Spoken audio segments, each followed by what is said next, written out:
Be here in 2 weeks for the best night on television. Fox season premiere Sunday with all new episodes of Futurama, King of the Hill, The Simpsons, Malcolm, and The X-Files. Now, stay tuned for Game 2 of the World Series on Fox. Wendell trying to send this game to the 13th inning. This Clemens, left field, base hit. Yankees win game 1.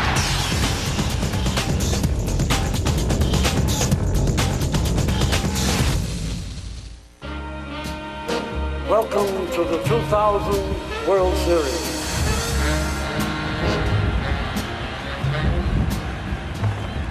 The summer wind came blowing in from across the sea.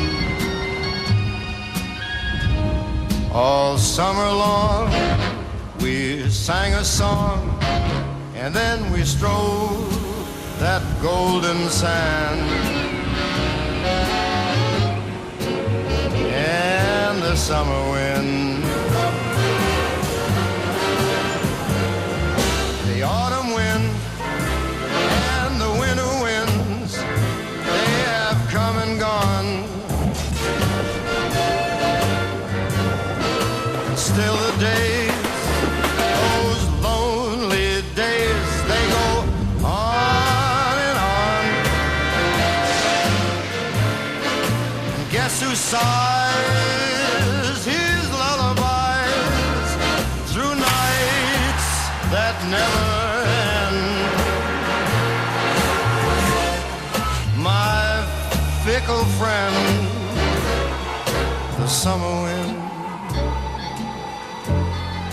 Warm It's the E-Trade World Series pregame show, brought to you by E-Trade. It's your money. the summer. Last night, the damage to the Mets was self-inflicted. Tonight for Game 2, the undercurrents of a midseason confrontation between two tough players, two almost certain Hall of Famers. Piazza and Clemens insist it's behind them. We hold our breath, hoping they do not mean a pitch is behind one of them. Unlikely hero Jose Vizcaíno doesn't like the term Subway Series, so we'll be precise. This really is the elevated series. The trains run above ground here and at Shea. Mets fans know their team ran themselves into the ground last night. But part of being a Met fan is reciting that 1973 mantra of Tuck McGraw, you gotta believe. Other New Yorkers believe the Yankees will go to Shea Tuesday up 2-0. Regardless, Game 1 lived up to the hype and the competitiveness. If the rest of the series is anything like last night's 12-inning marathon, we may need more than 7 games. From Yankee Stadium in New York, it's Game 2 of the 2000 World Series and the E-Trade pregame show. Joe Buck, Tim McCarver, and Bob Brenly standing by for the play-by-play alongside Steve Lyons. I'm Keith Olbermann. Last night we told you that World Series, especially all New York World Series, invariably propel obscure figures into the spotlight. Presto, Jose Vizcaíno, 32-year-old well-traveled utility man in his 12th Major League season, starts at second for the Yankees last night, goes 4 for 6 in his debut, and drives in the winning run with 2 out in the 12th. Guess what? He's starting again tonight, and the Hall of Fame has asked for his bat, and they've already gotten it. Vizcaíno it is who takes offense at that term Subway Series. This is the World Series, he says, with dignified pride. Vizcaíno has done his part to transcend that regionalism. Headline in today's LA Times, former Dodger Jose Vizcaíno. In the San Francisco Chronicle, Vizcaíno, who played on the 1997 Giants, Cleveland Plain Dealer. Vizcaíno, a former Indian. And New York Newsday, former Met Jose Vizcaíno. And Steve, the latter one is the most telling and galling because Vizcaíno played heads-up ball last night and his old Met teammates did not. Well, they certainly didn't, and they know that they let one get away from them last night, and they can't let that happen. You got to win the games that you're supposed to win, and I've said all season long that this team has played with more heart than any other team in baseball. Tonight we're going to find out if they have the character to bounce back from a devastating loss last night because they played such sloppy baseball. And it started in the 6th inning on a ball that a lot of people thought might have been a home run. Todd Zeile hits this ball, but it was great defense here. Justice with a great relay play. Watch this play by Derek Jeter. All in one motion, firing home, off balance, one hopper, dead at the plate, Timo Perez. But why did Perez get thrown out? Because he wasn't hustling. Right here, he signals that it's a home run. He slows down around second base. Now he's not sure. He picks up his third base coach and says, hey, I better start running. This guy's one of the fastest guys on the field. Why not show your talent at all times? No way do you get thrown out on a play like that. Then in the 9th inning with Perez batting, guys on second and third in a 1-run lead, you've got to run Pratt right there. Force them to make a play. They make the play at first base instead. Even if you get thrown out at the plate, you still have first and third and 2 outs and a chance to score a run. force them. If he's safe, it's a 4-2 game. There's no way you lose that game. Keep running till someone tells you to stop. Now, you almost have to go seat by seat to find the Yankees' home field advantage during this series. Last night, that's just what happened. Todd Zeal's screamer off the top of the left field wall could have very well have been grabbed by a Met fan and become a 2-run homer, just as Derek Jeter's fly ball was grabbed by young Jeffrey Mayer over the right field fence during the AL playoffs here in '96. But this time it was quick thinking by Yankee fan Jack Nelson and superior umpiring by left field arbiter Tim McClellan. Nelson did not reach, did not lean, did not Jeffrey Mayer-eyes, did not, as Bob Shepard says, interfere with the baseball still in play. That's Mr. Nelson. He received flowers from the mayor. Thank you very much, Mr. Mayor. He's been a great mayor, and I really appreciate it. Thanks. No, thank you, sir. I got to tell you, that play right there, the only reason why he didn't catch that ball is because he wasn't quick enough to do it. Great call by Tim McClellan down the line, a very difficult call to make, because if he would have touched that ball, it would have been ruled a home run. There's no way they could have ruled it anything else. It would have hit the top of the fence. The theory would have been the ball went into the stands and then it was touched. That's a home run ball, and he was trying to catch that ball. This guy's no Jeffrey Mayer to me. But that's a good thing. See, keep your hands inside the... Oh, never mind. Speaking of breaks, a break now for us, then the oddly intertwined histories of today's Yankees and today's Mets. First, the memories of a man who pitched 11 times against the Yanks in the World Series alone. Oysk, former Brooklyn Dodger hero Carl Erskine.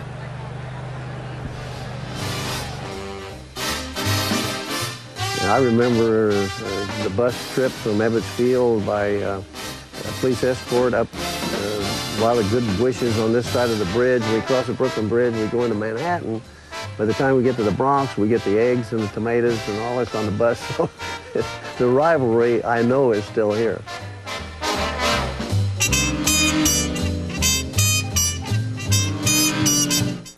You're watching the World Series on Fox, the home of NASCAR. Stunning proof the U.S. government is actively investigating the existence of UFOs. I'm Jeff Michael. What one Southland man has discovered about UFOs might surprise you on Fox 11 News at 10. In a test to determine how well luxury sedans protect drivers, the Insurance Institute for Highway Safety recently named the BMW 328i the best pick in its class. But BMW believes that in a contest to protect lives, there should be no winners, and certainly no losers. Because at BMW, we're as interested in saving lives as we are in selling cars.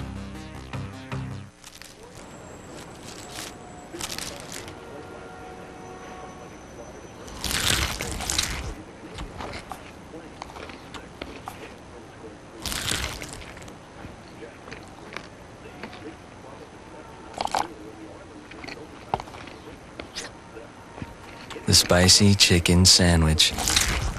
Don't bother me. I'm eating.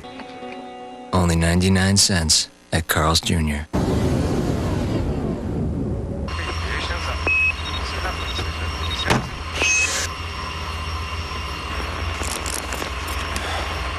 Just like Mom used to make, huh? What?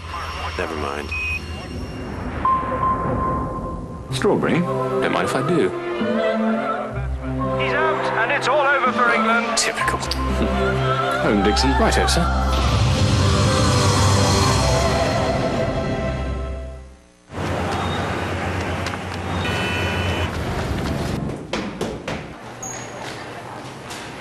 Oh, I just made it. Yes, you did.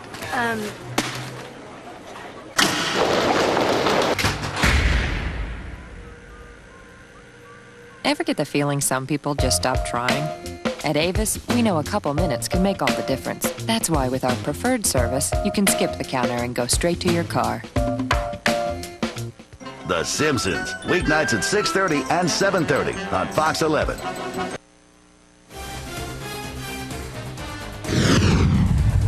Welcome back to the E-Trade World Series pregame show. I want that television set turned on right now! You don't need your chair. What you need is a mop. You gotta get this table. Want to watch the World Series? Come on in, pal. This could be a big moment for you. Now, you want to watch a baseball game? You want to watch baseball? Just raise your hand up and your buddies can watch the baseball game. Jambo, You remember, don't you? October, the banner, the stars. Oh, say, can you? The World Series. Koufax kicks. He delivers. It's a long fly ball, and he lifts it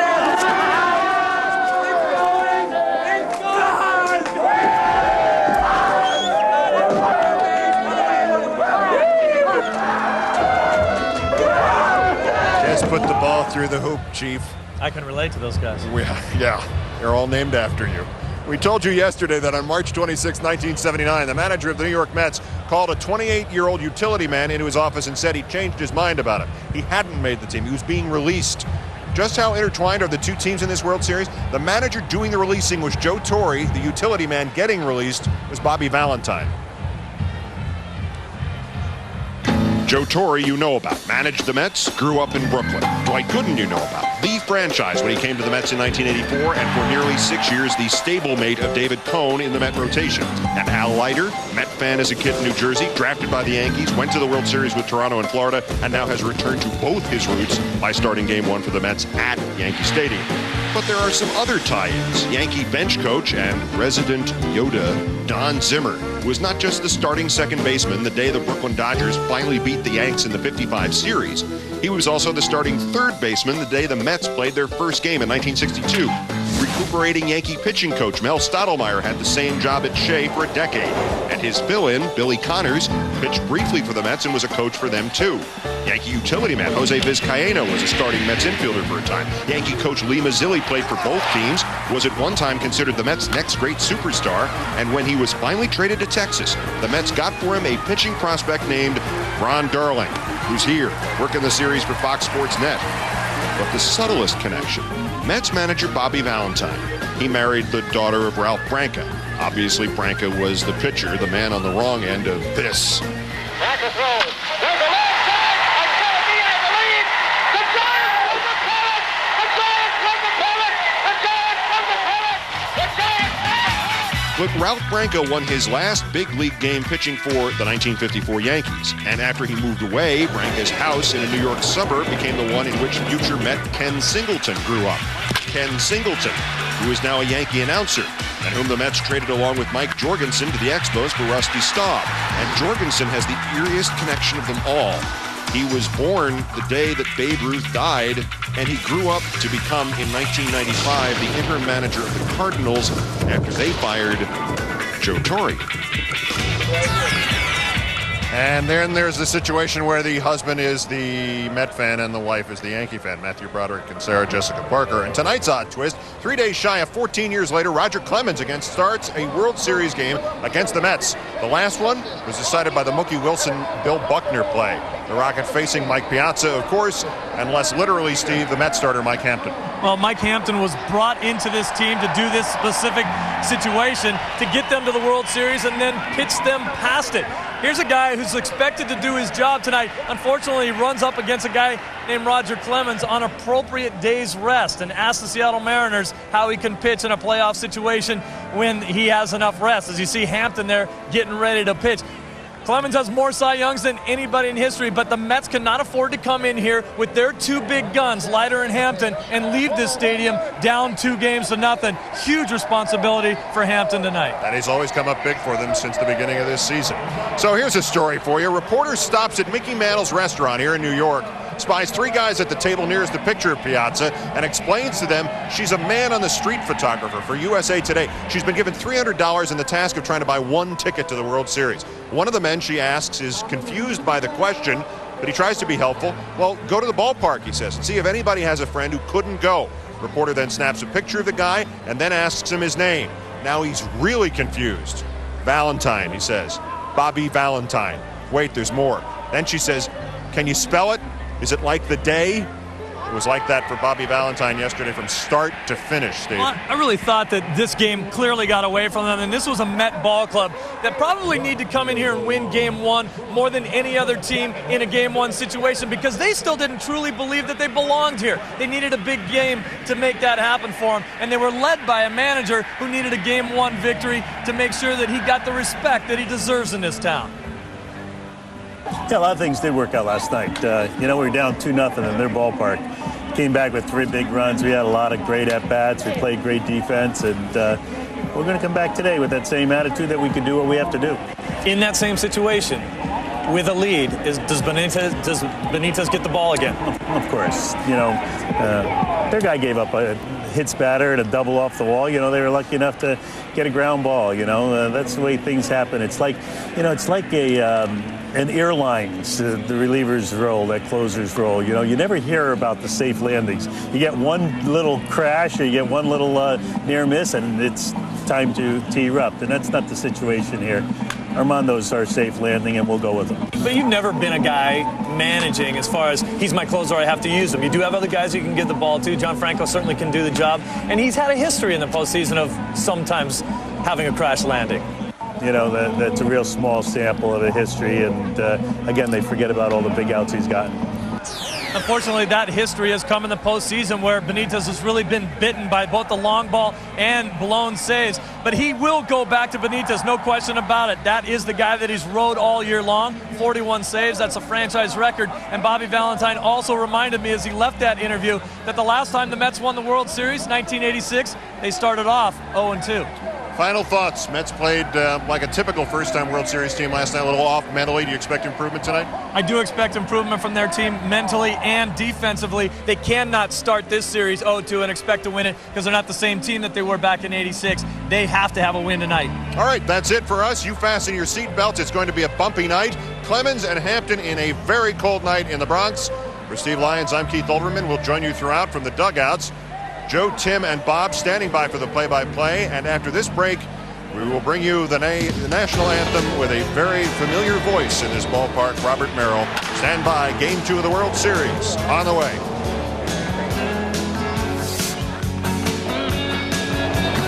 Street corner fans, hot dog stands, choosing sides to kick the cans.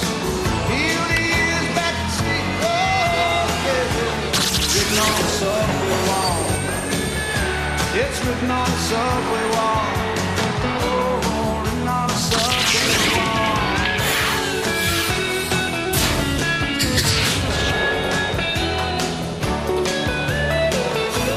Thank you.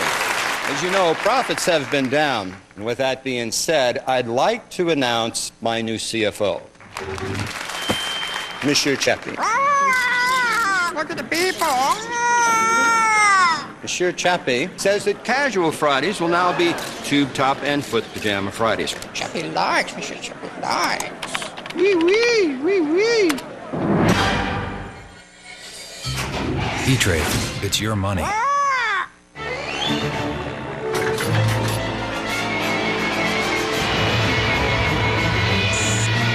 Introducing the most powerful Duracell Ultra ever. With new M3 technology, it's the most powerful alkaline battery in the world.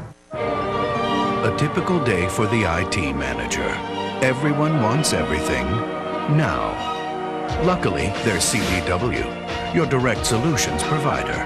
CDW uses 50,000 top-name products to give you complete systems, including custom configuration and pre-installed software. Why get hung up in work when CDW is here to make life easier? CDW, computing solutions built for business. Every business can use extra help now and then. The real challenge is finding workers you can trust to do the job. With Labor Ready, you get the kind of help you need when you need it, even an hour before. Today alone, Labor Ready placed thousands of workers in hundreds of industries, from construction to catering. You can find good help these days. Labor Ready. Dependable temporary labor. Reduce the drag. That's the idea behind Mach 3. Less drag means less irritation. DLC Comfort Edge blades are streamlined for less drag. With Mach 3, there's far less irritation. Mach 3 from Gillette.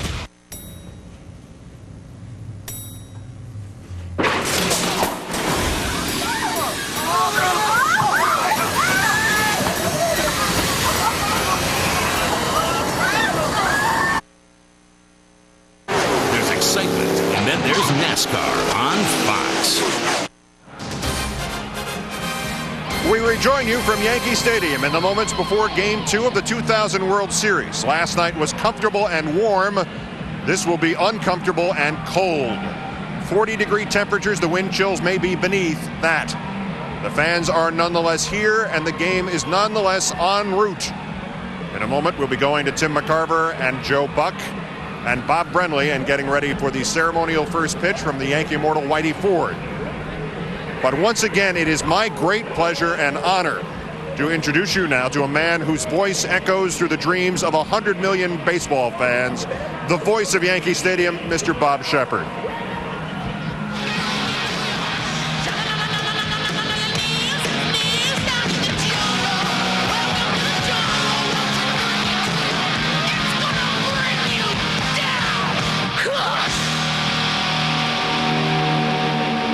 Attention, please. Ladies and gentlemen, will you please rise? In the wake of the USS Cole, there is no better time for this country to value its democracy and freedom. Tonight, we remember the men and women aboard the USS Cole who lost their lives. Joining us behind second base to present the colors for tonight's game, please welcome the United States Navy Honor Guard. At the conclusion of America the Beautiful, Challenger, USA's living symbol of freedom, and non-releasable bald eagle, cared for by the American Eagle Foundation, will soar to the pitcher's mound from center field. And now, please direct your attention to the microphone behind home plate, and let's welcome fan favorite Robert Merrill as he sings America the Beautiful. Oh, beautiful for gracious skies, for amber fields of grain, for purple mountain majesties above the fruited plain. America, America, God shed his grace on thee, and crown thy good with brotherhood from sea to shining sea.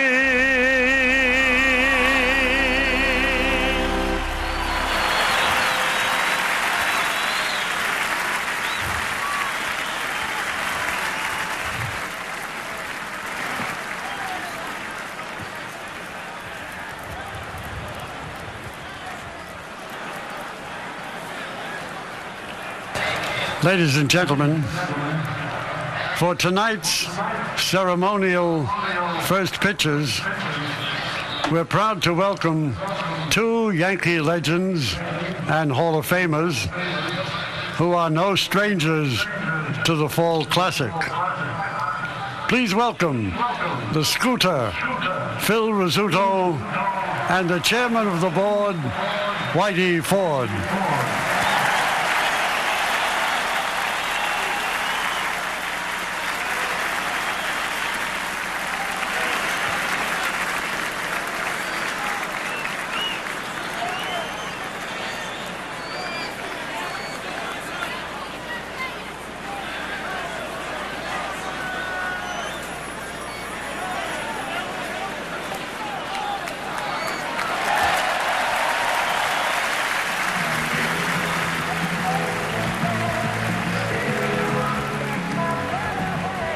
Whitey Ford still has the breaking pitch, holder of perhaps an unbreakable record, 10 World Series victories. In a moment, Joe Buck, Tim McCarver, Bob Brenly with the play-by-play of Game 2 of the 2000 World Series. I'm Keith Olbermann. Stand by for fun.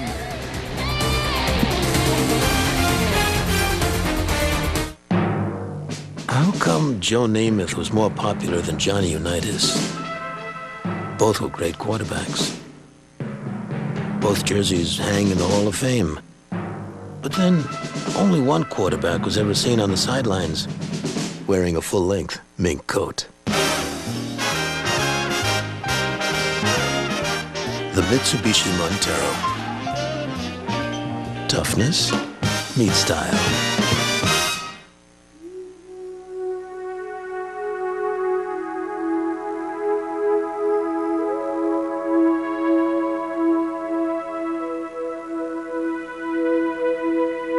Ever wonder if anyone knows how you feel? They do.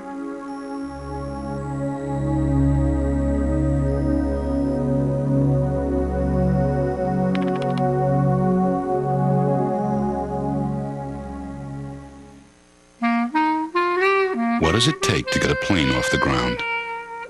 50 tons of aluminum, 95 miles of wire, thousands of engineers, 1,200 suppliers, 3 million emails, 27,000 e-business transactions, and one very powerful e-business solution that makes the whole thing soar.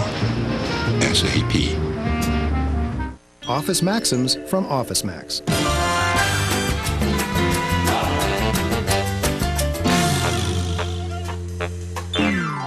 At Office Max, we know what it takes to succeed, and we've got it, all at guaranteed low prices.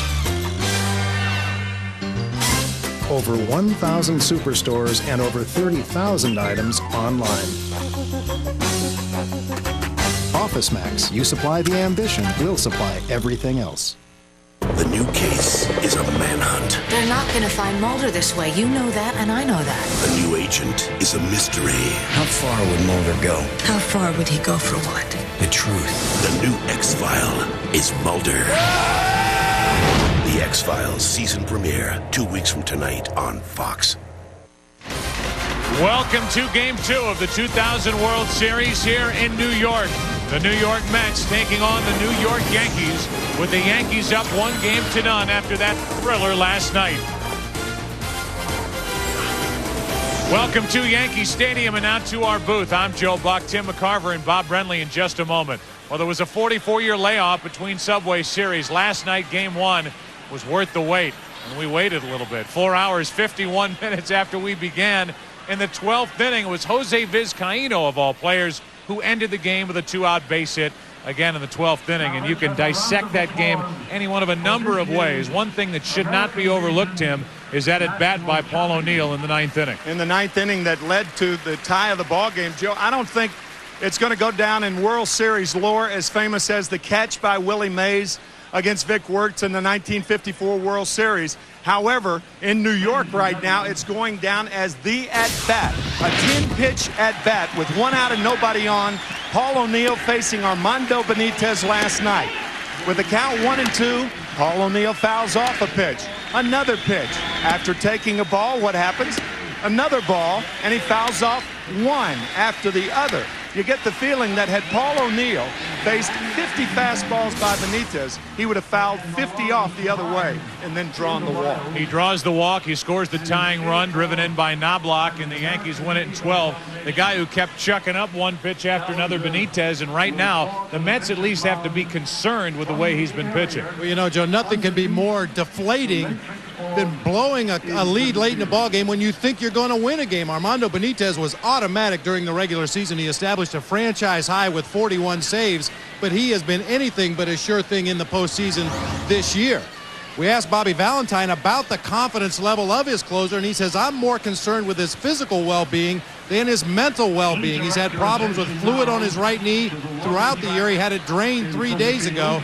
Bobby Valentine, however, does have a plan B. The all-time left-handed saves leader, John Franco, is available in that Mets bullpen. All right, raise your hand if you know the Italian word for love. Amore. They love their Mets. They love their Yankees here in New York. Subway Series, Game 2. It's yours next on Fox. I like a big pizza pie, that's amore. When the world seems to shine like you've had too much wine, that's amore. Bells will ring, ting-a-ling-a-ling, ting-a-ling-a-ling, and you'll sing Vita Bella. Hearts. Today we're talking about desktops. This is the IBM NetVista X40. It's all in one. It takes up 75% less space than other desktops. It's got an Intel Pentium 3 processor. It's very cool. This is a desktop from another company. It's big, and it's big. If you want the NetVista, go to IBM.com and buy it direct. If you want the big one, go somewhere else, like a big store somewhere.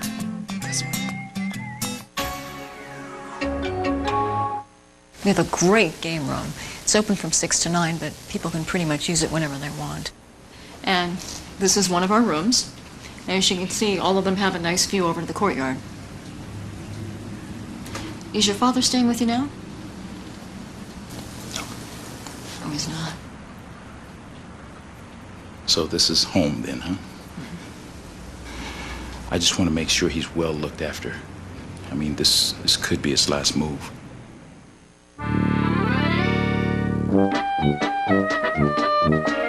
Cannonballs, $129 online. 88 hula hoops, $60 online. Elephant shampoo, $42 online. Not having to pay for any weird charges that show up on your bill? Priceless. With MasterCard, you're not responsible for unauthorized purchases on the web or anywhere. There are some things money can't buy. For everything else, there's MasterCard.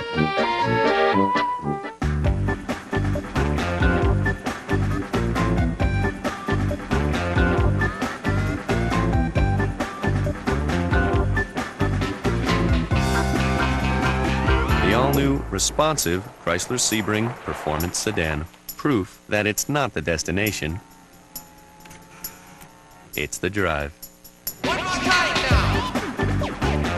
Now lease the Chrysler Sebring LX Sedan for $259 a month.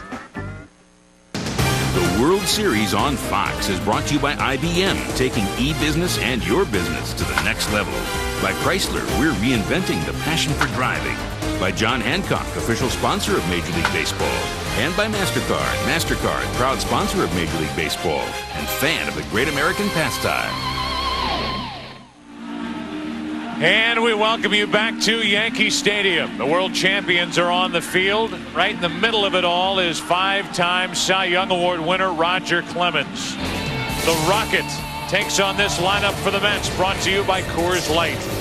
Lead it off with Timo Perez in right field. Edgardo Alfonso bats second. At second, Mike Piazza, who has owned Roger Clemens, hits third.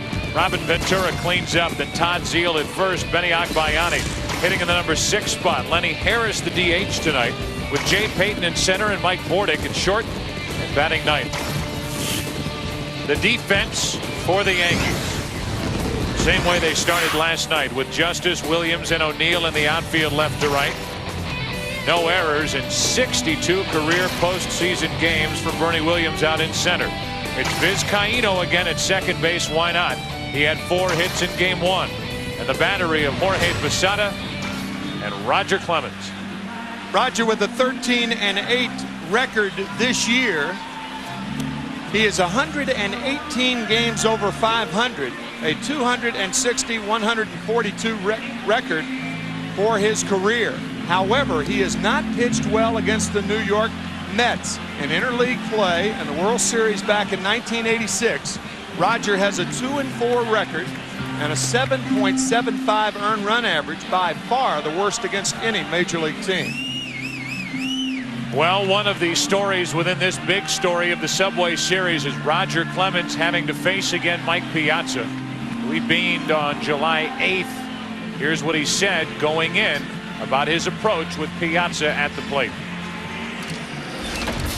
And I'm going to go out there and battle, and I expect the same from him. And you know, it's my means of trying to get certain hitters out, to try and get in there. I don't have to. It's not about intimidation or trying to hurt anyone of any shape or form. But you know, I'm going to still be aggressive and try and pitch my game. And like I said, the intent was never to try and hurt anyone.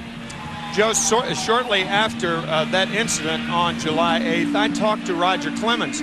And if you remember, in the press conference the day after on July 9th, of course, Piazza missing the All-Star game, Piazza said that he doesn't respect Roger Clemens anymore. And I interviewed Roger the week after that, and Roger said, and there was no angst in his voice, no anger. He said, I don't care whether Mike Piazza respects me or not. I'm not out there to get a hitter's respect. Would you be surprised if he ran one inside on him here in the first inning? I think if I were Clemens, that's exactly what I would do in the first 3 or 4 pitches, run the ball inside. And I think Mike Piazza, like all other hitters that face Roger Clemens, really don't have a problem with him pitching inside. It's when he pitches inside above the shoulders. Timo Perez will lead off for the Mets. Edgardo Alfonzo and then Mike Piazza. With the bigger picture, the Yankees lead this best-of-7 series 1-0. And they have a surefire Hall of Famer on the mound pitching to Timo Perez, and he hits the outside corner for strike 1. As has become ritual with Roger Clemens prior to starts here at Yankee Stadium, rubbing the forehead of the Babe, his monument out at Monument Park. 1 ball, 1 strike, 97 miles per hour to Timo Perez. The numbers in his career against the Mets, the 2-4 record. This season, 1-1 with an ERA of over 7. Strike 2 on Perez.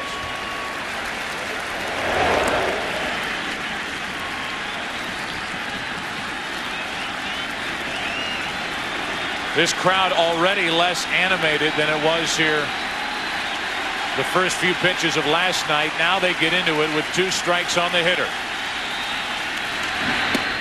2-2.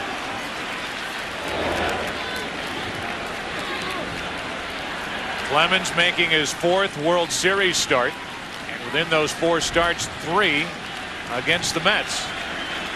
2-86, and this one here tonight.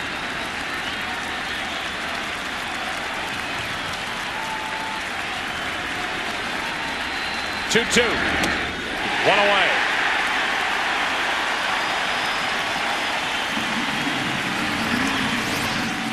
Another 97-mile-an-hour fastball. So you know the stuff is still there with Roger Clemens. Turned 38 this year. He has gotten away from mistakes with sliders. 2 of the 3 home runs Mike Piazza has hit against Clemens in his career have been sliders. And that killer splitter, about 90 miles an hour. It's almost as fast as a lot of guys' fastballs. Alfonzo watches a 96-mile-per-hour pitch fall into the strike zone for strike 1. Alfonzo has a 12-game hitting streak alive in the postseason, dating back to last year's NLCS. 1 out of 6 with an RBI in last night's game. Not up there, Edgardo. 98 miles per hour. It's 0-2.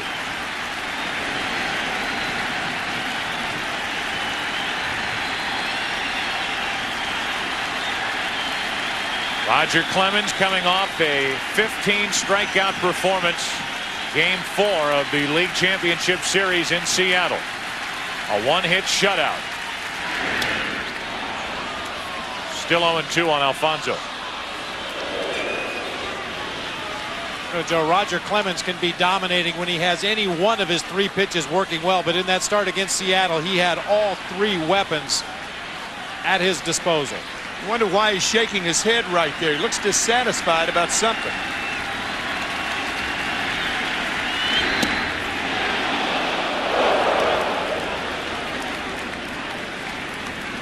Can't be dissatisfied about that velocity. 98. He struck out Perez on a 98-mile-per-hour pitch. That last one missed to Alfonzo. It's 1-2. 2 strikeouts. The splitter. Try to play tag down the first baseline, and the putout 2-3. And now as Mike Piazza walks in, we go back to July 8th.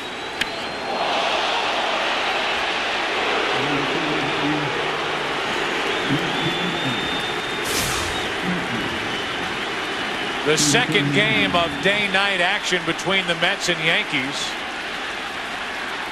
A day game at Shea Stadium won by Dwight Gooden.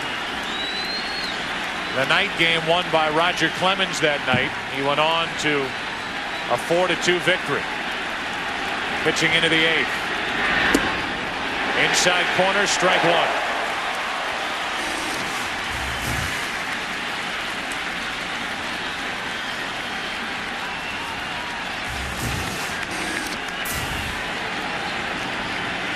Piazza, a harmless single in last night's game. 0-2. 2 fastballs on the inside corner.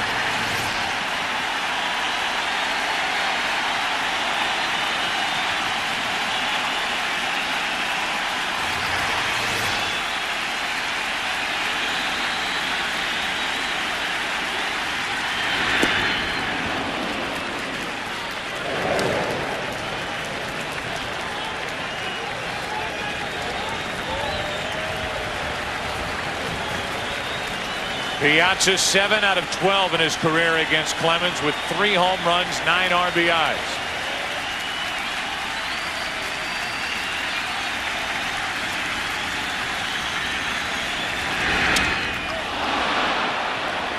The barrel of the bat comes back at Roger Clemens, and he fires the bat back toward Piazza, who is going down the first baseline.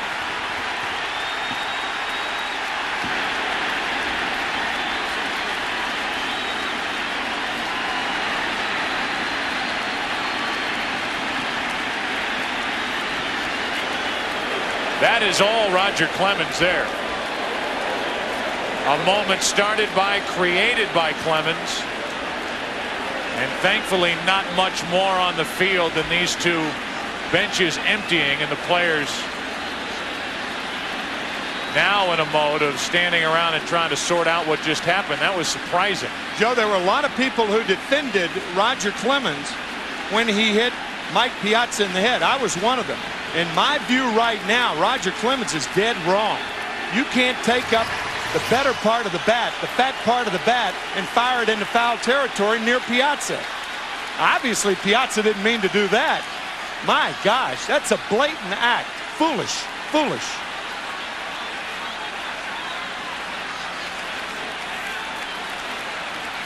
Man, that is, I'll tell you, that is a blatant act right there. Piazza has every right to be upset. Wow.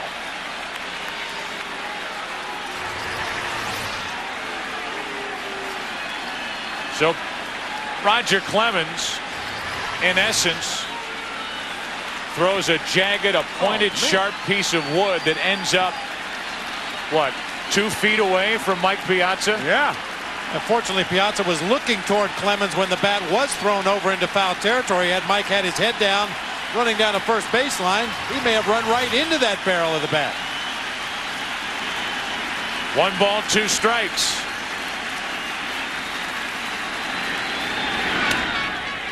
Defensive swing, and it's Vizcaíno to his left, and a perfect first inning for Clemens.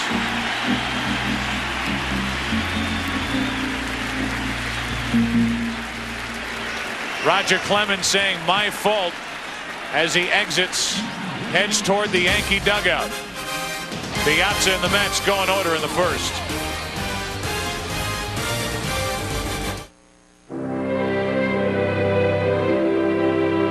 Where does courage begin? In the body, the mind, or in the heart? At American General Financial Group, we're here to help the ones who never give up their dreams. With retirement services, investments, life insurance, and consumer loans. So courage is crowned with the greatest victory, to live and be well and be happy. American General Financial Group. Live the life you've imagined. From Amazon.com to Yahoo, from Cisco to Sun, companies that know the internet best run Oracle. Oracle. Software powers the internet. How fast can your imagination come to life? In a heartbeat with the new Lexmark C52. True photographic print quality. Rated the #1 inkjet printer by PC World.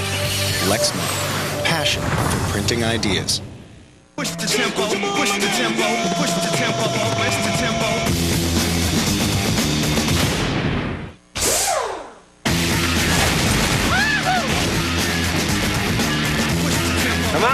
happy hour. Is this thing going any faster? There's only one captain of this love boat. Push the tempo, push the tempo. Rated PG-13, opens everywhere November 3rd. William, you're my only living relative. Jones, you have served me through thick and thin. Now, wrestle! Wrestle?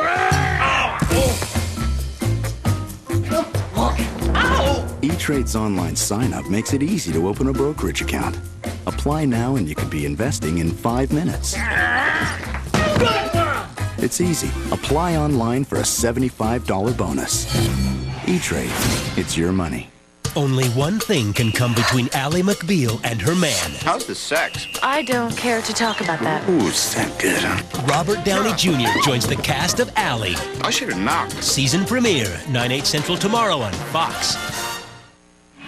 The National League Championship Series MVP for the Mets on the mound, Mike Hampton. The starting lineup for the Yankees brought to you by Coors Light. Same lineup as last night. Chuck Knobloch, the DH. Derek Jeter batting second and short. David Justice, who's been hot in this postseason for the Yankees, hitting third. Then it's Williams, Tino Martinez, and Posada. O'Neill, Brocious, and Vizcaíno bringing up the rear. The defense for the New York Mets. It's Piazza behind the plate tonight. Last night, Pratt made the start. And Mike Bordick has been an anchor at short in his postseason career. And here's Hampton dealing with Knobloch.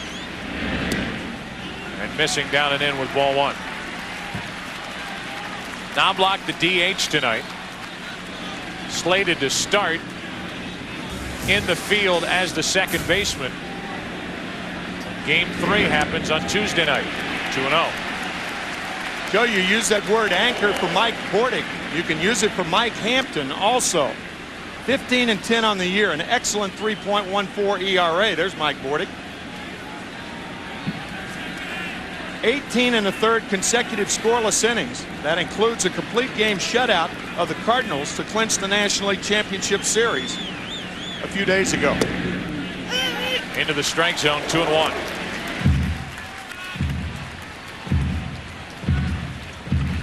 Mike Hampton opened the season for the New York Mets in Japan with a 5-3 loss to the Cubs. As Knobloch hits it to center, and Payton a nice catch, one away.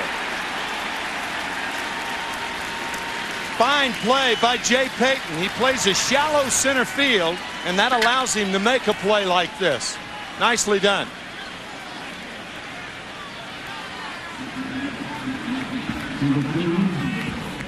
Jay Payton, who has suffered one injury after another to his arms, 2 right elbow operations, 1 surgery on his left shoulder, and even when he couldn't throw, and we talked about this during the National League Championship Series as Jeter digs in, Payton was unable to throw, but he would track balls in the outfield during batting practice in the minor leagues, which really improved his work defensively, picking the ball up off the bat as Jeter takes a strike from Hampton.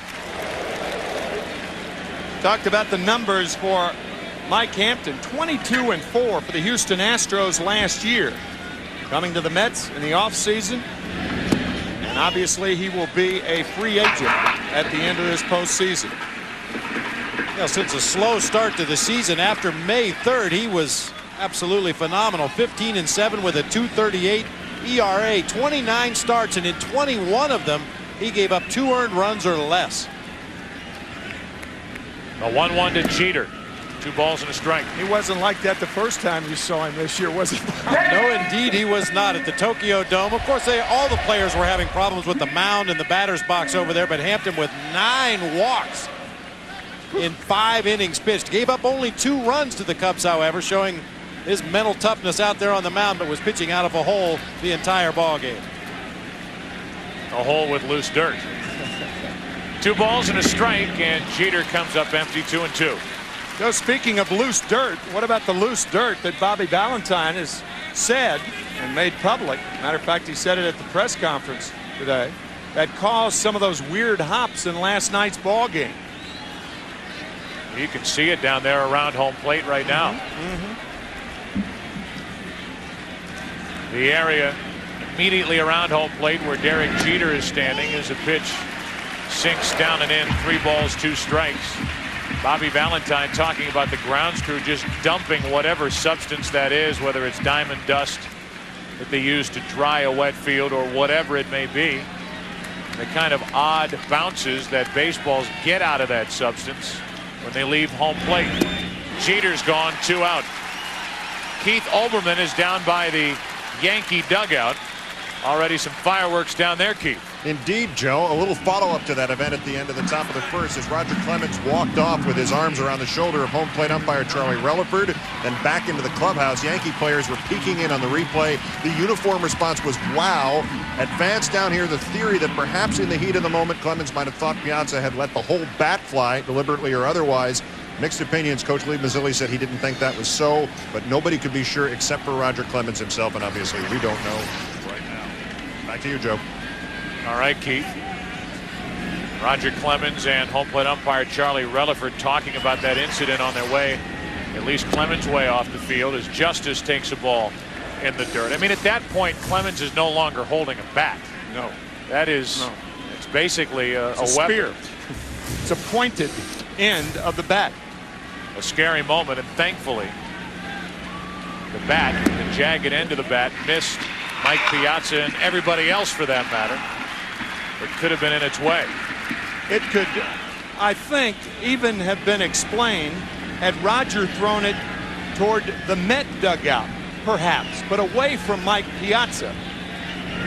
The fact that he threw it so closely to Piazza was what the alarming thing about the incident was. Man. Piazza disbelieving that, and understandably so. The count's gone to 3-0 on Justice, and now ball 4, a 2-out walk, and the first base runner of the night.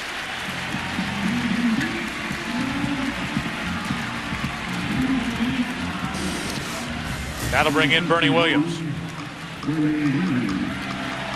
The numbers this postseason: last night 0 for 4, was walked twice, once intentionally. You can go back through last night's game, the 12-inning affair, the 4-3 Yankee win, a 4-hour, 51-minute game, and there are so many different points to last night's game that you just forget about. And we were in Bobby Valentine's office before the game, and of course, when you're the losing manager in that situation, those different points are a lot harder to forget as Bernie Williams takes ball 1 down and in. But the way those late innings unfolded, the extra innings unfolded, the missed chances for the Yankees, really from the 9th inning on when they tied it in the 9th, had a chance to win it. Missed opportunities in the 10th, the 11th.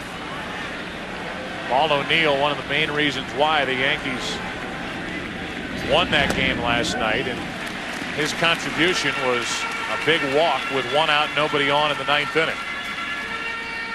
2 balls, no strikes now on Bernie Williams, and that's 6 in a row out of the strike zone by Mike Hampton.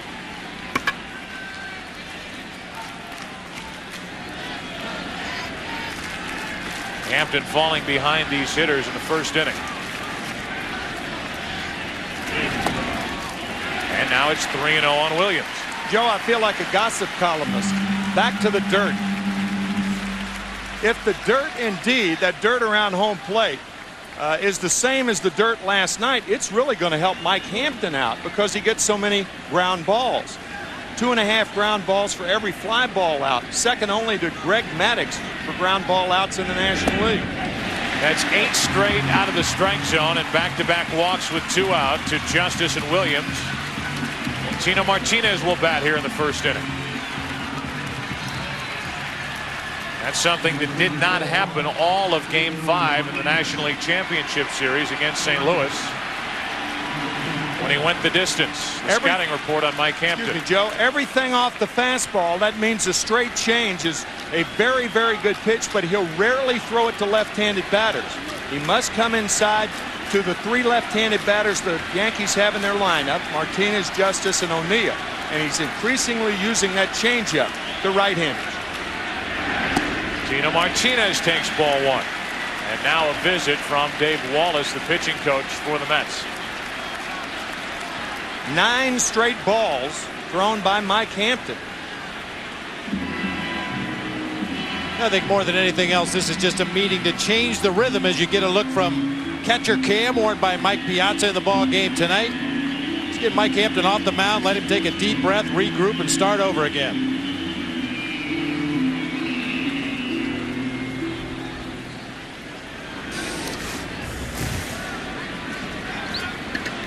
Tino Martinez has had a terrific postseason for the Yankees, hitting .360 after a down offensive year during the regular season. 2 on, 2 out.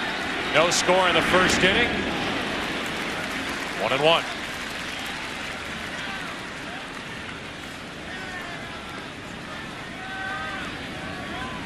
Martinez 2 out of 6 in last night's game. Most thought Hampton would start game 1. But it was Al Leiter last night who pitched very well. Now strike 2 on Tino Martinez. Bobby Valentine's going to argue that, and he's got a good point, but now the home plate umpire says it hit Tino Martinez in the knee. Had that ball bounced up and Tino makes the play, then he doesn't give the ball a chance to roll fair, as we saw the ball from Jay Payton. But since it hits his leg, it's automatically a foul ball, as you can see more clearly from catcher Cam.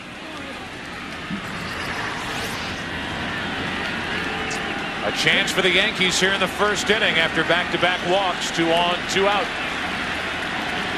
And a 1-2 pitch coming to Martinez. Opposite way base hit.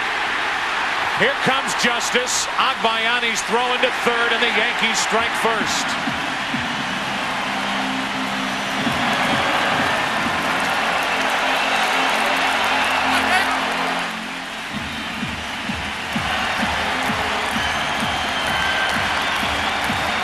This is the first time the Yankees have ever scored against Mike Hampton. The pitch was down, but too much of the fat part of the plate. And as a lot of the Yankee hitters do, they go the opposite way with 2 strikes in a defensive mode. And Justice scores without a play from Agbayani.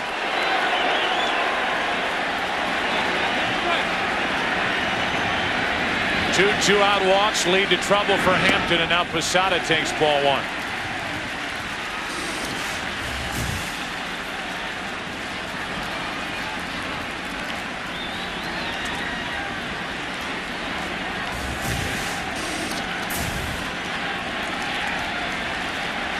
Posada coming off his best offensive season.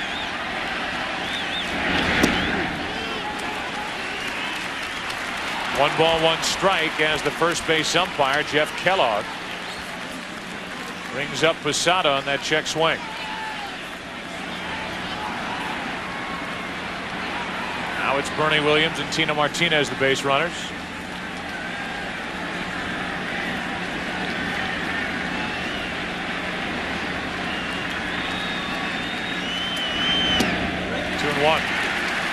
Mike Hampton had gone 19 consecutive innings in the postseason without giving up a run before that 2-out RBI hit by Martinez.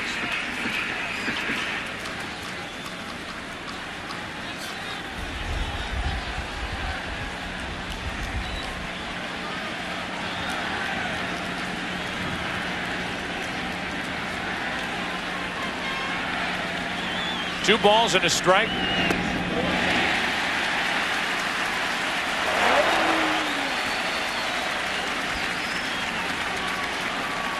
You see Hampton continuing to work on that baseball, going to his mouth frequently out there on the mound. He lost 5 of his first 7 decisions this year, leading speculation that perhaps he was not a good cold weather pitcher. It has dropped considerably here tonight. The wind very chilly. The 3-1 to Posada, in for a strike, and the count's full.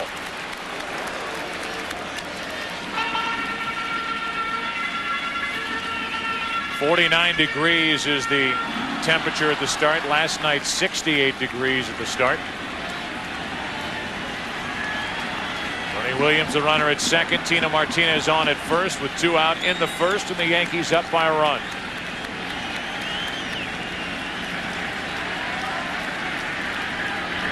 Runners go, and a ground ball up the middle, base hit. Williams will score without a play. Payton drops it in center, throws toward third base, and it's 2-0 Yankees.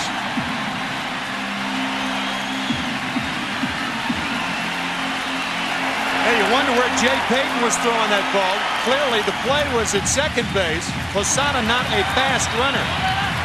You hear that often where a hitter goes with the pitch. You can see that ball on the outside corner. Posada doesn't try to pull it, but rifles it by the diving Alfonso. Jay Payton dropped the ball and then fires it toward third. Even after dropping it, if he throws it to second base, perhaps that holds Posada to first base. But by going to third, Posada in the second easily. It's an RBI single, E8, an error on Payton, who committed 6 during the regular season. And it's second and third, 2 out for Paul O'Neill.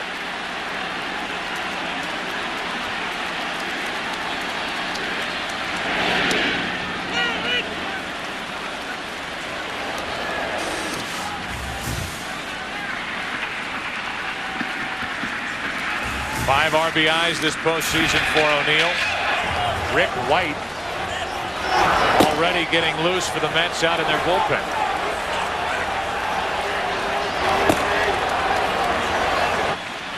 First inning and a 2-0 Yankee lead. Strike 2 on O'Neill.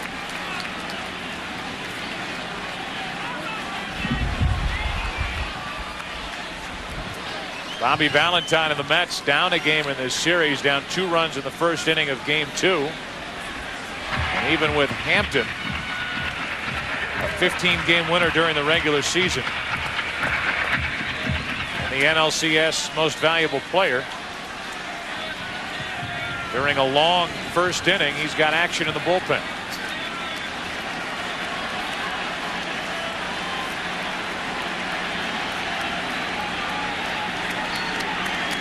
Piazza wants it up. He gets it up, and O'Neill lays off ball 1. You could see Piazza give the fastball sign and then point the palm up and kind of wiggle the fingers. Pretty clear that he wanted it upstairs. That's a little dangerous with a runner on at second base, because when you motion like that, you tell the guy on second that it's going to be a fastball. It's the only pitch you locate. Second and third, 2 out. O'Neill strikes out. His struggles continue. That's 2 strikeouts in the first inning for Hampton. 2 runs in the first inning for the Yankees. Roger Clemens back to the hill. Had one of the most eventful 1-2-3 first innings in recent memory because of this. He goes back to the hill, second inning, game 2, 2-0 Yankees.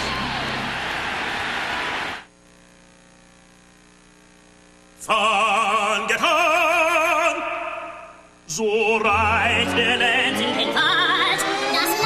With AT&T's broadband technology, you can download a full-length aria to a home PC in seconds. That was Wagner's Die Meistersinger, the dance mix.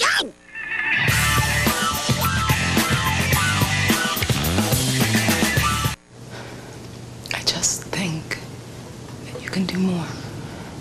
I'm late with one payment in 4 years. It is not about the money. You just don't get it. Look, Victoria wants me to move to California with her. Why don't you go tell Joey? You tell him.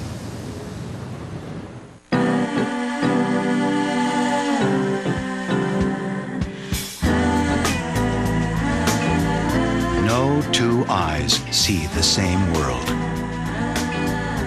No 2 businesses are identical. And now, one company creates internet solutions unique to you. Fujitsu. The possibilities are infinite. Mars ground crew, this is Mars 1. Do you hear me? Over. Mars ground crew, this is Mars 1. Do you copy? I have absolutely no radio contact with them. I'm gonna die on this planet.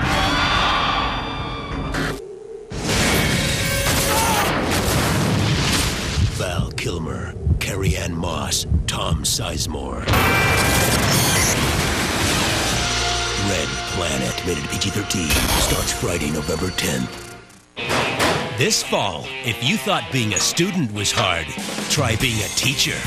See why USA Today calls Boston Public the Monday show to watch. She gave my boy an F. Because he thought Lincoln was a log, Washington was a redskin, and Hamilton was what was Hamilton? A blender. From the creator of Ally McBeal and The Practice. What are you doing? Not a whole lot, sir. Boston Public premieres at 8/7 Central tomorrow on Fox. Well, we had plenty of first inning action here at Yankee Stadium. Game 2, the Yankees got 2 runs. And now we wait for Robin Ventura to dig in with Zeal and Agbayani to follow. Middle part of the order for the Mets, who went in order in the first. Perez struck out. Alfonso struck out. Piazza grounded out.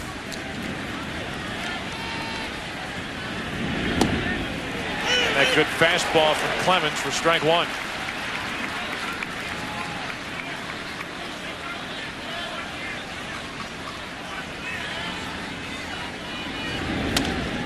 Broken bat, ground ball back to Clemens, and the first 4 Mets have been retired in order.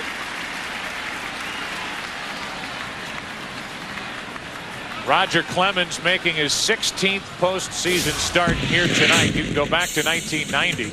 American League Championship Series action against Oakland. It was a 4-and-out sweep by the A's. And it was Roger Clemens being ejected in the second inning by home plate umpire Terry Cooney.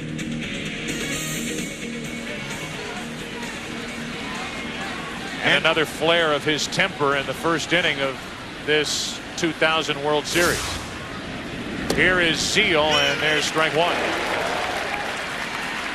Until further review, that was an indefensible act. I mean, how do you defend something like that?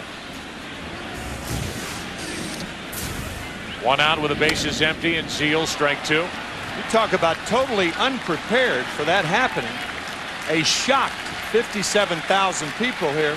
Whether you're a Yankee fan or a Met fan, it just stunned this crowd and others.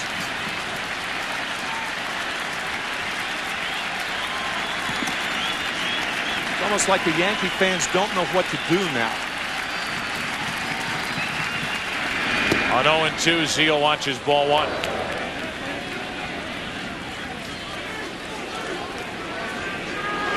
With that odd beginning to this game, it has certainly taken the life out of this crowd here at Yankee Stadium. No question. I mean, no comparison to last night with the energy coming out of the seats here at Yankee Stadium. 1 ball, 2 strikes on Zeal. 2-2.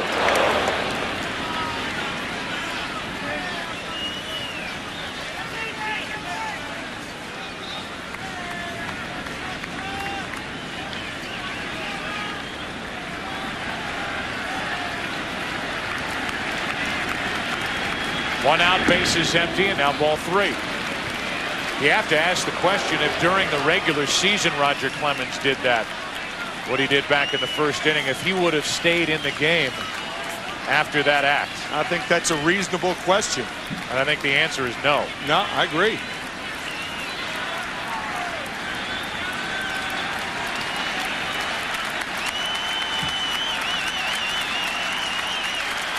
Three balls, 2 strikes, and Zeal lines a base hit into right center field. Let's go down to Keith Olbermann. Keith.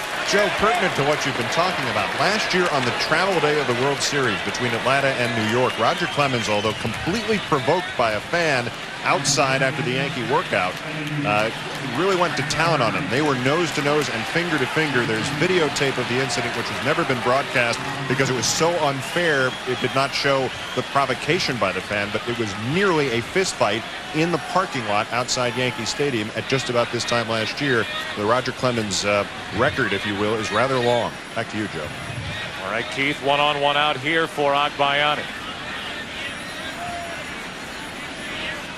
Always known as a high-intensity pitcher, as Agbayani fouls away strike 1.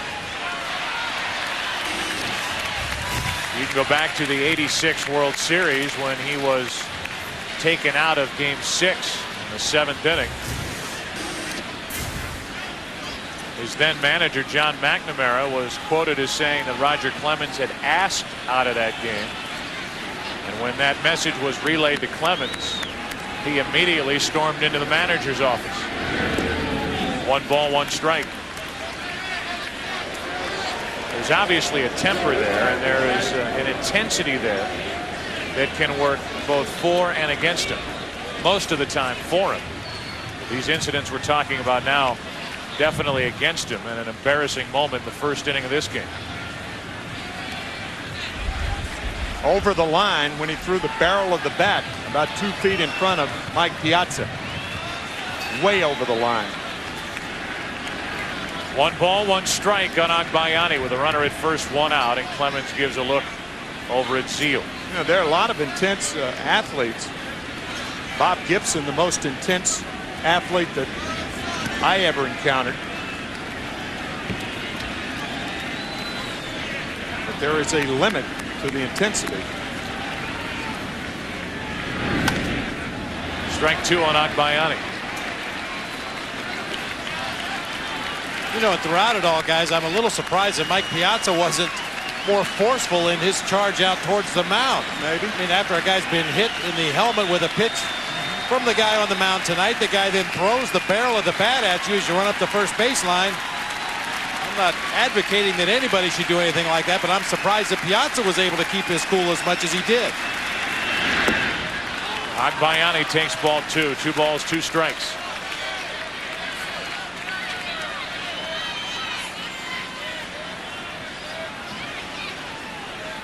Roger Clemens, who has won 5 Cy Young Awards.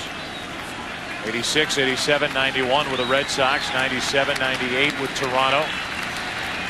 Another look over at Zeal. 260 career victories. Number 8 on the all-time strikeout list with over 3,500. 6 ERA titles. Number 2 all-time. Lefty Grove won 9. He won the clincher in the World Series last year, Game 4 over Atlanta. And he puts away Agbayani for the second out here in the second. You see the tail end of that play we were talking about as Clemens fires that bat over toward Mike Piazza. At that point, I'm surprised Piazza just didn't break into a dead sprint for the mound. Charlie Relaford, the home plate umpire, gets between the two. A lot of words are exchanged, but fortunately nothing more.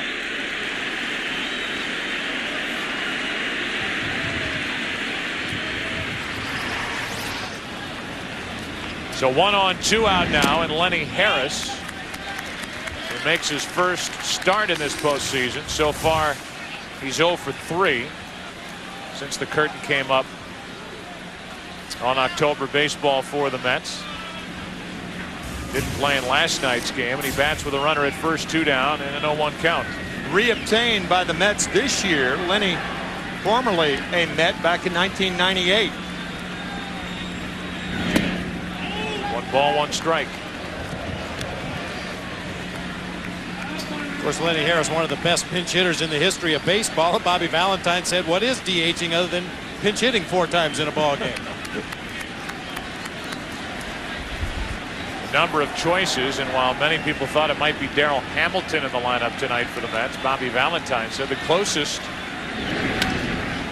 as Harris goes the opposite way down the line and left. It's a foul ball by a matter of feet. Lenny Harris missed tying this game with an opposite field home run. The ball tailing. Lenny watching. Lenny should have known from last night's ball game, don't watch, run. That's something the Met Ball Club, that should be one of the signs in the spring training clubhouse next year. Don't umpire, run until you're out.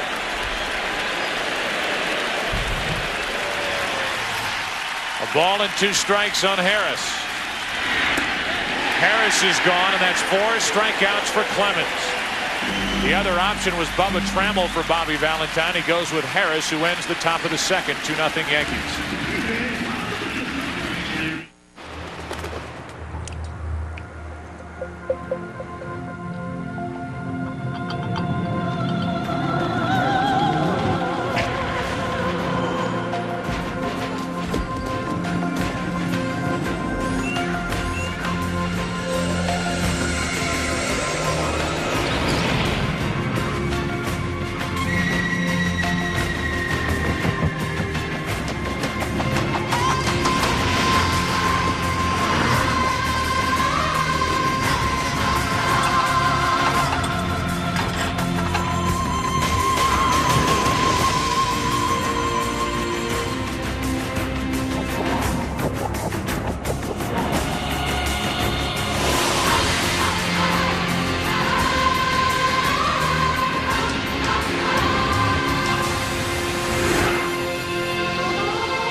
Samsung joyfully introduces the world as you make it, where our digital technology has one job: to make life more fun.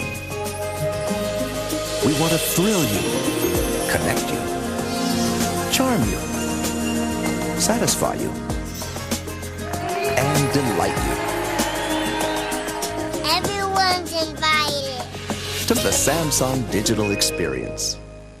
Recently, I learned that XO Communications is offering a 3-month guarantee, complete satisfaction, or you're switched back to your former provider for free. Well, we've decided to do the same. If you're not happy with Megatelco, call 1-866-MEGATELCO. It's just another way in which we're working hard to improve. They can't. We do.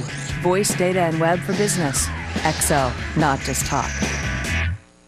The World Series on Fox is brought to you by IBM, taking e-business and your business to the next level. And by Merrill Lynch. Be smart, be confident, be bullish.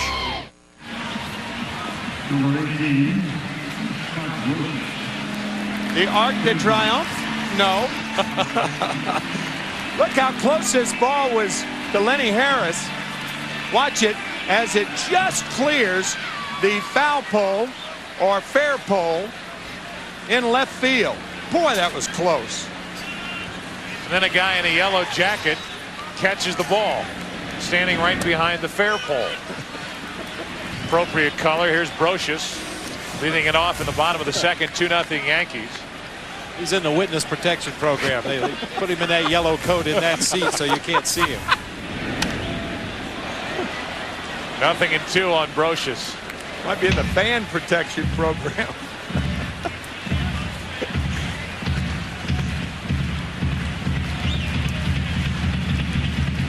A rough first inning, but Hampton at least limited the damage. The two that Hampton walked in the first inning both came around to score.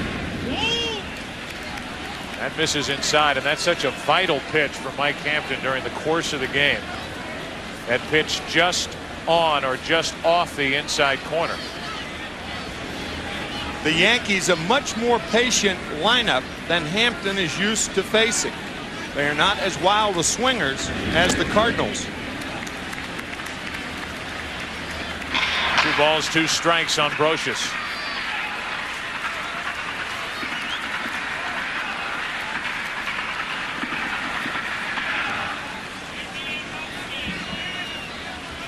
Hitting instructor for the Yankees, Chris Chambliss, interviewing for different managerial openings across baseball. The 2-2, and we'll do it again.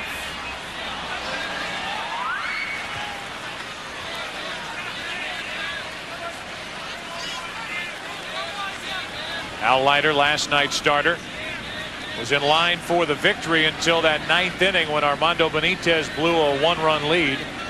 Sac fly by Knobloch. Vizcaíno won it in the 12th. Al Leiter's even animated watching the game. He is a unique individual. He really is. Even on the day that he pitches, he'll come into the ballpark. Last night was playing around, coming into the Mets clubhouse. There are his numbers from last night. 7 strong innings, only 2 runs on 5 hits and 7 strikeouts. And as has been the case for Leiter throughout his postseason career, no decision. That's down the left field line's got a chance. Is it fair? In the corner, it is, and it's gone. Home run, Brocious. 3-0 Yankees.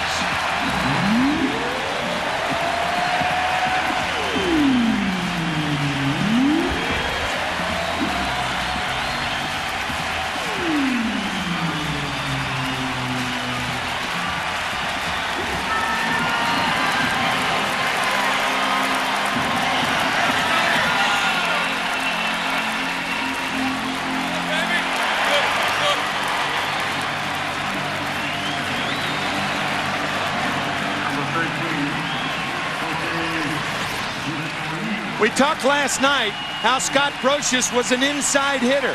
He gets an inside bell-tie fastball that didn't sink until it got over the fence.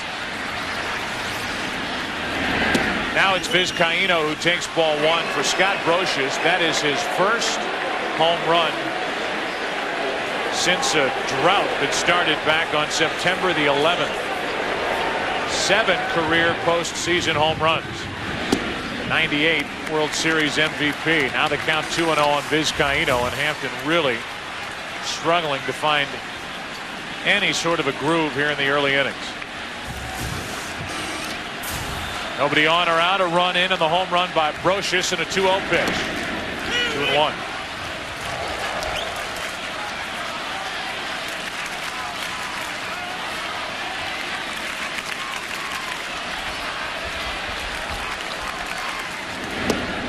Now 2-2.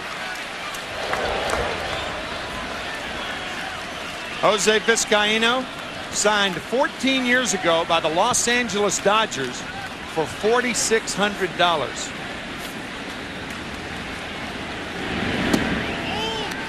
Counts full, 3 balls, 2 strikes. Jose from the Dominican Republic as Chuck Knobloch waits on deck.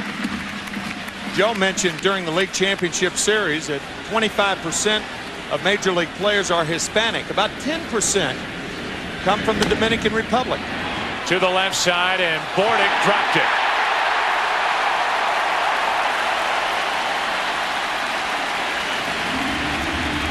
Would have taken a good throw to get him, Tim, but there's an error by a guy we came in tonight talking about how steady he's been defensively in his postseason career. Yeah, we're talking about Vizcaíno being from the Dominican Republic. That's an error in any language. So a home run, now an error. And a visit on the mound from Bobby Valentine as he goes out from the dugout. Coming up tonight and every night, it's the 11 p.m. Regional Sports Report on Fox Sports Net. 30 minutes of nightly sports news completely dedicated to local home teams. Nightly only on Fox Sports Net. Check local listings for the start time in your area. Bobby Valentine rarely makes trips to the mound unless he's talking strategy.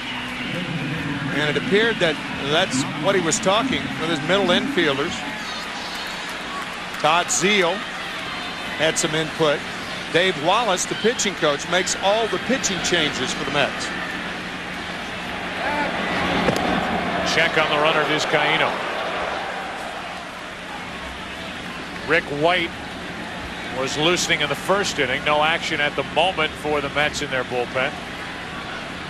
Knobloch lined out to center his first time up. There's Vizcaíno on base again. This time on an error by Bordick. On the outside corner for strike 1.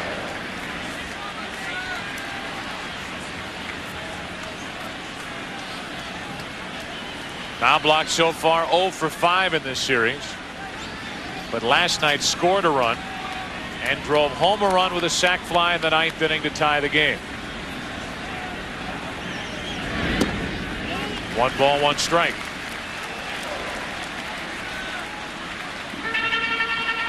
Talking to Bobby Valentine in his office before the game. Talking about the Mets and their postseason history. Now the 69 Miracle Mets lost the first game. Came back to win that series over the Orioles. The 86 Mets lost the first game. He said, I think they lost the first 2, didn't they? Yes, they did. He said, I don't think we want to do that. But here they are in the second inning, trailing 3-0. And it's a 2 ball, 1 strike count on Knobloch with Vizcaíno at first and nobody out.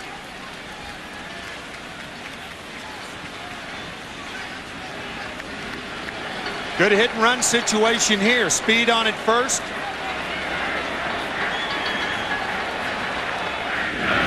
A late break and the throw down have got him by 15 feet. One away. Evidently we picked up the hit and run, but Chuck Knobloch didn't. He's got to swing the bat to protect Vizcaíno. Clearly Vizcaíno running as part of the hit and run, but the hitter's got to protect the runner.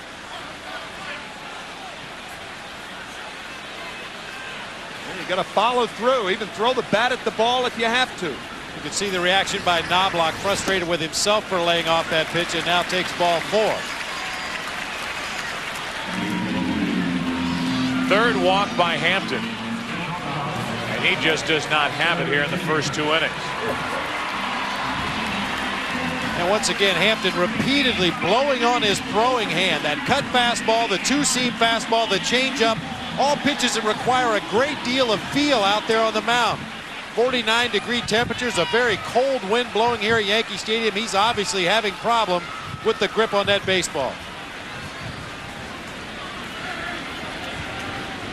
1 on, 1 out. The weather wasn't all that great in Game 5 of the National League Championship Series. I remember talking to you, Tim, prior to that game, wondering if it might affect Mike Hampton. Boy, it didn't affect him that night, as he went the distance, going 9, no runs on 3 hits, struck out 8, walked only 1. But it's a different story here tonight. Already thrown 50 pitches. He and the Mets trail 3-0 as Jeter takes ball 1. Mike Hampton trying to get a grip on his pitches, while Roger Clemens tries to get a grip on his emotions.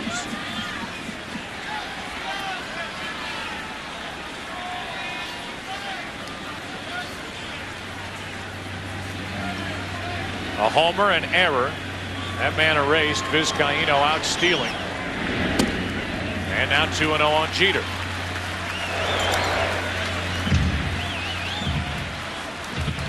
Again, it bears repeating, and you guys were just talking about it. The New York Yankees, one of the most patient teams in baseball when they're at the plate with a bat in their hands.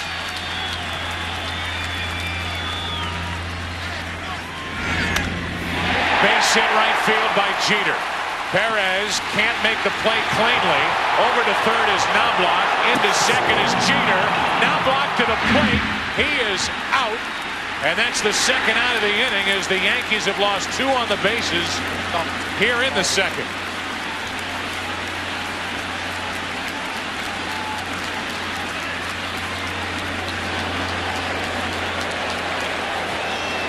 Timo Perez makes an error in right center field, allowing Jeter to go to second. But recovering in time is the always dependable Alfonso to get Chuck Knobloch. With 2 outs, you can understand Willie Randolph sending Knobloch home. Not with 1 out, however, and Justice coming up. Knobloch didn't slow down, going to third all the way. Now he has to depend on Randolph. Randolph overly aggressive right there. Now it's Jeter at second with 2 out. And ball 1 to Justice. From catcher cam, Mike Piazza, one of quite a few. Now Knobloch slamming things in the Yankee dugout. Runner at second, 2 out, and Justice goes after a pitch out of the strike zone. 1 ball, 1 strike. Mike Piazza, one of a growing number of catchers who wear their masks while they make the tag play at home plate. 20 years ago, that was unheard of, because when you keep the mask on, that alters your peripheral vision, and you don't have the vision. That mask is made for the vision between the catcher and the pitcher. And for the most part, that's it. To the right side, Alfonso keeps it on the infield, gets the out, and the inning is over. In the inning for the Yankees, after all that, the only run they get, the leadoff home run. Am I supposed to talk over that? A home run by Brocious. How about that now? 2 runners lost on the bases by the Yankees, and after 2, 3-0 world champs.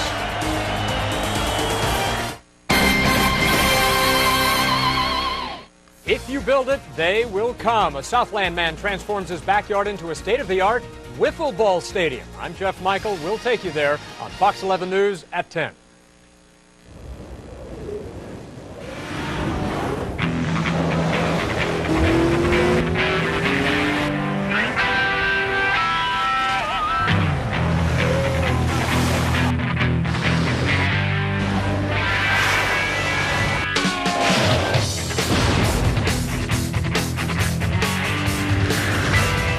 New 240 horsepower Nissan Pathfinder.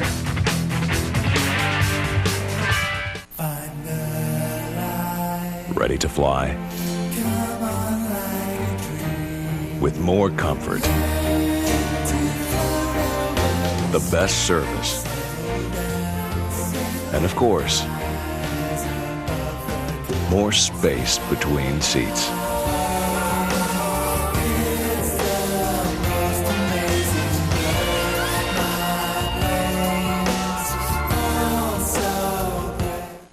Whether you're at home conquering the world, venturing out into it, or just taking a break from it, there's a whole new way to stay connected to it. Because Verizon is giving its local customers who sign up for select digital wireless plans free internet access at home and on their wireless phones until Memorial Day 2001. It's the internet how, where, and when you want it. Call Verizon now to find out how you can get it all. Then consider it done.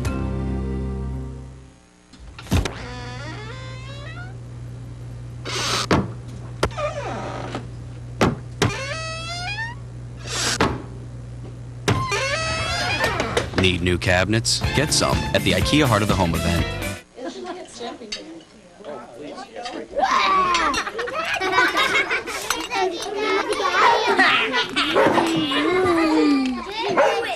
Bigger adult tables and everything for dining at the IKEA Heart of the Home event. The X-Files, tonight at 11 on Fox 11. Well, the Yankees have to wonder what might have been in that second inning where they could have taken some of the edge off this Game 2 of the World Series, and the Mets have to feel fortunate to be down by only 3. 3-0 Yankees, third inning. Peyton, Bordick, and Perez for the Mets against Roger Clemens. 2 runners lost on the bases in that bottom of the second. Joe, I don't think I recall worse base running in the first 2 games of a World Series than the first 2 games that we have seen. Last night by the Mets and tonight in the second inning by the Yankees. But they lead 3-0 as Peyton comes up empty, strike 2.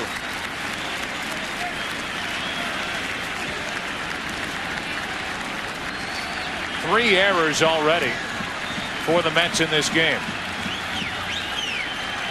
Peyton has 1, Bordick 1, and Perez has 1. 1 ball, 2 strikes, and Peyton gets a piece of it.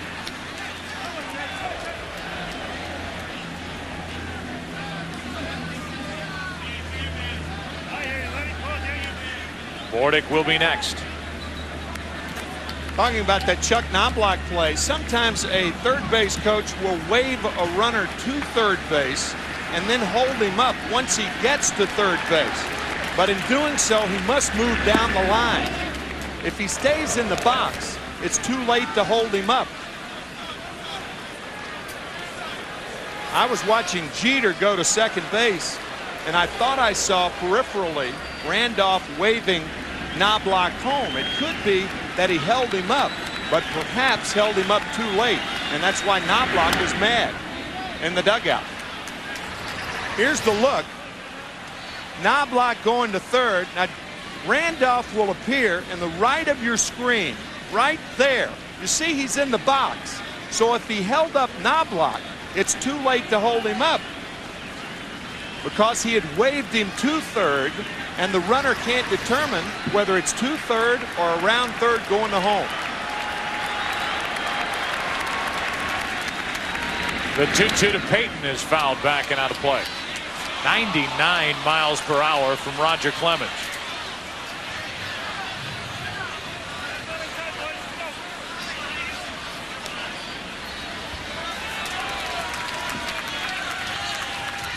The Mets have only 1 hit, the 1-out single by Zeal in the second. The Yankees got 2 runs in the first and only 1 in the second on the home run by Brocious. 2 balls, 2 strikes. Peyton's gone, and strikeout number 5 for Clemens.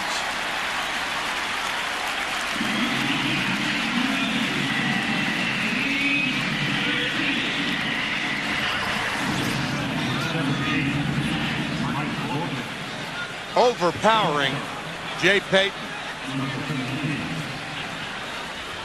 Some pitchers you have to get the ball up, as the Yankees are trying to do with Mike Hampton. With Clemens, as you can see, you have to make him get it down. Now Bordick fouls it back and out of play. This season, even the last 2 seasons with the Yankees, you could get a pretty good early read on Roger Clemens and determine what sort of night it was going to be. 5 subway cars, meaning 5 strikeouts so far for Roger Clemens. The early returns are in, and Roger Clemens has brought great stuff to the park with him tonight. 1 ball, 1 strike on Bordick.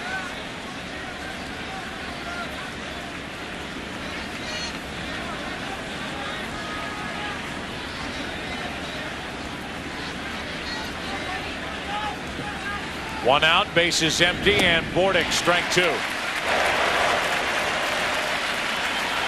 What makes Clemens so difficult, the eye level. You have to adjust to the high fastball above the letters, or right at the letters, and the splitter below the knees. Like a bobblehead doll hitter up there. And it's Bordick in the batter's box now, set up at a ball and 2 strikes. Little pop up behind short for Jeter. 2 out. Next Sunday, catch the best professional figure skaters in the world as they compete in the Grand Slam Super Teams of Skating. Brian Boitano, Katarina Witt, Brian Orser, and Nicole Bobek headline a star-studded field of Olympic and world champions. Round 1 of the Grand Slam Super Teams of Skating next Sunday right here on Fox. 2 out with Perez coming to the plate. And that's a good sign for Clemens, getting out in front of all 9 hitters tonight. And it continues with Perez, strike 1.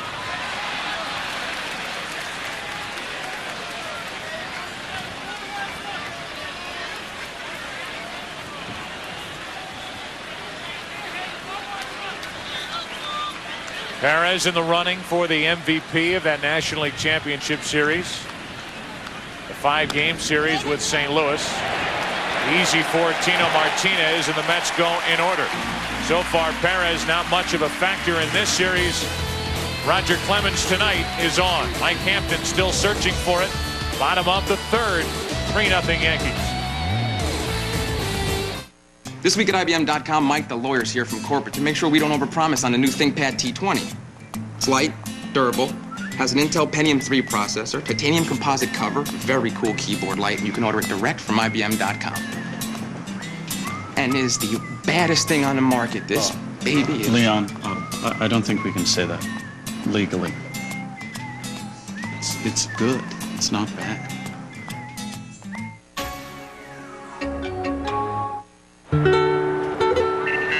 Small business software, $400. Letterhead, $610. Office supplies, $90.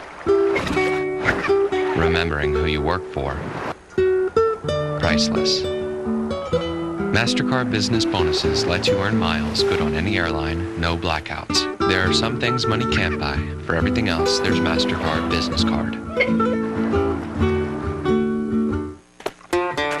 What's that? This is totally digital, totally impressive, total chick magnet. Feel this, virgin yak. Chicks dig this stuff. And for the coup de grace, imported beer. Some beers are for show. No, thanks. Some beers are for real. Cool and refreshing as a mountain stream. Hi, got enough for us? Head for the mountains of Bush.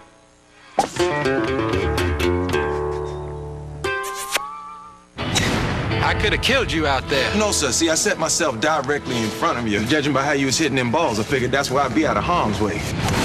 If he can beat the odds. This is becoming embarrassing. Oh, no, sir. It's been embarrassing for quite some time now. If he can win the game. I can't do this. Yes, you can. He can have it all.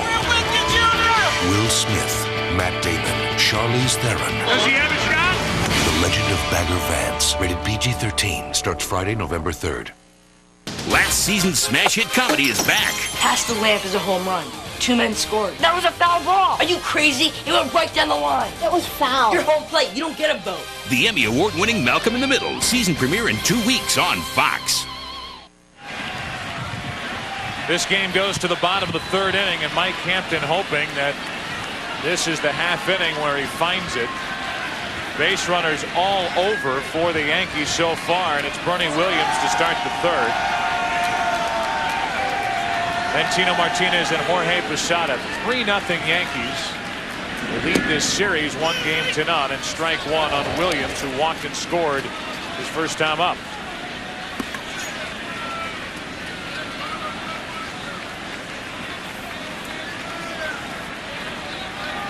Switch hitting center fielder waits for the 0-1. Ball and a strike. We talked about Hampton's velocity in that game 5 when he pitched the complete game shutout. He was 92, 93, and he does not have that good fastball here tonight. Working with a little extra rest. Missing outside, the count 2-1, but he's been 87, 88. I haven't seen him break 90 yet tonight. Velocity only one of the ways you get hitters out, but with Mike Hampton the other night during the clincher, there was that late pop. You could tell by the reaction of the Cardinal hitters. Williams gets under it to center field. And he's the first out here in the bottom of the 3rd inning. In the crowd tonight with great seats, stars of Fox's newest show, Boston Public, premiering tomorrow at 8 Eastern, 7 Central. USA Today calls it the Monday show to watch. Another surefire hit from David E. Kelly, creator of Ally McBeal and The Practice. There's the cast enjoying hot dogs here at Yankee Stadium. Who are they sharing it with? Sarah Jessica Parker and Matthew Broderick.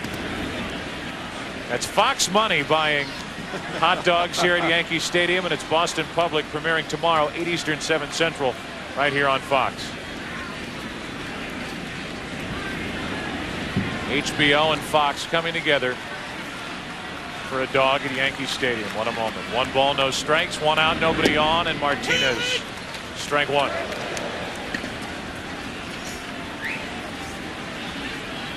Boy, this crowd is, no, I've said it twice or maybe 10 times by this point, but certainly noticeable. I mean, there is just no energy out of these seats here tonight. Either they're worn out from last night. I'm sure a lot of people are back from game 1.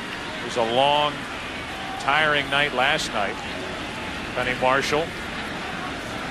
Nicholson's back. And I think, and Tim, you mentioned it during the break, that what happened with Clemens in the first inning really stunned these fans, and it's kind of taken the edge off the crowd here tonight. Jesse Jackson.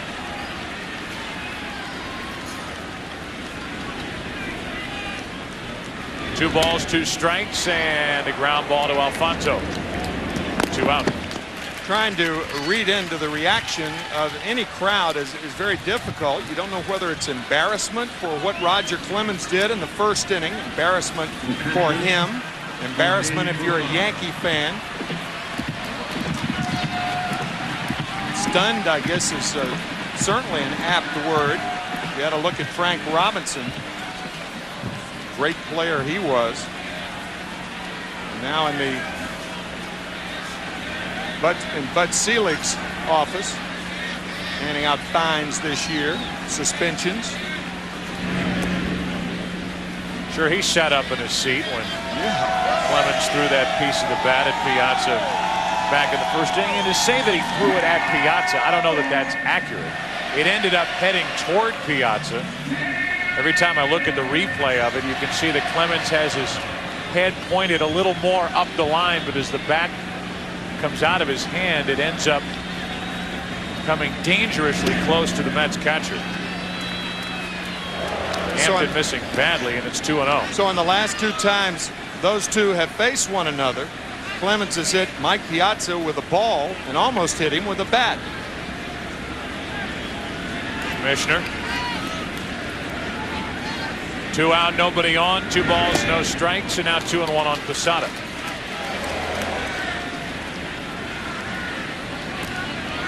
Posada with an RBI single back in the first inning. He and Martinez with runs batted in after back-to-back 2-out walks to Justice and Williams.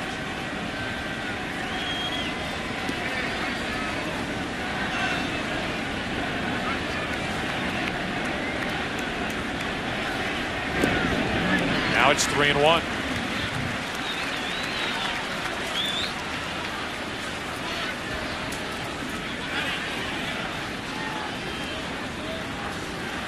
Constantly stretching, and a guy in Roger Clemens who was on the disabled list went on June 15th of this past season with a strained right groin. And when he came back, he was the Roger Clemens of old for these Yankees. Really their first real look at a long stretch of Roger Clemens in a dominating mode. Came back July 2nd. And he rattled off 8 wins in the next 14 starts without a loss. And ended up down the stretch coming off the disabled list with a record of 10-4 the rest of the way. And a 13-8 season overall. Here's Paul O'Neill.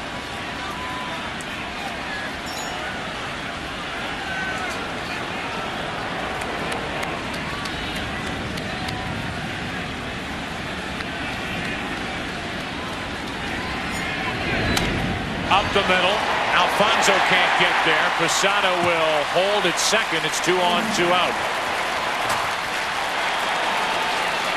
A walk and now a single as O'Neill gets his second hit of this World Series.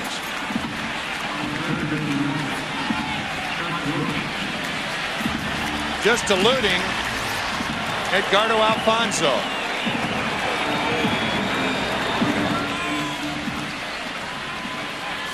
And now an RBI chance for Brocious, who homered with his only at bat so far back in the second.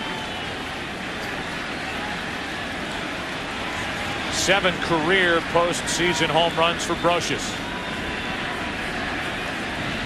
2 on, 2 out, and strike 1 over the inside corner. And that is a dangerous pitch, as Mike Hampton proved the last time up. Scott Brocious, a very, very good inside hitter.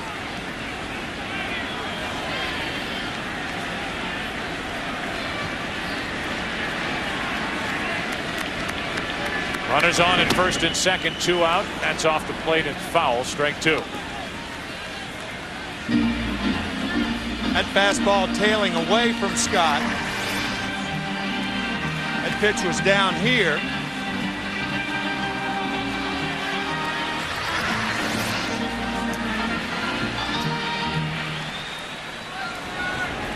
Posada the runner at second with O'Neill on at first. O'Neill with the 5th hit of the night for the Yankees to go along with 4 walks. One of the hits a home run. There have been 3 errors by the Mets, and at the moment it's 3-0 Yankees. 1-2.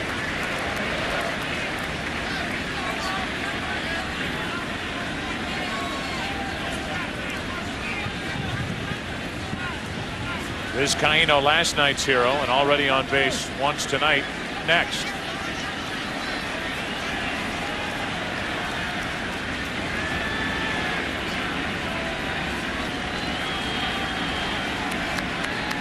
Had that shot at Joe Torre. We get a chance to meet with the managers prior to each game, and as we were walking out, Tim McCarver said to Joe Torre, "Well, get your rest." And he said, "I'm doing that right now." As we were in there talking to him. Yeah. That's what he thinks about us. 2 on, 2 out. 1 ball, 2 strikes. And that's out of play. Back in the second, leading off, Brocious went down the left field line. Just enough to get into the seats, and it just did stay fair.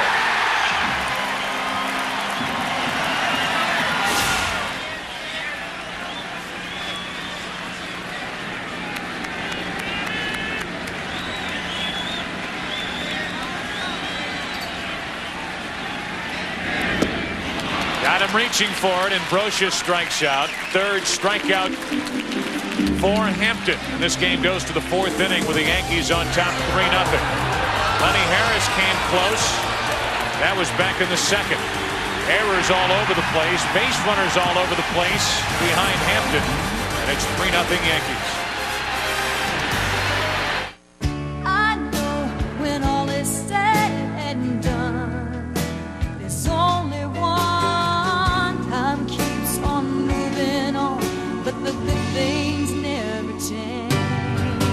The joy of living, joy of life, and joy of sight, the joy of cola in your life.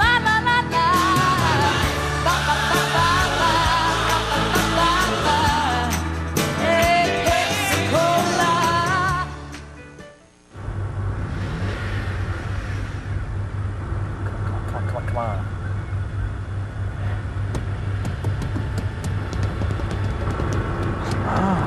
Come on. Its roomy interior makes it incredibly comfortable. Its 200 horsepower makes it hard to sit still. Here we go. Here we go. The new Chrysler Sebring LXi sedan. This is it, people. Let's move. Here we go. Let's go. Let's go. On 3.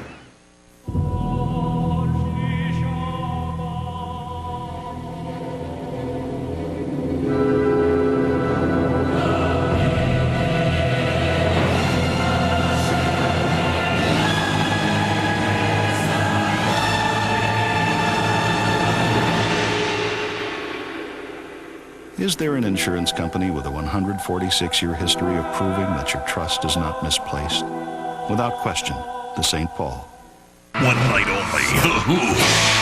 How you doing out there? It's a little chilly. Ow. The Simpsons season premiere with The Who in 2 weeks on Fox.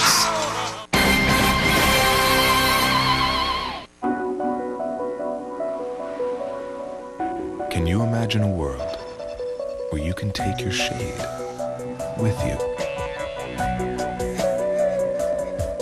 We can. An automatic rear sunshade. Just one of the many innovations you'll find within the sanctuary of the Infiniti i30. It's all the best thinking. Jeff Michael, Susan Hirasuna. Weekends on Fox 11 News at 10. Well, now it's the fourth inning with the Mets batting, and they trail the Yankees 3-0. Alfonso, Piazza, and Ventura for the Mets. And that got a piece of Alfonso as Clemens hits the leadoff man here in the fourth inning. And that'll get the Mets' attention. And who's coming to the plate next? Piazza. When you have the reputation of Roger Clemens, you could see Jorge Posada sitting outside, but it's a tough sell when you accidentally hit a batter. But when a catcher has to move a mitt that far, clearly the ball just got away from Clemens. But anytime Clemens comes inside to a hitter, people think that you're throwing at him. And often you're throwing to knock guys back off the plate. And here's one of them. One of the 10 that Clemens hit during the regular season. Piazza with a runner at first and nobody out. High heat, 96 miles per hour to Piazza, ball one. The first time up, all 4 pitches to Mike Piazza were inside, eventually retiring Mike on a ground ball to second base.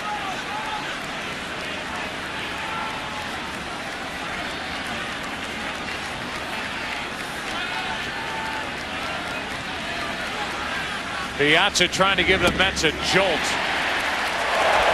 Can't do anything with that pitch. 1 ball, 1 strike. I was thinking right along with you, partner. The best thing that could help the Mets right now would be a long ball by Piazza. And in order to do that, he's going to have to get the ball down. Don't think home runs are a stranger to Mike Piazza. There's that slider I was talking about. July 9th last year. And then in June of this year, another slider, low and away, center field. Only the second grand slam hit against Clemens. 3 in the career for Mike Piazza against Clemens. And it was talked about after the beating on July the 8th. That was the history leading into Clemens driving Piazza off the plate. The fact that Piazza entered this game 7 out of 12 lifetime against the Rocket with 3 home runs and 9 RBIs. Clemens behind in the count, 2 balls and a strike. Now 2-2. That was the best pitch Mike Piazza's had to hit in this ball game. A fastball down around the knees. A deadly low ball hitter.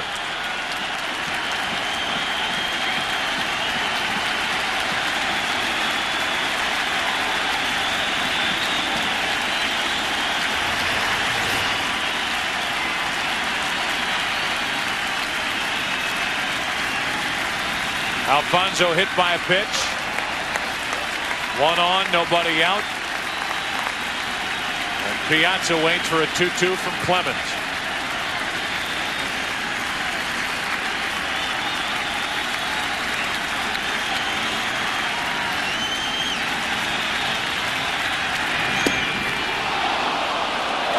Full count. Piazza does not strike out a lot. For a guy with his power, he only struck out 69 times this year.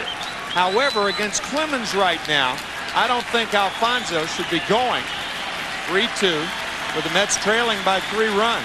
The way Clemens is throwing, too good a chance for a strikeout. He's going. Piazza pops it up. Shallow right down the line. And it's Tino Martinez with a nice catch in foul territory, 1 out.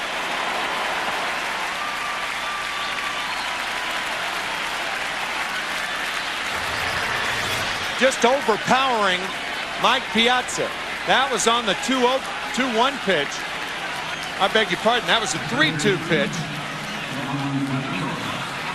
And a nice play by Tino Martinez. And Tino Martinez had to make that play. Paul O'Neill playing very deep in right field.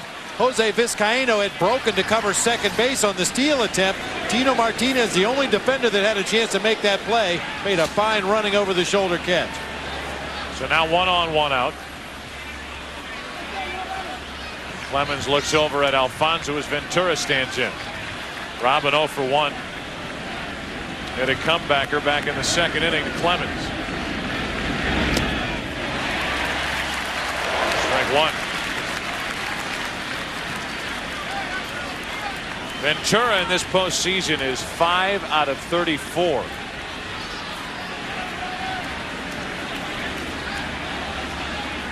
Only 1 home run and 7 runs batted in.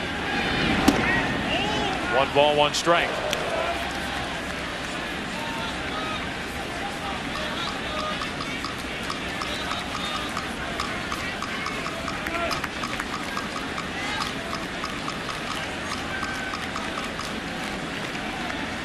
Well, it wasn't Piazza who gave the Mets a jolt. That was close over at first. Ventura or Zeal, somebody's got to step up and do something to get the Mets off the deck here in the middle innings. Mets with only 1 hit, the 1-out hit by Zeal back in the 2nd. The only other base runner, Alfonso, who was hit by a pitch to start this 4th inning. He's running, and Ventura fouls it back and out of play, strike 2. Take a look at the St. Paul Company's trivia question. New York City is hosting its 151st World Series game tonight. What city has hosted the 2nd most? Edgardo Alfonso running on that last pitch on a hit and run with the Mets down 3-0 is the most surprising running situation so far in the series, in my view.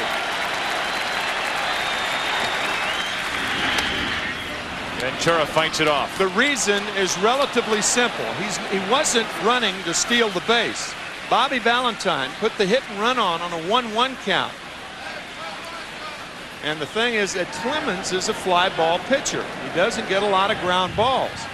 In my view, you waste a strike by making a guy like Ventura swing in that situation. Ventura strikes out, 2 gone, and that's 6 strikeouts for Clemens.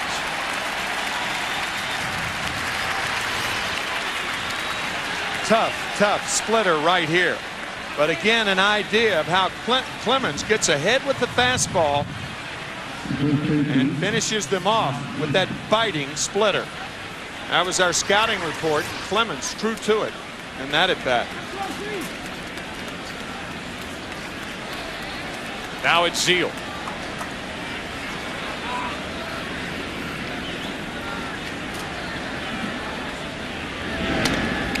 To the shortstop, Jeters. Nice easy hop with the force at second to end the top of the 4th inning. Tonight, Roger Clemens on the mound with his pitching has been in control. He's in charge this evening. And as this game goes to the bottom of the 4th inning, the Yankees still lead 3-0. For an industry that prides itself on being high-tech, a lot of online brokers are surprisingly hands-on. Your order to buy or sell a stock simply gets handed from one middleman to the next. Which means, by the time your order's confirmed, you may wish it wasn't.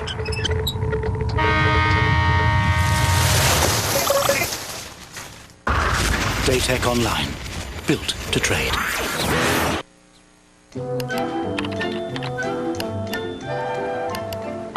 That's the one. Perfect match. Oh, she's gonna go nuts. She's going to love this. Oh, I score. Honey? Hey. Got a little surprise for you. So do I. I actually found someone to buy this old lamp. Isn't that great? $500. Whether you're buying or selling on eBay, use your Visa card.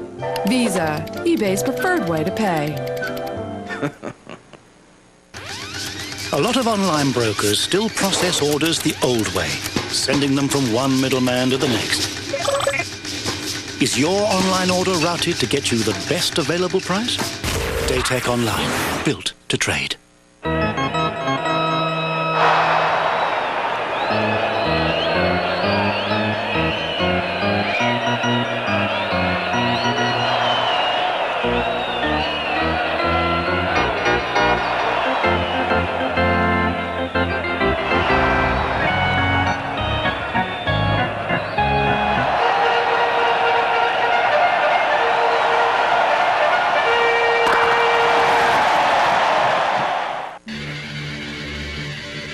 Daytech Online's advanced routing technology instantly directs your order to an appropriate venue in an effort to get you the best available price. Find out more at daytech.com. Daytech Online, built to trade. Are you ready? I used that amendment thingy. What was it? The Constitution. Right. For an all-new season Elaine, no, bad girl. of Ally McBeal. I like that. Robert Downey Jr. joins the cast. I should have knocked. Are you making tea? Ally McBeal, the season premiere at 9/8 Central tomorrow on Fox. This live view of the 2000 Subway Series, courtesy of the Bud One airship, seen by millions on its ongoing Goodwill tour as Vizcaíno tries to bunt his way on strike one. Budweiser is the official beer of Major League Baseball and the World Series. Bottom of the 4th inning, 3-0 Yankees. All Roger Clemens so far, and Vizcaíno, who reached on an error back in the 2nd, waits for an 0-1 pitch from Mike Hampton.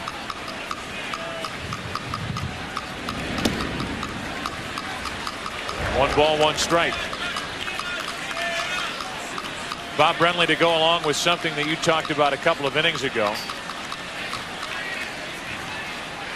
The temperature does indeed have a direct influence on Mike Hampton and how he has pitched in his career. A ground ball to deep short.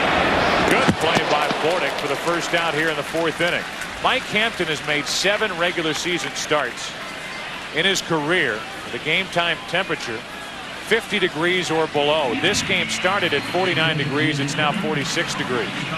I know that this conversation borders on minutia and it's statistic heavy, but it's interesting. In those 7 starts, With a temperature 50 degrees or below, he is 3-4 with an ERA of 6.27. And he averages 5.5 walks per 9 innings. In the other 180 in his career, he's 82-49 with an ERA of 3.33, walking only 3.4 per 9 innings. And in case you're wondering, Game 5 of the National League Championship Series was 57 degrees, drizzling. But that important mark of 50 degrees, it was warmer than that, and Hampton was virtually unhittable.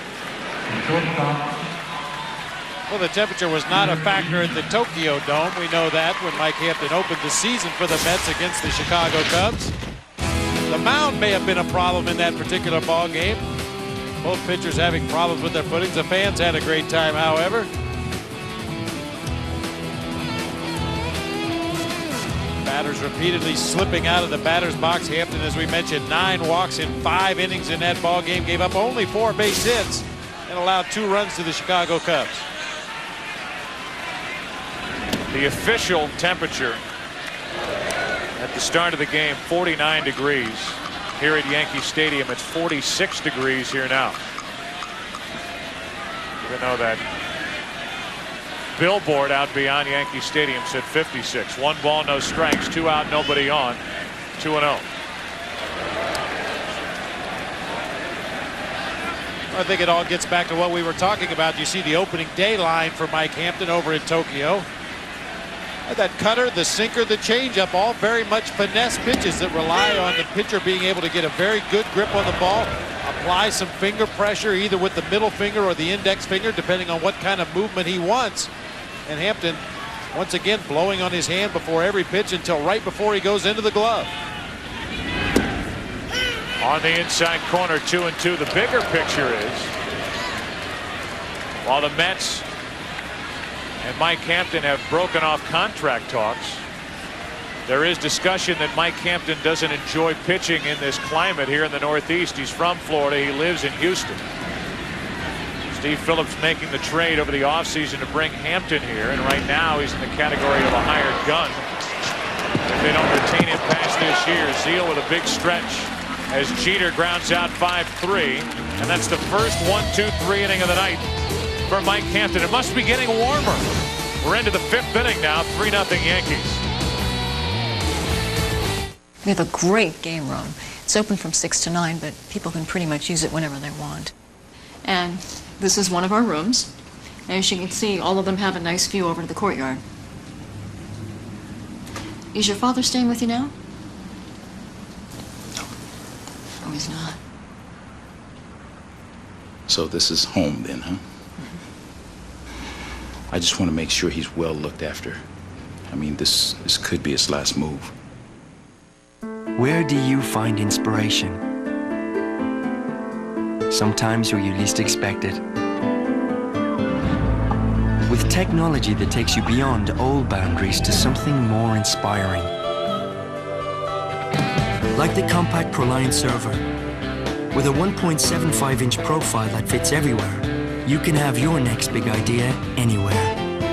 Welcome to the new IT, inspiration technology from Compaq.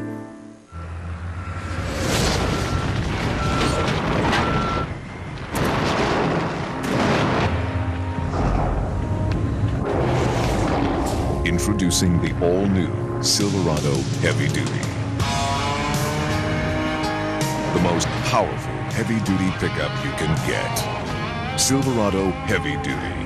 More truck from Chevy.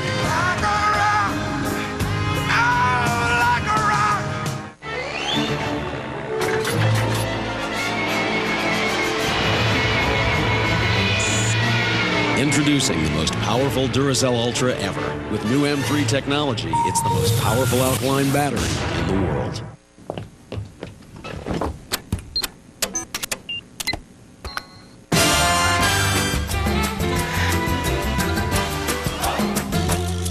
Office Max. You supply the ambition, we'll supply everything else. This fall, John Goodman is a normal guy with one little twist. If it isn't my gay homosexual son.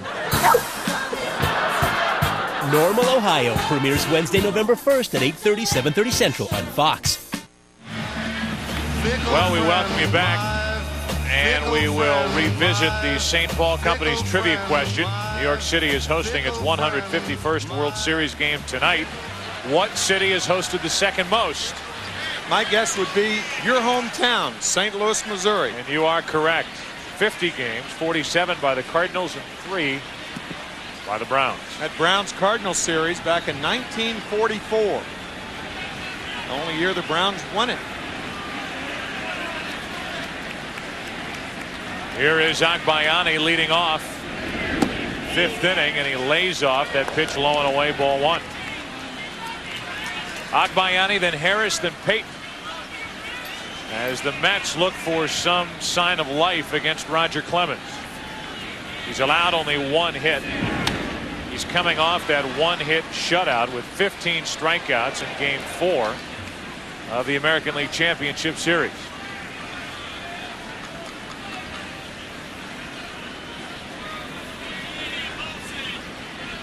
Clemens lost 2 games in the division series against the A's. As Agbayani grounds one to Jeter. Bad throw, but scooped up by Martinez, 1 out.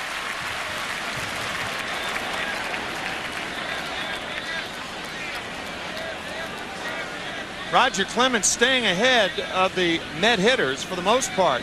Matter of fact, he was ahead of the first 10 hitters to face him. Strike 1 is the biggest pitch on any count to any hitter. The hitter is forced to be a defensive hitter, as he is 0-1, 0-2, 1-2. He becomes a different hitter. You go 1-0, as Roger just has done to Lenny Harris, 2-0, 3-0, 3-1. That's when pitchers get burned. This 38-year-old right-hander throwing 97, 98. 1 ball, 1 strike on Lenny Harris.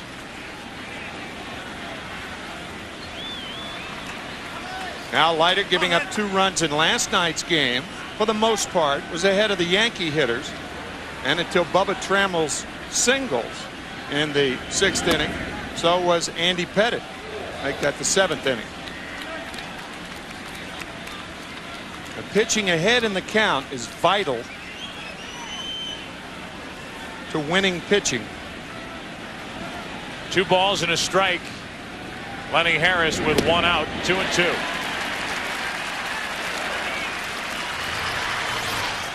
Lenny Harris looking for the fastball on the 2-1 count and gets under it.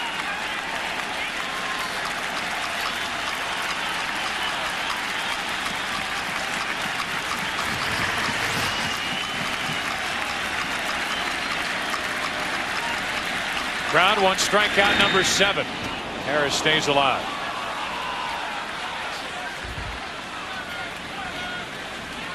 That's an example of a defensive swing. A guy like Lenny Harris wouldn't take a swing like that if the count were 2-0, 3-0, or 3-1. He's protecting here, so he cuts down on his swing, and it's a check swing.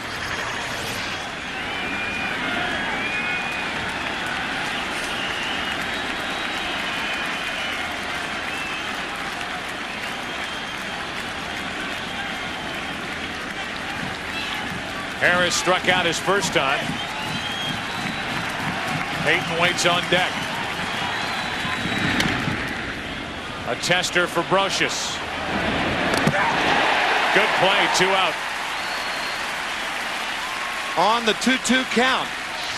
Think about it now. There are 12 counts possible to any one hitter. On the left-hand side, the unpredictable counts. Even counts are when the hitter's behind. The predictable counts of 1-0, 2-1. And then the Don Rickles counts, 3-0, 2-0, and 3-1. That's when the hitters are at their most offensive. And then the 3-2 count, a swing count. But check out right here, 1-2, 0-2, 2-2. All, now those are major league hitters this season. American League and National League. Payton hits a rocket over to third, backhanded by Brocious. And a 1-2-3 inning for Clemens. He and the Yankees halfway through game 2. And the Yankees lead by 3.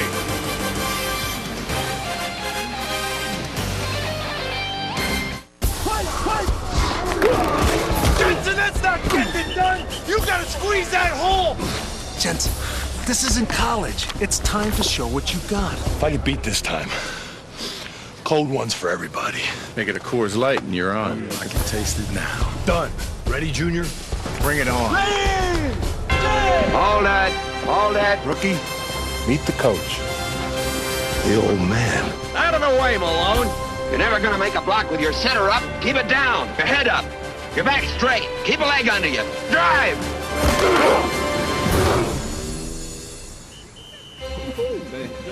Don't forget my beer, Junior. Coors Light, frost brewed at the edge of freezing. Like I said, Coors Light for everybody. Jensen. No hard feelings. It's not exactly my feelings that hurt, sir. We gotta be apart. Have a down and kick with the arms and free and up and all to the front. And Clinton and knee and Clinton. E-Trade's online sign-up makes it easy to open a brokerage account. Apply now, and you could be investing in 5 minutes. Good 1, 2, 1. Great warm-up. Now let's work out and... Sign up online for a $75 bonus. E-Trade. It's your money. We do not help kids one by one here. Too many of them, too few of us. This is the profession that I have chosen as a career, which I happen to think is a noble one. They don't want to learn. They don't want to listen. I had a crush. Not a crush, Miss Davis. I'm in love with you. I feel so clueless as to how to do this job. Just follow the teacher's manual. I do. Hey, freeze! Kidding. You don't have any idea how powerful you are. Things you do, some of those kids are going to remember 50 years from now. Fox is proud to present David E. Kelley's Boston Public. They're teachers. And when a school is lucky enough to get people like that, you don't let go. Boston Public premieres at 8/7 Central tomorrow on Fox. Well, in our ongoing series of how to get around the boroughs in New York, Game 1, we were showing you the different ways to get to the stadium by subway, different trains you could take, and Shea Stadium, and now how you could do it in a car. What is it, a little under 10 miles between here and there? 9 or 10 miles and one bridge, the Triborough.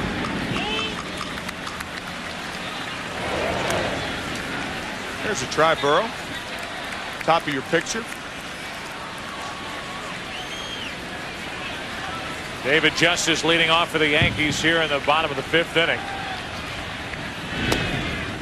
And a 1-ball, 1-strike count.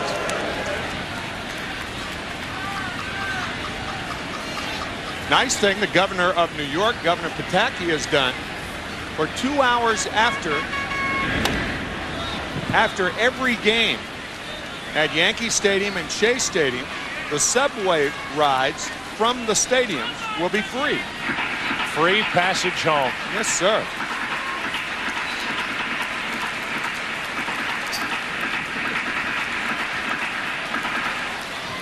Subway Series, Game 2. The Yankees winning last night. Yankees winning tonight 3-0, bottom of the 5th inning. And a 2-ball, 2-strike count. There was a touch of magic in it, in that all of those pinch hitters and all of those players off the bench, the one guy who wasn't replaced late in the game was the surprise starter, and only in there because of his success against Leiter in his career, Vizcaíno. But Joe Torre kept him in the game, and Vizcaíno got a hit in the 6th inning, a hit in the 9th, a hit in the 11th, and the game-winning hit with 2 out in the 12th. A game in which Joe Torre lifted Justice, lifted Brocious, had Soho in the lineup, had inserted Polonia, who got a big hit in the 9th inning. But Vizcaíno stayed in there, and he drove home the game-winning run. That gets away from Piazza, but it's a foul ball. And the count remains 3-2. That's odd because the guy who thinks he fouled the ball is usually the hitter. He didn't foul that ball. Nope. That ball tipped off of Mike Piazza's glove. See, when a hitter runs like that, a hitter's the guy who can feel the ball hit the bat more than anybody. He missed that ball by 2 inches, didn't he? So did Piazza.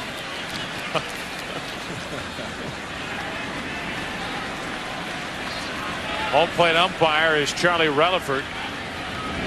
He thought it was a foul tip, and on the next pitch, Justice strikes out. 4th strikeout for Hampton. And we remind you that the Yankees take the subway to Shea and put El Duque on the mound. See if he can go to 9-0 in his career in the postseason, while Rick Reed will make his first World Series start for the Mets. Yankees-Mets World Series Game 3 Tuesday, 8 Eastern, 5 Pacific, right here on Fox. Well, David Justice should have been a strikeout victim and been standing on first base. Instead, he's a strikeout victim and standing in the dugout. Strike one on Williams. One more look at that 3-2 pitch to David Justice.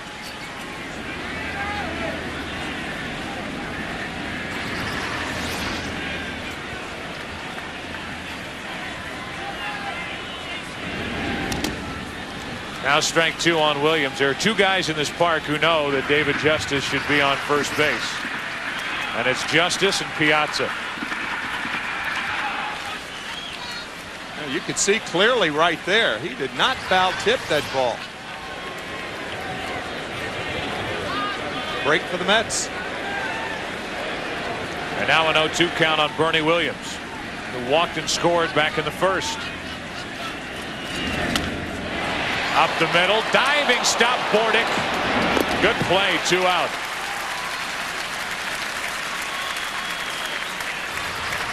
A fine play to make the catch, and as good a play getting to his feet. Watch Bordick.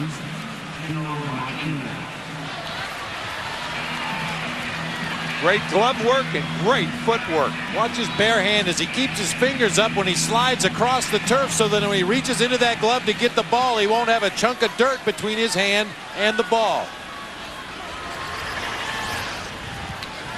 So now with 2 out, nobody on, Tino Martinez leans back from ball 1. Already a hit tonight at .365 in the postseason for the Yankees.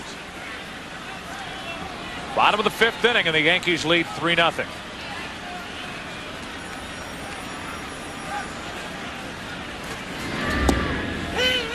One ball, 1 strike.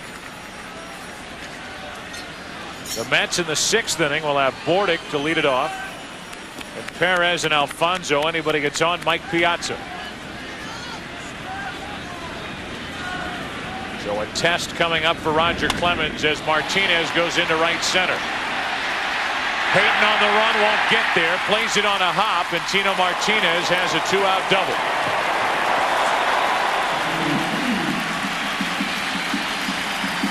Ball hung up in the air for a long time, but neither Perez or Payton could get to it. And another hit for Martinez. The ball hung up in the air after the ball hung up in the air. That was a hanger, a breaking ball, one of the rare breaking balls that Hampton has thrown tonight. Tino Martinez finding a seam in right center field. You could see he was fooled by the pitch, but the hands were back, and that allowed him to furnish the power. Mets are going to take the bat out of the hands of Posada. The intentional pass will put 2 on with 2 out for O'Neill.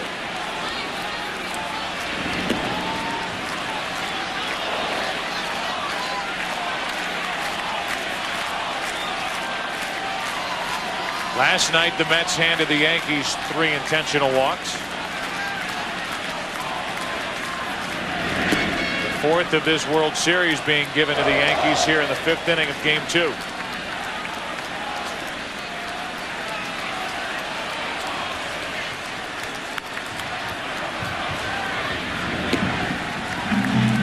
One of the great at-bats in recent postseason history was last night. Paul O'Neill against Armando Benitez. A 10-pitch at-bat. That's the fourth one fouled off. 2-2. Now 3-2. 2 more fouls. And a walk. Did he ever earn it?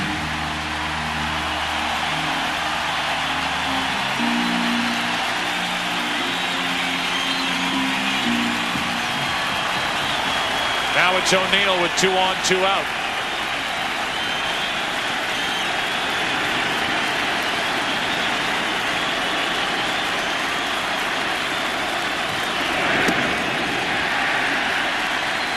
I wonder if the fans and the crowd here standing suddenly realizing that this may be the last time they see Paul O'Neill play a game at Yankee Stadium. If the Yankees win it in 4 or 5, Paul O'Neill may not be with this club next year.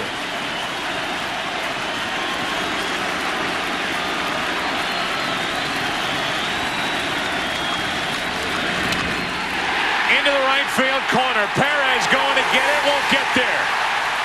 In to score Martinez. They will hold Posada in third, and it's 4-0 Yankees. O'Neill delivers with 2 out.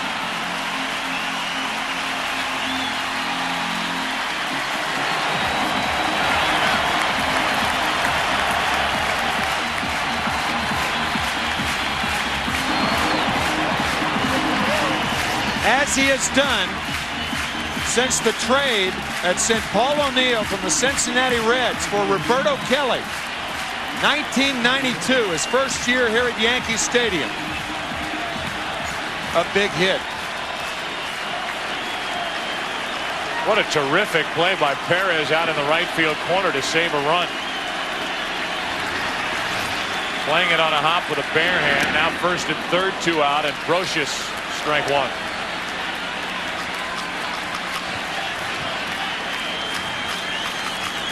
Four runs now for Roger Clemens to work with. Rick White for the second time tonight getting loose for the Mets. 1 ball, 1 strike.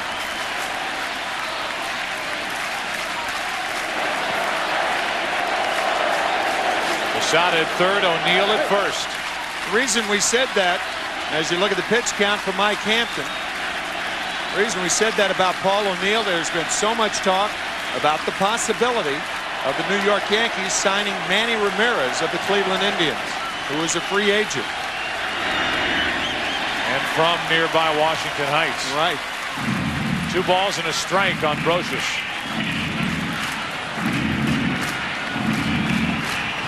Manny Ramirez, the remarkable run producer of the Cleveland Indians.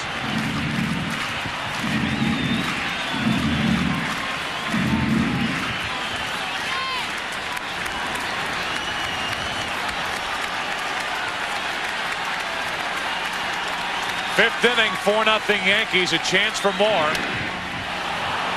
Off the end of the bat. And into the glove of Alfonso to end the fifth. Another run for the Yankees. A 2-out double by Martinez.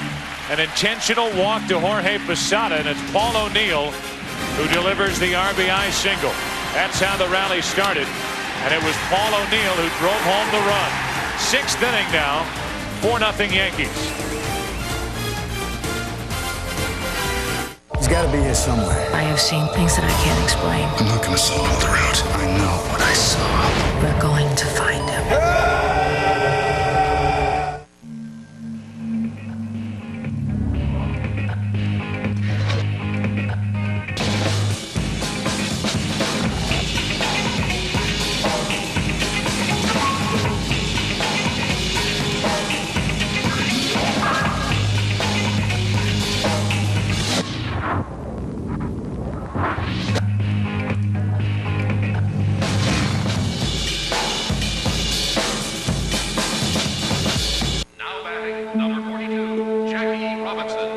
It is not the critic who counts. The credit belongs to the man who is actually in the arena, whose face is marred by dust, sweat, and blood, who had at best knows the triumph of high achievement, and who at worst, if he fails, fails while daring greatly, so that he shall never be with those timid souls who know neither victory or defeat.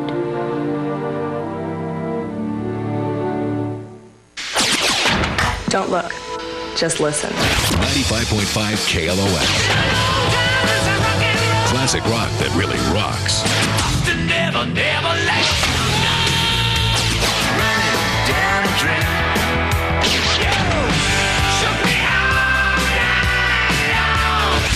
Whoa, that was good.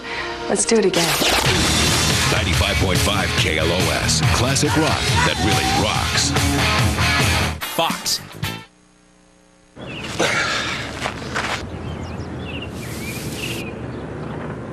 Still trying to make the major leagues? Now here's a shortcut. Just log on to MLB.com, the league's official website, for the best video highlights on demand, live game audio. Make the moves at MLB's official online fantasy game. Grab the latest gear at the official store. MLB.com, the quickest way to the major leagues. For most of us, anyway. Well, one more. Can the Yankees one out of Roger Clemens? He lost his cool back in the first inning, but he has settled in and pitching another great game. Joe Buck, Tim McCarver, Bob Brenly with you. And coming off that one hitter in Game 4 of the American League Championship Series, here he is doing it again. Strikeouts aren't piling up, but he is pitching like that dominant right-hander the Yankees believed they were getting when they picked him up from Toronto. Just overpowering a Mets team that is not used to being overpowered. And you really get the feeling that he probably could have more strikeouts in this ball game. He's throwing that fastball almost at will wherever he wants. And once he gets to 2 strikes, that split finger is just unhittable. Number 9 man is Bordick. He'll start it for the Mets. 6th inning, 4-0 Yankees. Bordick, then Perez, then Alfonso. And again, anybody gets on in the inning, it's Piazza.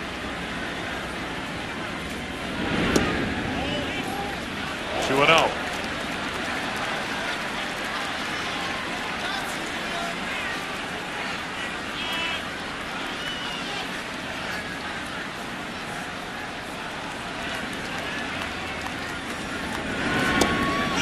Two and 1.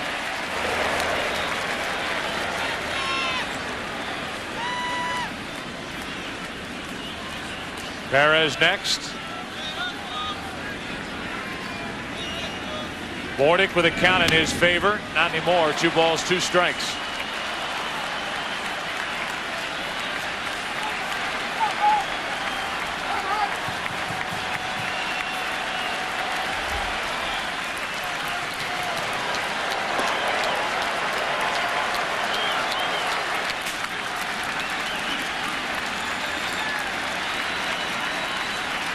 Two balls, 2 strikes. Bordick, goodbye. Strikeout number 7.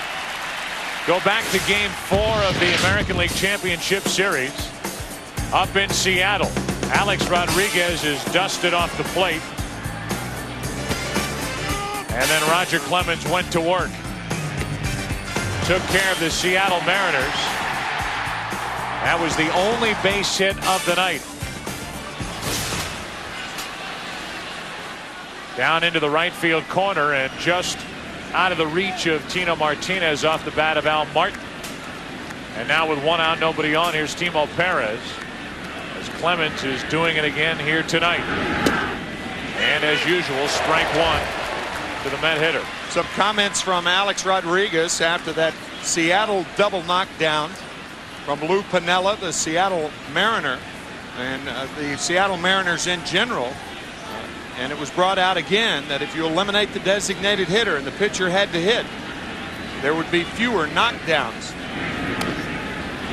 The bunt by Perez. Clemens off the mound. Bad throw and safe at first, as Martinez could not dig it out of the dirt.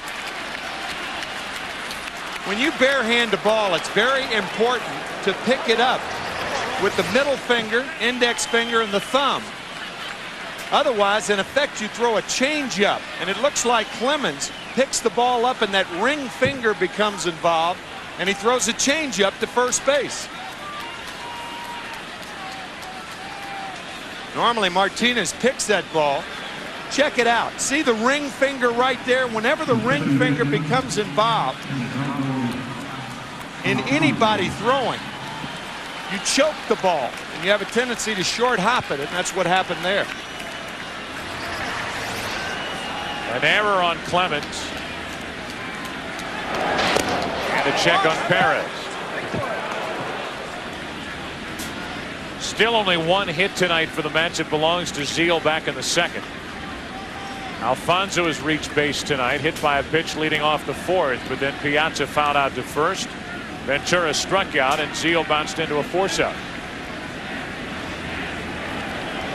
After a Bordick strikeout here in the sixth inning, Perez reaches on the error, and Clemens is paying attention to him over at first.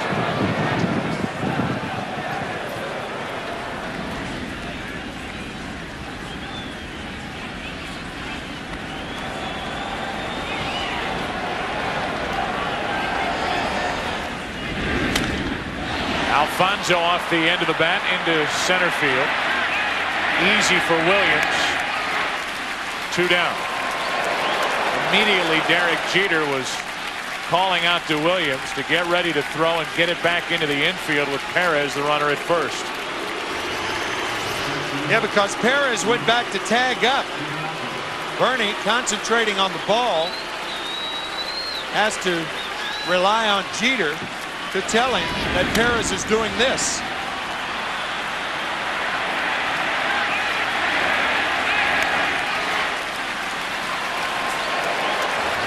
And now 1 on 2 out for Piazza. 0 for 2 tonight. He's grounded out. He's fouled out. Strike 1. Piazza bothered by tendonitis in his right knee. See on that first swing, that back leg kind of kick out. That's that support side for any power hitter, any hitter, the backside.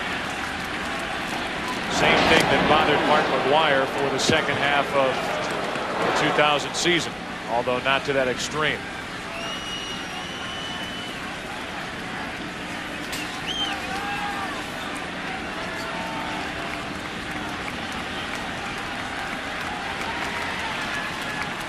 No balls, 1 strike, and now 2 strikes.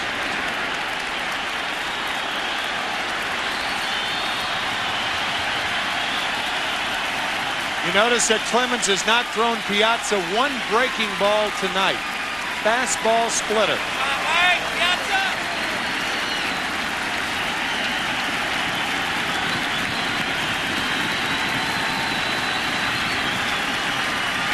Roger Clemens trying to make Mike Piazza his 8th strikeout victim of game 2. You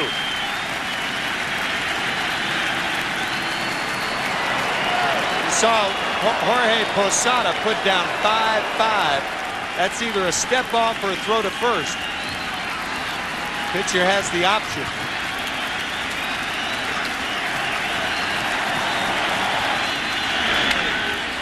Into left field, hard hit. And a heck of a catch by David Justice. Sliding grab by Justice in left, the hardest hit ball all night. A line shot off the bat of Piazza and into the glove of Justice. Bottom of the 6th, 4-0 Yankees.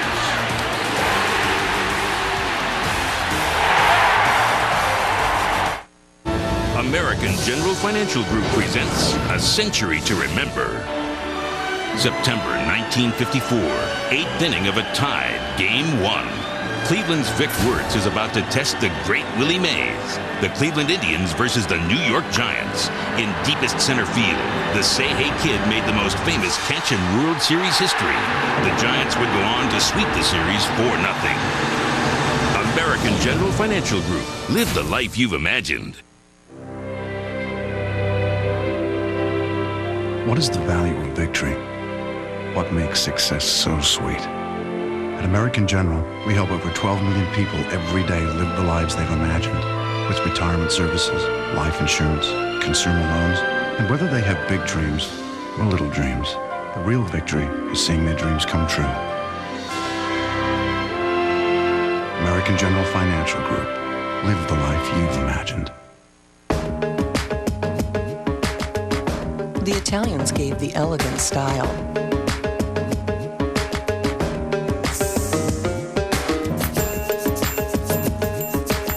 The Germans gave the solid engineering.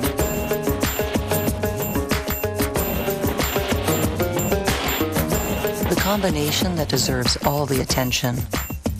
The affordable luxury, the new Laganza from Daewoo. CD, $15. Baseball tickets, two, please. $60. Abstract painting, $3,000. Express checkout on the web, priceless. The MasterCard e-wallet. Online checkout is now one click away. There are some things money can't buy. For everything else, there's MasterCard. Get one at MasterCard.com. Are you ready May you never find a man. for an all-new season Lane, no, bad girl. of Ally McBeal? I want it hot. Can you handle me hot? Robert Downey Jr. joins the cast. I should have knocked. Ally McBeal, the season premiere at 9/8 Central tomorrow on Fox. There's a New Yorker, Regis Philbin, taking in the action here at Yankee Stadium. And I'm not going to say, is that your final answer? Refuse. Yankee fans having the fun here tonight so far. 4-0 the Yankees lead. Hampton back to work. And a strike into Vizcaíno, the number 9 hitter. Then Knobloch and Jeter.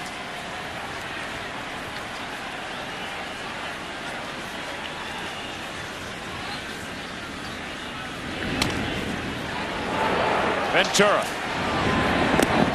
Vizcaíno 0 for 3. It was on Regis's show that Benny Agbayani naively and innocently said Mets in 5. Huh, Regis? Denzel Washington here.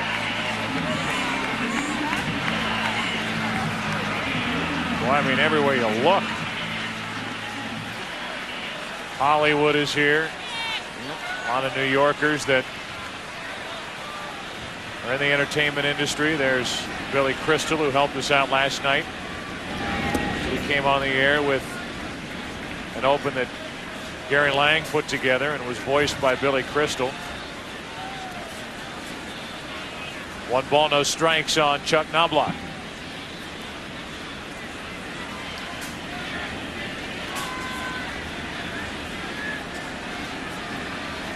Hampton trying to get through the 6th inning. Ball's behind Knobloch, 2-0. Chris Childs. Mrs. Olbermann.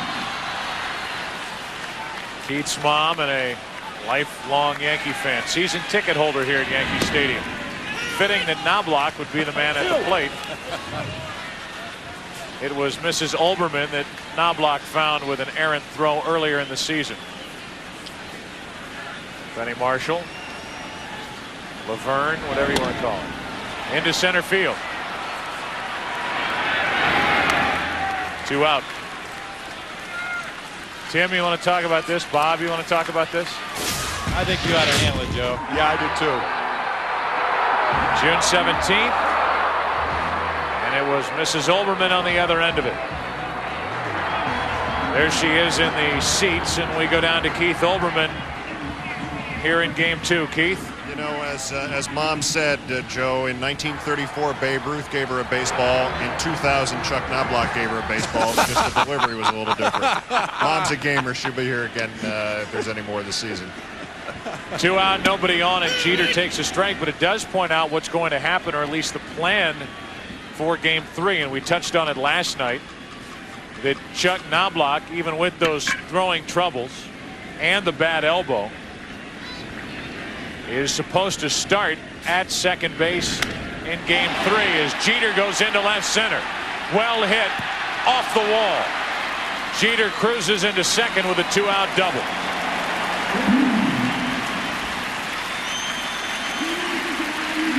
Derek's parents, pride of Kalamazoo, and he's at second with 2 out here in the 6th inning.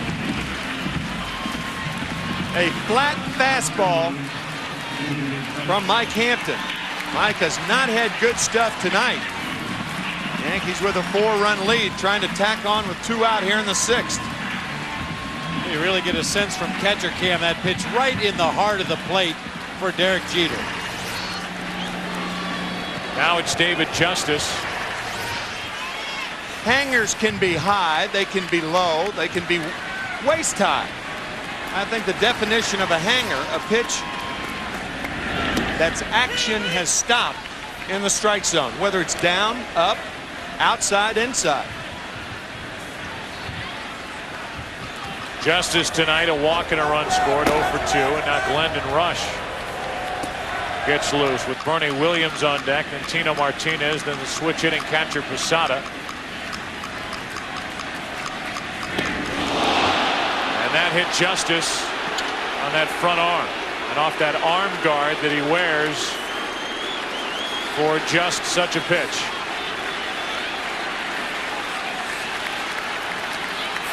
Well, you heard some scattered boos. You can't understand boos. I mean, this situation with what has happened to Mike Piazza in the 1st inning. David Justice, I don't think this was retaliation. And even if it was, it hit Justice on the best spot because he has armor on that right elbow.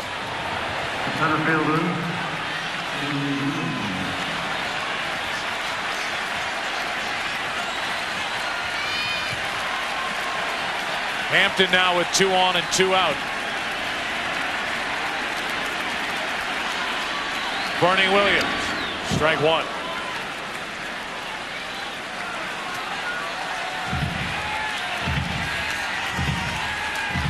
Williams trying to add to a 4-0 Yankees 6th inning lead. Even if that was unintentional, there will be more read into it with the history between these two teams this season and then what happened back in the 1st inning with Clemens losing his temper and firing the broken bat at least toward the first baseline where Mike Piazza was trotting down toward first. Joe, it seems to me that if you're going to intentionally throw at a Yankee hitter, you would have done it more after the event, immediately after the Piazza event. You notice this ball tailing in to David Justice, hitting David on the right elbow.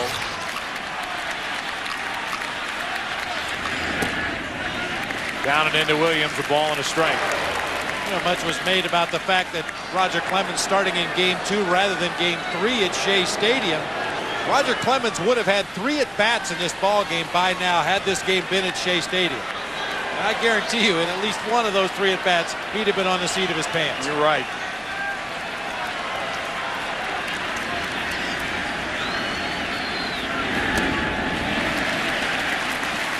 Two balls and a strike on Williams.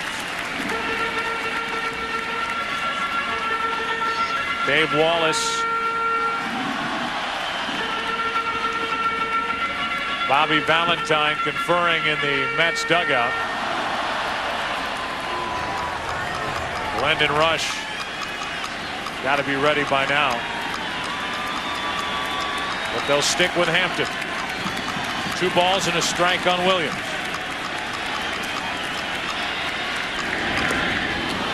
2-2.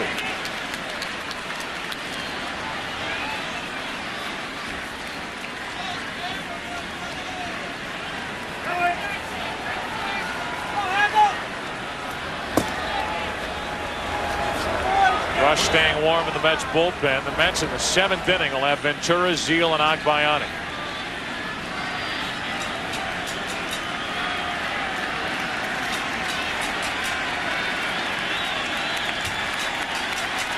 Runners on at first and second, 2 out. And we'll have to wait for the 2-2 pitch.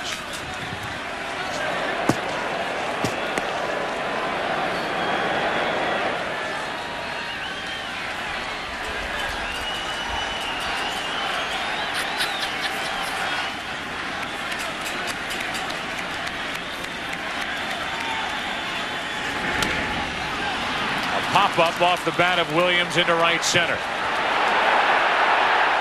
Payton takes care of it, and that takes care of the Yankees in the 6th inning. A double Justice hit by a pitch. Earlier in the game, Alfonso hit by a pitch. Now Justice here in the 6th. We go to the 7th, 4-0 Yankees. Back after this from your local Fox station.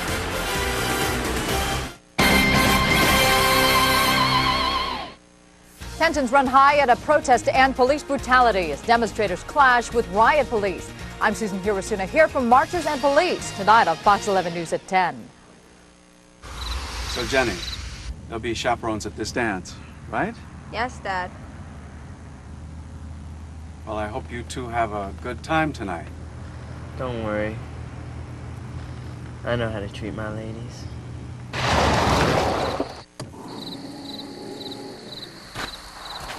You out. With second-row seats that conveniently slide apart, it's beyond a minivan. The Odyssey from Honda. It is not the critic who counts. The credit belongs to the man who is actually in the arena, whose face is marred by dust, sweat, and blood, who at best knows the triumph of high achievement, and who at worst, if he fails, fails while daring greatly, so that he shall never be with those timid souls who know neither victory or defeat.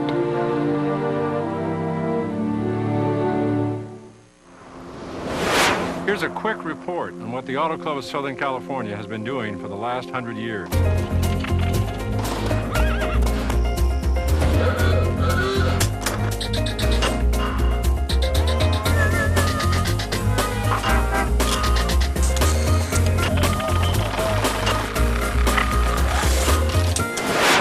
We'd like to thank our members for 100 successful years, and stay tuned for our next report, 100 years from now.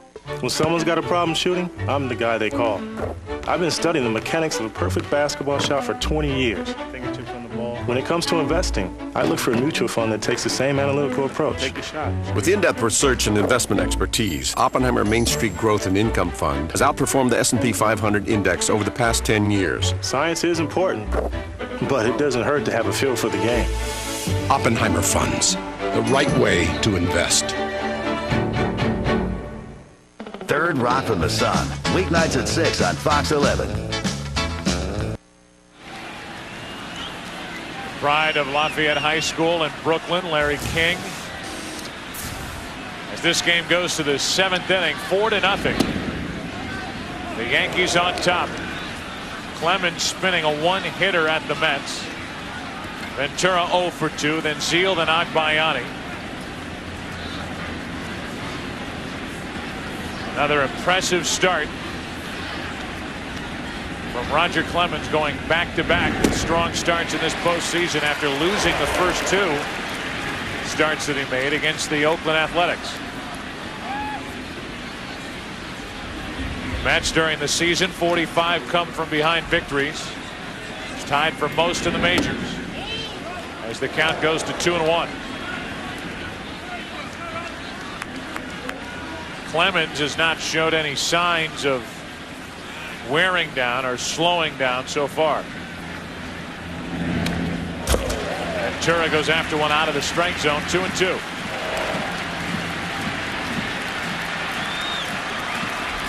You notice Clemens has fallen behind Ventura and fallen behind tonight occasionally, but it's not way behind. No 2-0, 3-0, 3-1 count. It's 1-0, then it's 1-1. It's 2-1, then it's 2-2.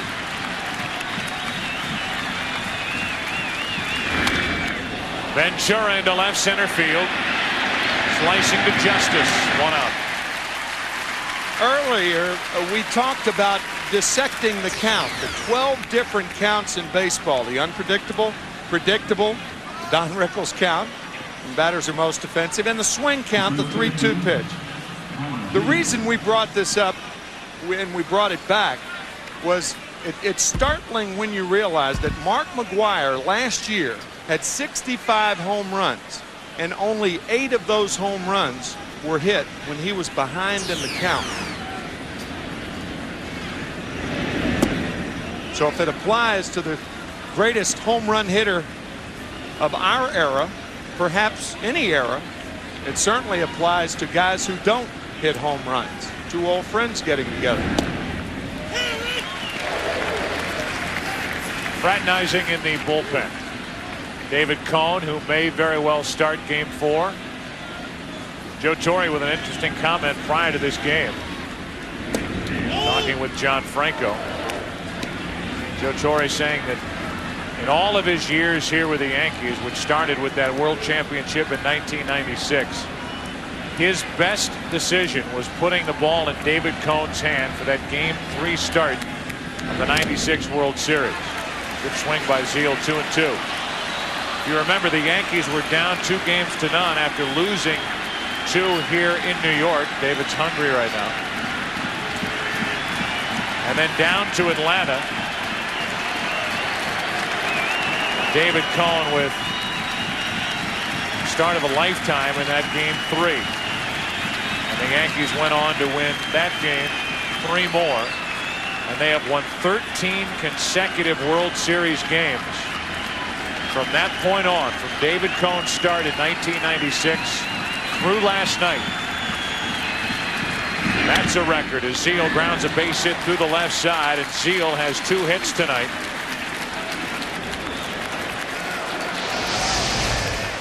Zeal the only 2 hits tonight for the Mets. You look at consecutive wins in championship series games, and the 13 by the Yankees between 1996 and now 2000.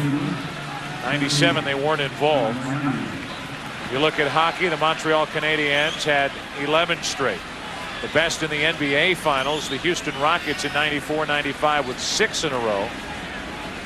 And in the NFL, the Green Bay Packers with the 3 victories at the end of the season from 65 to 67.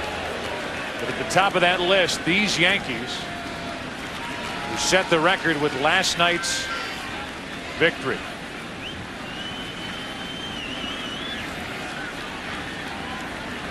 Last year, their 25th World Championship. A runner at first, 1 out. And a rare 2-0 count on a hitter, Agbayani, who gears for the fastball in counts like this.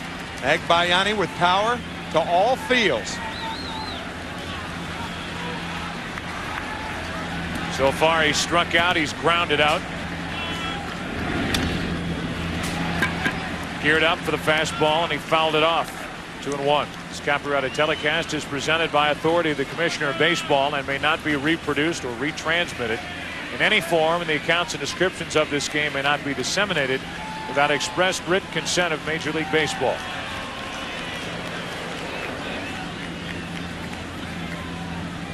Or he can write you a note and you can do whatever you want with it.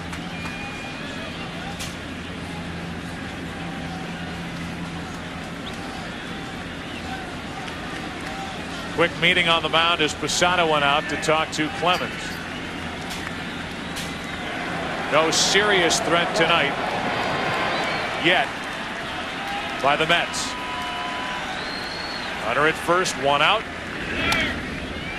And another foul out of play, 2-2. It gives you an idea of just how hard Roger Clemens is throwing when a good fastball hitter, knowing the fastball is coming, 2-0 and 2-1, still can't get around on it.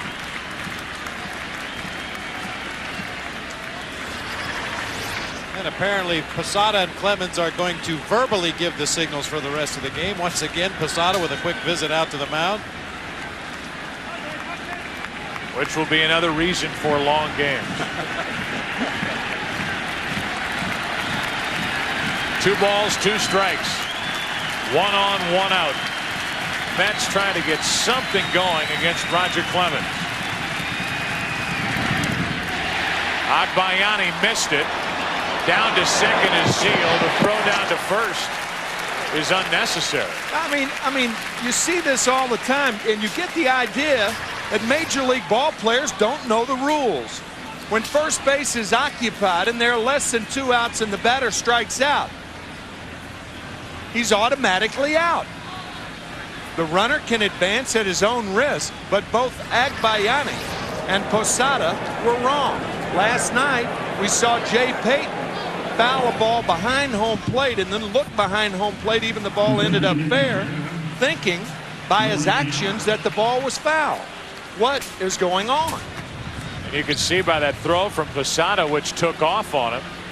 It took Martinez leaping into the air to save a wild throw down the right field line. At that point, Zeile was at second. He would have at least been at third. An unnecessary throw to first. And on the play, Zeile took second, and he's there with 2 out. The wild pitch allows the runner, Zeile, to go to second.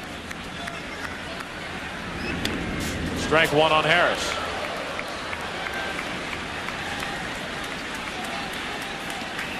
.10:30 here at Yankee Stadium. A 4-0 Yankee lead. Joe Buck, Tim McCarver, Bob Brenly with Michael Weissman and Bill Webb in the truck, along with many others.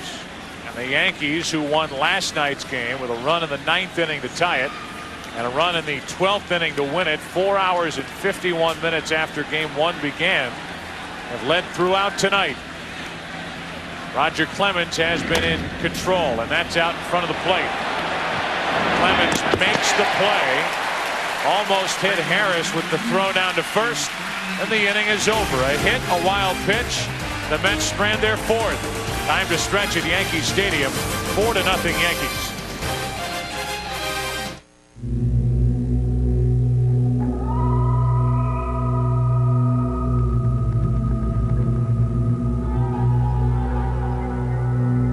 Introducing the all-new Chevy Tahoe.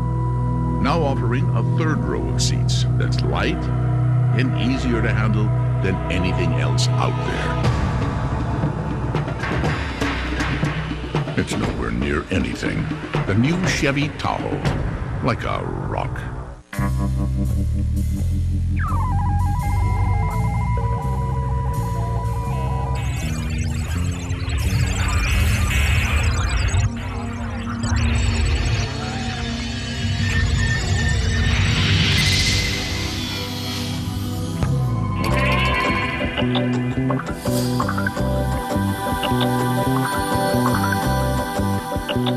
Avaya, communication without boundaries.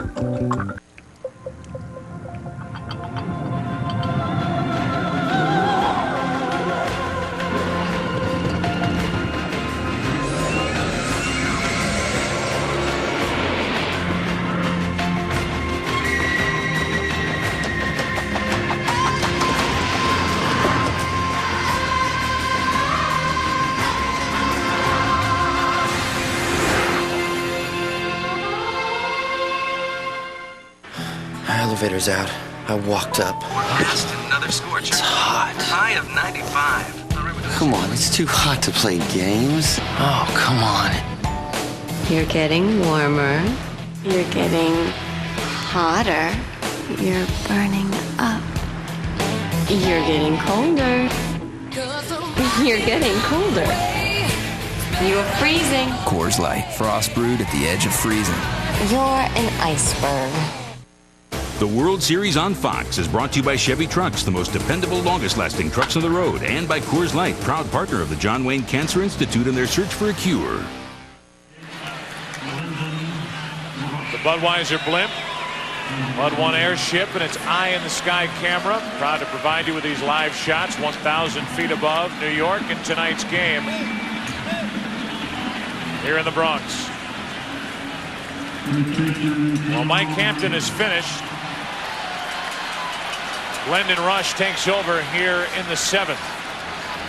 Tino Martinez leads it off. 4-0 the Yankees on top, and a strike from Rush. Just terrific work in the postseason, including last night. A record of 1-0 overall. Last night, an inning and 2/3. Came in a tight spot with 2 on, nobody out in the 10th inning. Got out of that jam and was relieved in the 11th. Wendell took care of the rest of the 11th, but Turk was the loser, allowing that 2-out RBI single with the bases loaded by Vizcaíno in the 12th. Left side and a good hop for Bourdick. Martinez retired 6-3. Earlier in the game, Dave Wallace, the pitching coach for the Mets, talking with Al Leiter about what World Series competition is all about. last bit of energy you have left in your body, and you walk away proud. I like that. Yeah, enjoy the competition. Greatest competition in the world at this sport. Go out and... But when you have like your mom say, have fun. Oh yeah. Well, moms don't know. Now it's Wallace on the phone talking to the bullpen as Posada, who's been on base 3 times tonight, comes up empty, strike 1.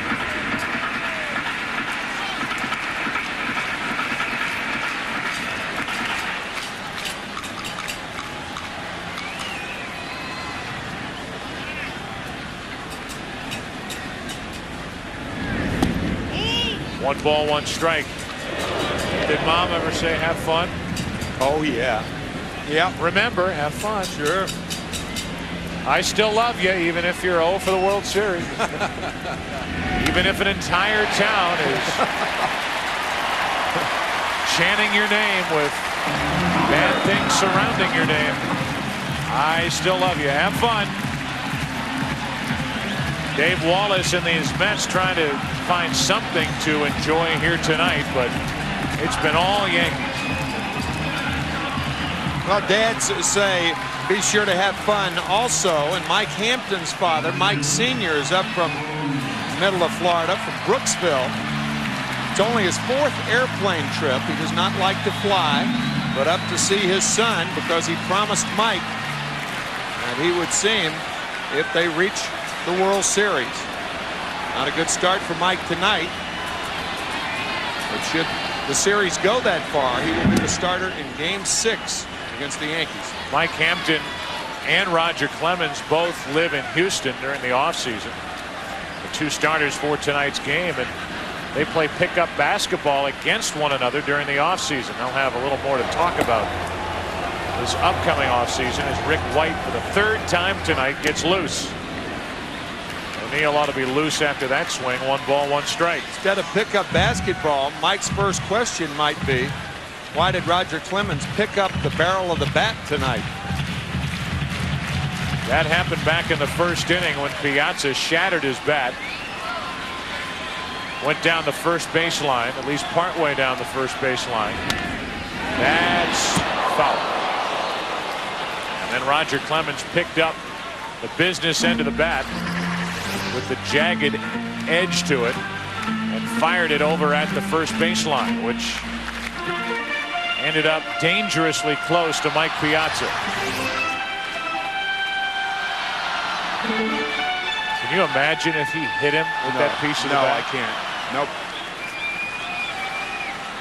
One would think that a sincere apology would be forthcoming. We'll just have to wait and see. Breaking ball off the glove of Zeal and down the right field line. Digging for third, Posada. Perez trying to dig it out. Posada held at third on a double by O'Neill. Second and third, 1 out.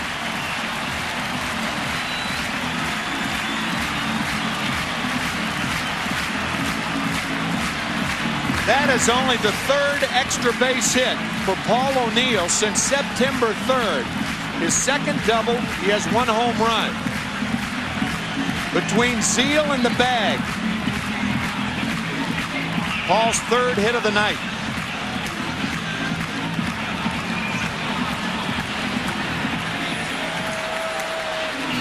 So the double down the right field line, setting up second and third, 1 out. Rush is gone. Rick White coming in with Brocious coming up. The Yankees leading by 4.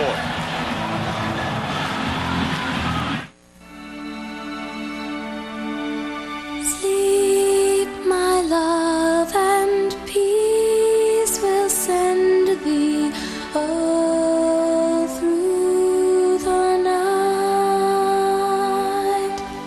Guardian angels will attend thee all through the night.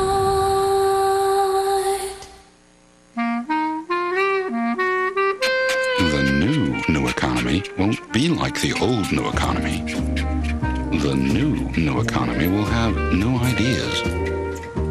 Ideas like profitability, With powerful e-business solutions, the new economy will be about how well you run your e-business, not just how well you promote it. SAP.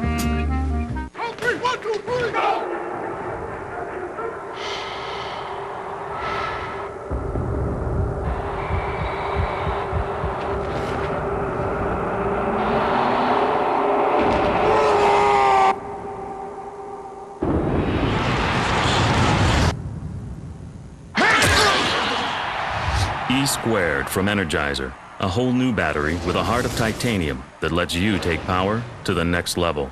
E-squared. What does a sound investment sound like? Janice found a radio network with big plans. So Janice did some high-frequency fact-finding, went out to the stations, sat down with their books and their managers, and found out the stations were doing better than anyone expected. Music to Janice's ears. And proof that tuning into the details can turn up sweet opportunities. Sound good? Get there. Janus Mutual Funds. The new case is a manhunt, and the new X-File is Mulder. The X-Files season premiere in 2 weeks on Fox. Rick White was the only member of the Mets bullpen not to get into Game 1 last night. Here he is out of the bullpen in Game 2. The numbers during the regular season picked up from the Tampa Bay Devil Rays near the trading deadline. The Mets a record of 2-3, and for this postseason, this will be his 4th game. A record of 1-0 with an ERA of over 4.5. Scott Brocious, the MVP of the 1998 World Series, has had a good night tonight. A home run to make it 3-0, and on the other side of the ball, he can pick it. One play deserves another.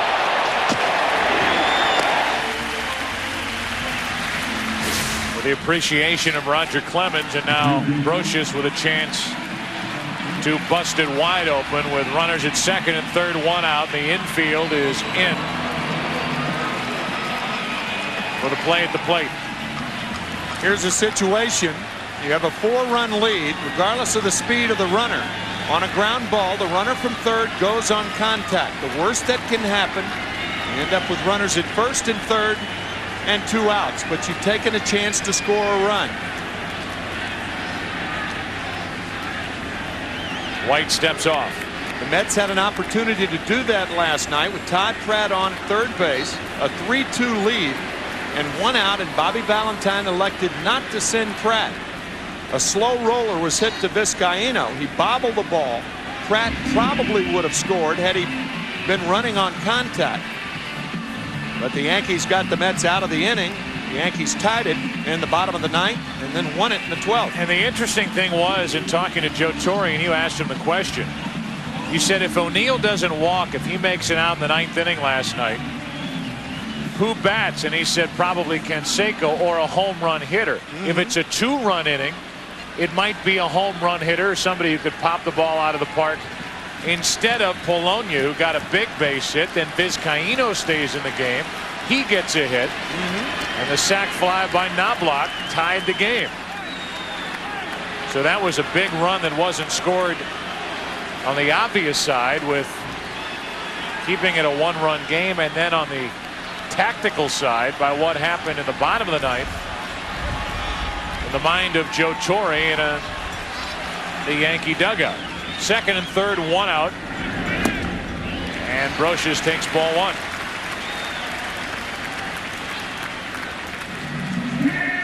Vizcaino next.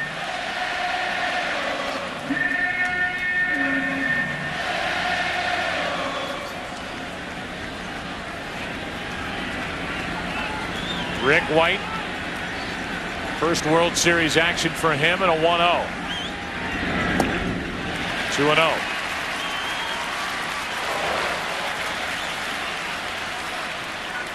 It would not break the Mets' heart if White walked Brocious. First base open, second and third, 1 out. Vizcaino on deck, the number 9 man. Rush still shaking his head after lasting only a third of an inning. Now 3-0.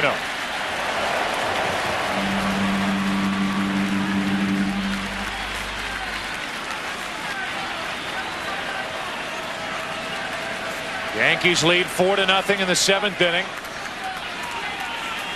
Rocha's trying to add to it. See if White gives him anything to hit.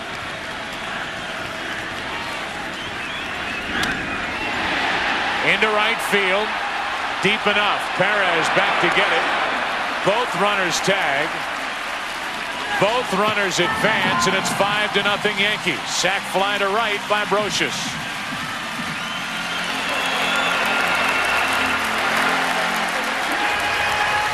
A 3-0 count is different if there's a runner on third and less than 2 outs. Normally, Scott Brocious would not swing at that pitch, even though it's a strike. But it's a ball that he can lift. And he lifted it deep enough to score Posada. O'Neill moving to third base.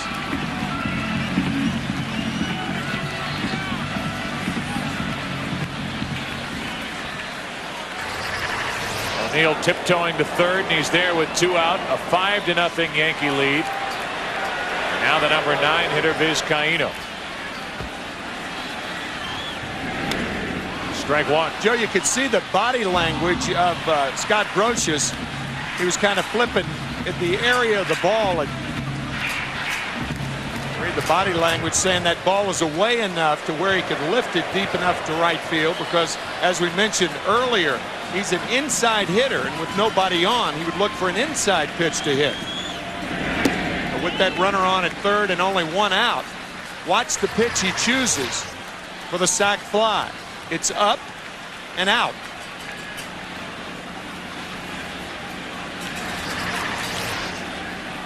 Second RBI of the night for Brocious, who's also homered. Runner at third, 2 out. And a strike on the inside corner to Vizcaíno, who spins and talks to Charlie Relaford.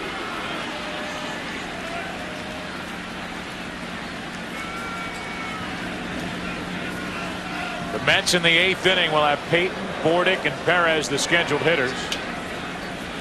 Tonight so far, it hasn't mattered who's at the plate, with the exception of Zeal. The way Clemens is pitching, that's saved by Piazza. And Vizcaíno checked his swing, 2-2.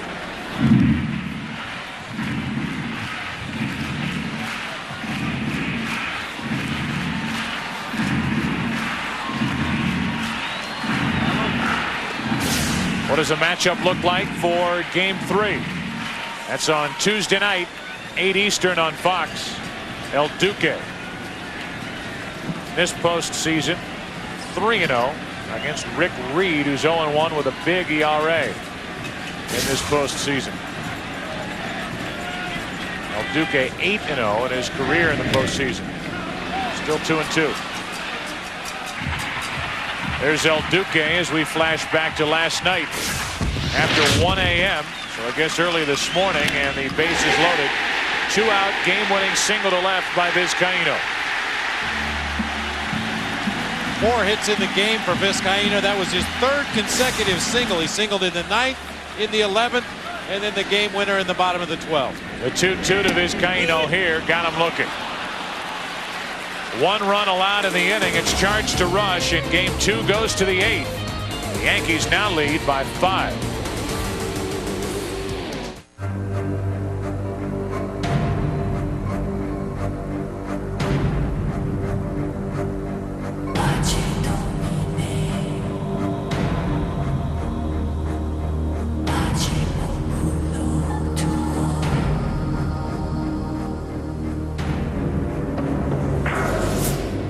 Is there an insurance company that believes the most important thing they cover is the risk you didn't think of?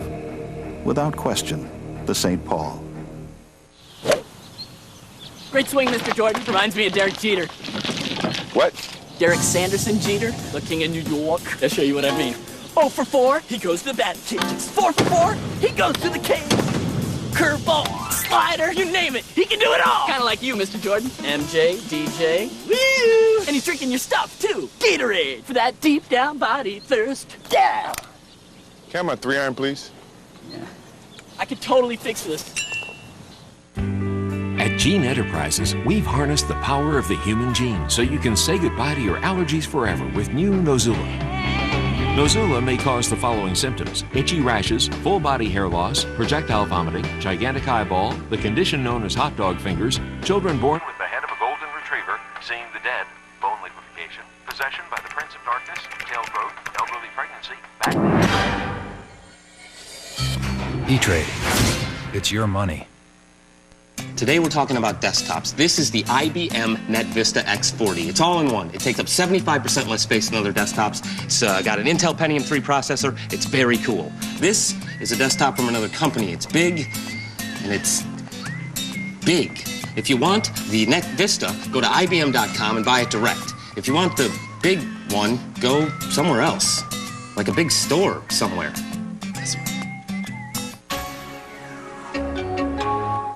See why USA Today calls Boston Public the Monday show to watch. I don't want to go to school. It sucks. Every kid has to have a degree in suckhood. Newsday declares Boston Public is great. Give David E. Kelly an A+. You finished #1 on the poll. What poll? Which teacher the male students want to sleep with most? Oh, how nice. You were 7th. What, 7th? From the creator of Ally McBeal and The Practice, Boston Public. Premieres at 8/7 Central tomorrow on Fox. Roger Clemens back to work. Top of the 8th inning, and the Mets running out of chances. They'll send in Jay Payton. Then a pinch hitter, and then Timo Perez here in the 8th. With the Yankees leading 1-0, and in game 2 leading 5-0. Here's Payton.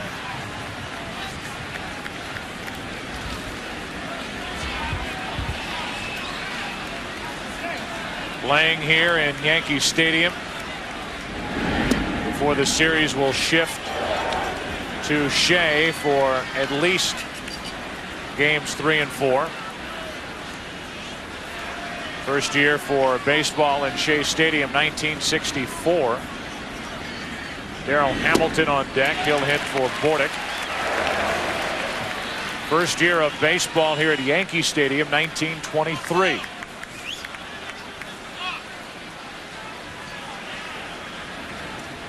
Clemens so far tonight has struck out 8. He's allowed no runs and only 2 hits. There's been 1 error. He committed it back in the 6th inning. The Mets have committed 3 errors tonight. Mike Hampton did not have his good stuff tonight. 6 innings, 4 runs, all earned on 8 hits. Lyndon Rush just charged with a run in the bottom of the 7th, and here in the 8th. Payton at the plate with a 2-ball, 2-strike count. Justin Case. Stanton and Nelson getting loose for the Yankees in their bullpen. Stanton the winner last night with 2 blow-you-away innings against the Mets. 3 strikeouts mixed in. He was perfect in the final 2 innings. To the right of Vizcaíno.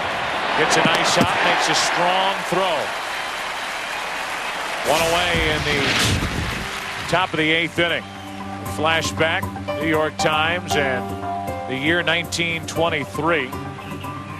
First game the Yankees played here, fittingly, against the Red Sox.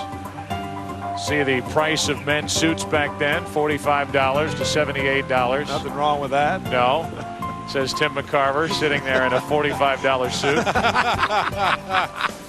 Stock prices back in 1923, and one of the faces and that name of Ruth, really the reason behind Yankee Stadium. The Yankees shared their home with the Giants, the Polo Grounds, until a guy named, as you see all the retired numbers here at Yankee Stadium with a great history of this Yankee franchise. When a guy named Ruth came to the Yankees and played for him in 1920, the Yankees started to outdraw the Giants, and they said, look, this has been nice, but get the heck out of our home and find a place of your own. So they opened Yankee Stadium in 1923. And the Yankees, who had lost the first 2 games, the first 2 Subway Series. You see the monument to Babe Ruth. The Yankees, who lost the first two Subway Series to the Giants at the Polo Grounds in 21 and 22, then won 9 in a row before losing to the Brooklyn Dodgers in 1955. This ballpark renovated in the mid-70s when the Yankees called Shea Stadium home. Hamilton's gone, 2 out. And the dominance continues on the part of Clemens as he rings up his 9th strikeout. The Yankee Clipper, Joe DiMaggio. The first monument back in 1932 when Monument Park was constructed. There are 5 monuments out there: Gehrig, Ruth, Miller, Huggins, Mickey Mantle, and Joe DiMaggio. And the site of the Polo Grounds is relatively speaking, a stone's throw from Yankee Stadium. Just over the McCombs Dam Bridge that spans the East River.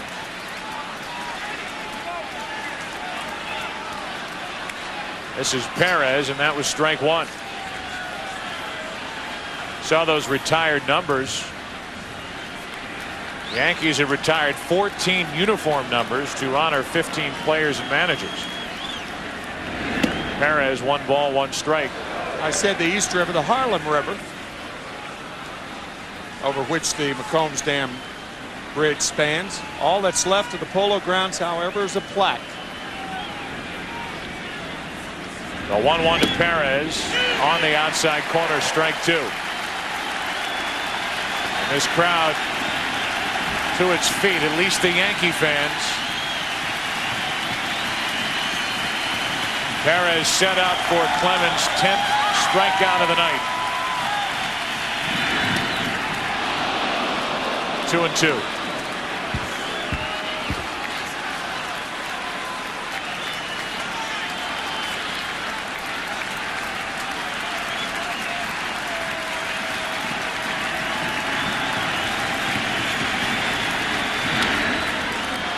That's backing out of play. If you noticed when our camera panned the retired numbers out beyond the wall in left field, there were 2 number 8s.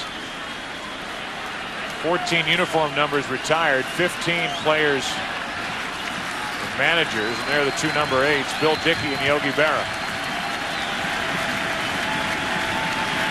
2 out, nobody on. 2-2 to Perez. Shattered bat. Jeter. Bottom of the 8th. Another 1-2-3 inning for Roger Clemens. Another strong start. And after winning game 1 last night in game 2, the Yankees lead 5-0. Hey, we'll meet you guys down at the pool. Okay. Grab some Bud Lights. I'm gonna get ready. What's wrong? Is it stuck? Come to Daddy. Give it. Give it. Give it. Did you try jiggling it? It's not a jiggle issue, baby. Come here, baby. Come. I want it. I want it now. I want it too. For the great taste that won't fill you up and never let you down. Can you give me a hand over here? Make it a Bud Light. Who says you can't share secrets with your grandson for years and years? Who says you can't watch the waves break for many summers to come? Pravachol says you can fight back against heart attack. If you have high cholesterol or heart disease, and diet and exercise still aren't enough, adding Pravachol can make a difference. Other drugs lower cholesterol, but Pravachol is the only drug of its kind that's also proven to help prevent both first and second heart attacks, so you can live a longer, healthier life.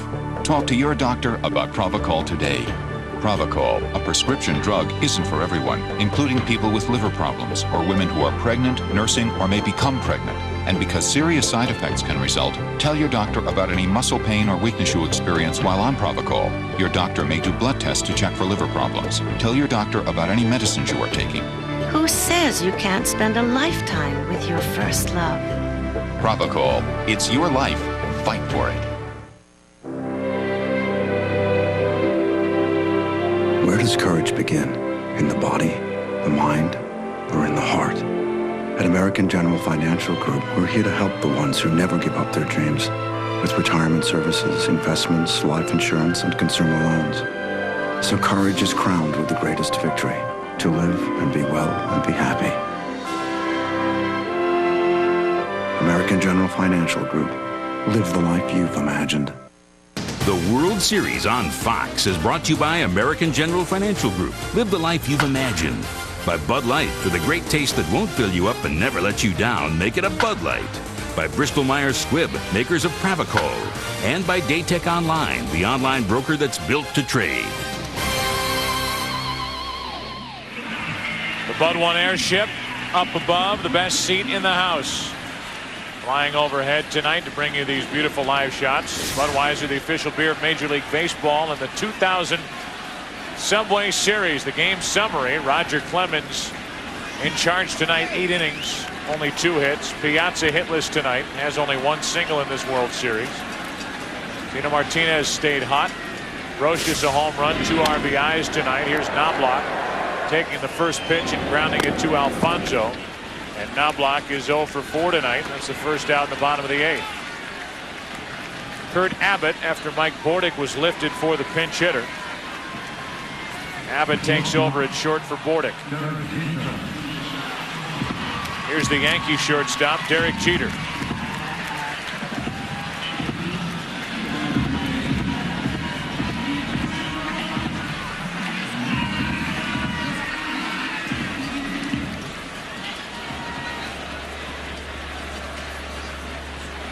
White relieved last inning with 2nd and 3rd, 1 out, gave up a sac fly.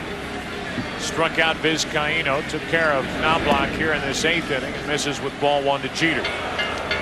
Unless the Mets can climb back from at least a 5-run deficit, they will lose this game. Bobby Valentine's ball club will go down 2-0. Keep in mind, that was the situation with the Yankees in 1996 against the Atlanta Braves. Matter of fact, it was worse for the Yankees because they lost the first 2 games here at Yankee Stadium. And then Joe Torre's, what now has become famous, remark to George Steinbrenner. He said, "George, we'll just go down to Atlanta and win 3 in a row." And he did. And then won the clincher in Game 6 back here at Yankee Stadium.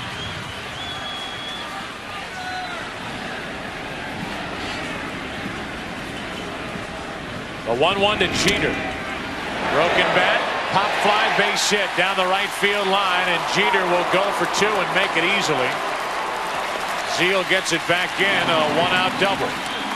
3rd hit of the night for Jeter, 2nd double. Derek dragging his bat head through the strike zone. When that happens, the hands go first, not the bat head. And there's only one way the ball can go, and that's the opposite direction. Watch the hands lead through the strike zone. The bat pointed that way. There's only one place the ball can go, and Derek fortunate to find a hole, a 2nd straight double of the night. The last one was struck much crisper. Yes, it was. Than this one. Yeah, the one to left center. They all count, though, don't they, Bob? Yes, they do. Here's David Justice. Hitless tonight. He's been hit by a pitch, walked and scored. Runner at 2nd, 1 out. 5-0 Yankees in the bottom of the 8th. And strike 1. Derek Jeter, who was at the beginning of this great run by the Yankees in '96, thrust right onto this October stage, has now reached base in 53 of 58 career postseason games. 0-2 on Justice. Coming up after the game, the late local news.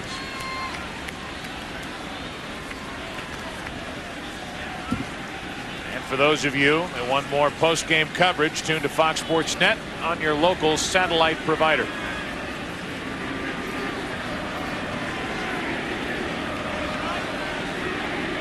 Oh, 2 on Justice.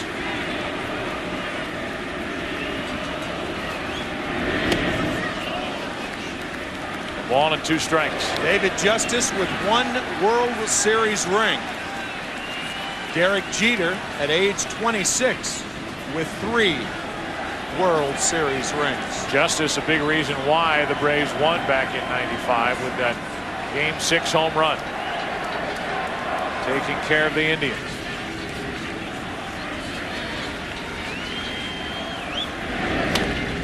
Spoiled it. Still 1-2.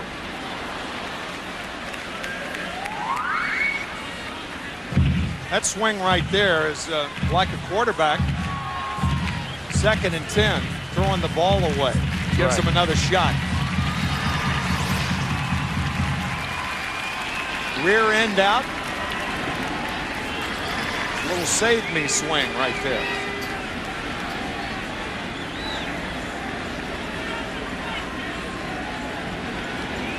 Runner at second, 1 out, a ball and 2 strikes. That's Abbott just into the game. Takes care of Justice, 2 out.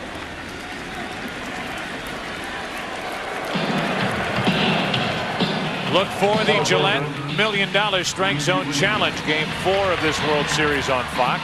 That will be on Wednesday night at Shea Stadium. And these Mets can only hope that a trip to Queens will be the cure for what ails them. That and getting Roger Clemens off the mound. That part of it can't hurt either. They're going to intentionally walk Bernie Williams.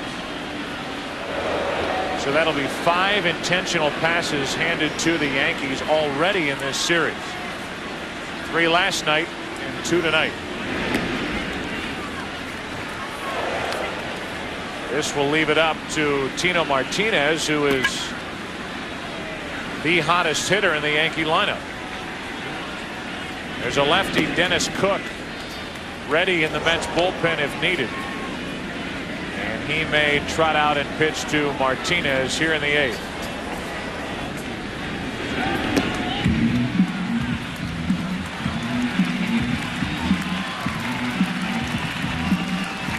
That's going to be the move as Dave Wallace comes out of the dugout.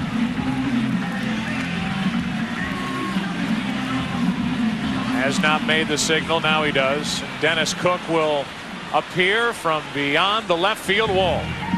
He'll take on Tino Martinez with 2 on, 2 out in the 8th. Howie, what's the sound like? Bzz, bzz, bzz, busy signal. bzz, bzz, An incredibly annoying busy signal. Kind of like you get with some internet connections. Yeah. How do I make it stop? Ah, funny you should ask. Just go to Radio Shack. Busy signal when you try to get on the internet? Radio Shack has fast, reliable MSN internet access from Microsoft for easy emails, shopping, news, stocks, and more. Radio Shack.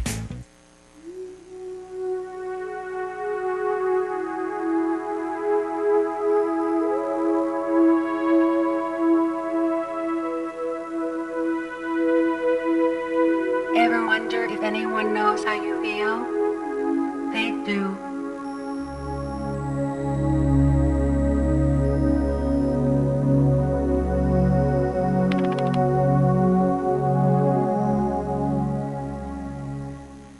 First of all, I'm not denying that I used cellular. It was a very experimental time. Someone passed it to me, I put it to my ear, but I did not talk, I only listened. Even then, all I heard was static. But I have been free and clear ever since. I even chose long distance so I could reach out to young people across the nation and warn them of even casual cellular use. The new Sprint PCS Free and Clear plan, $29.99 for 500 minutes, all with nationwide long distance. 2 weeks from tonight, the best is back. The biggest night of television on television explodes in your living room. Fox season premiere Sunday with a frightening Futurama. An arresting King of the Hill. I'm giving you a warning. You're not a cop. That's why it's just a warning. The Simpsons, starring The Who. How you doing out there? It's a little chilly. The Emmy-winning Malcolm in the Middle. I see some hungry seals. Plus, We will find him. the search for Mulder begins on The X-Files. Fox season premiere Sunday at 7/6 Central, 2 weeks from tonight. Dennis Cook into the game here in the bottom of the 8th inning when Dave Wallace went out to the mound to relieve Rick White. Here's what he had to say to him. No, I was just saying that the way the night is going is the way Jeter got that hit. made a good pitch on him. I thought Mike made a good pitch to Tino. And the first inning hits the ball the other way. We're going to get Cookie in here. All right. You agree with that? Is that the way the night's gone for the Mets? I think that about sums it up. Going back to the pitch that Hampton made to Tino Martinez back in the first inning after back-to-back 2-out walks. Martinez, a base hit to score justice, and then Bernie Williams scored on a base hit by Posada. Home run by Brocious in the second inning. A run driven in by O'Neill in the fifth. A run driven in by Brocious in the seventh. And now 2 on, 2 out here in the eighth for Martinez. And that's fouled out of play.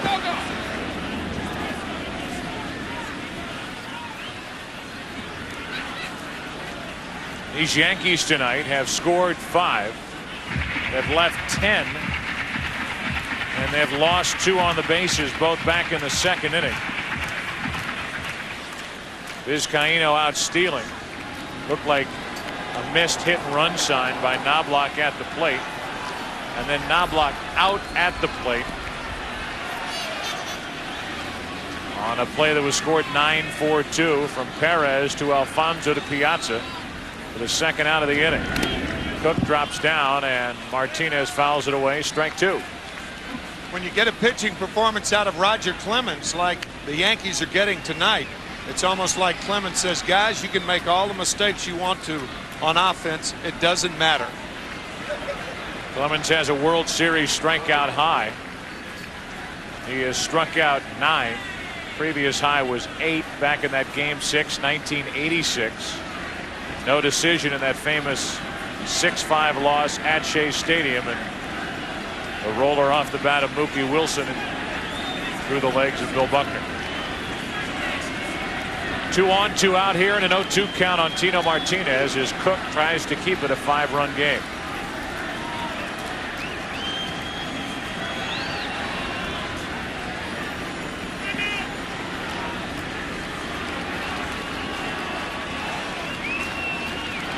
Dennis Cook battling kidney stones. Mets didn't know if he would be active for this series. Martinez reaches out, and exactly what Wallace was saying, floats one into left center for an RBI base hit. More the same, according to Dave Wallace, and it's 6-0 Yankees.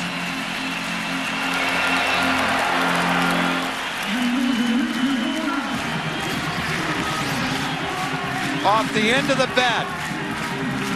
Flat-footed swing. A flare to left center. And the Yankees increased their lead. And Dave Wallace did indeed sum up tonight's ball game as far as the Mets are concerned.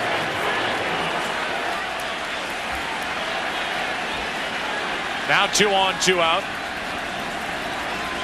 And it is Jorge Posada, who's had a perfect night at the plate. Clunker off the end of the bat for Alfonso, and the flip to Abbott to send this game to the 9th inning. Another Yankee run. We go to the 9th. A 2-hitter being thrown tonight by Roger Clemens. Getting a little ahead of ourselves, aren't we? 6-0 Yankees. Surprisingly, many online brokers use very little online technology. They simply send your order to Wall Street, where it's processed the old way. Daytech Online, however, has created powerful technology that lays waste to the old guard.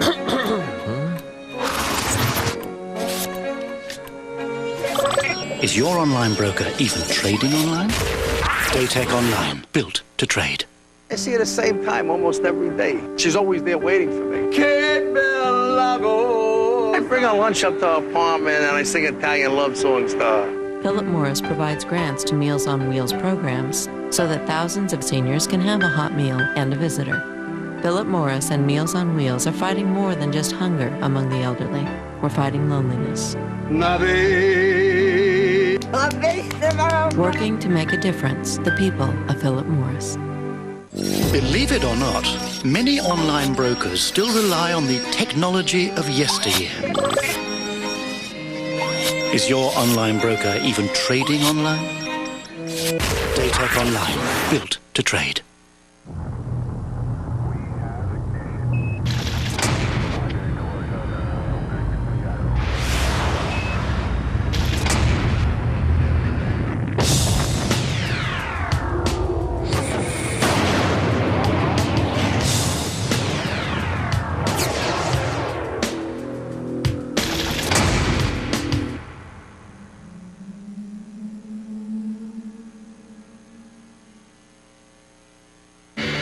With Daytech Online, most trades are executed in mere seconds. In fact, Daytech pledges to execute your marketable online order within 60 seconds or the commission's waived.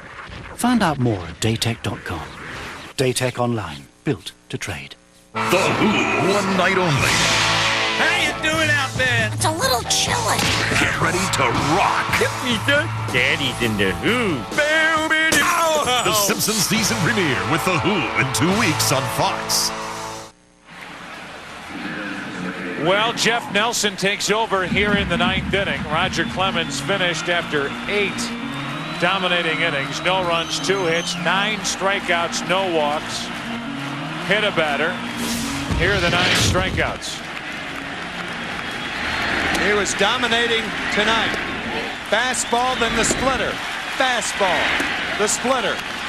Fastball, the splitter. Fastball. The splitter. The splitter. That broke it up. The one thing that Roger did tonight, he stayed away from this fat spin slider. This is actually a pitch that we got warming up, but you can see how loosely wrapped that ball is. That is a slider that has gotten Clemens in trouble since he's been pitching for the Yankees. It's not a biting slider. Pitchers refer to it as a slider with quarter spin, and it's a very, very dangerous pitch. The postseason so far, 6 games for Nelson. That misses with ball 1. Clay Bellinger in the game in left field as David Justice is finished for the night. Justice, by the way, not known for his glove work, made a nice sliding catch on a ball hit by Piazza. Back in the 6th inning, there's a strike, and it's 1-1.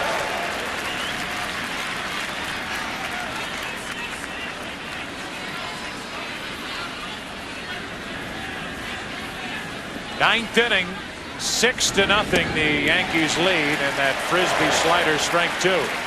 After the game, it's your late local news, or for those of you that want more post-game coverage, tune to Fox Sports Net on your local cable or satellite provider. 1 ball, 2 strikes. Alfonso off the end of the bat, a leadoff base hit.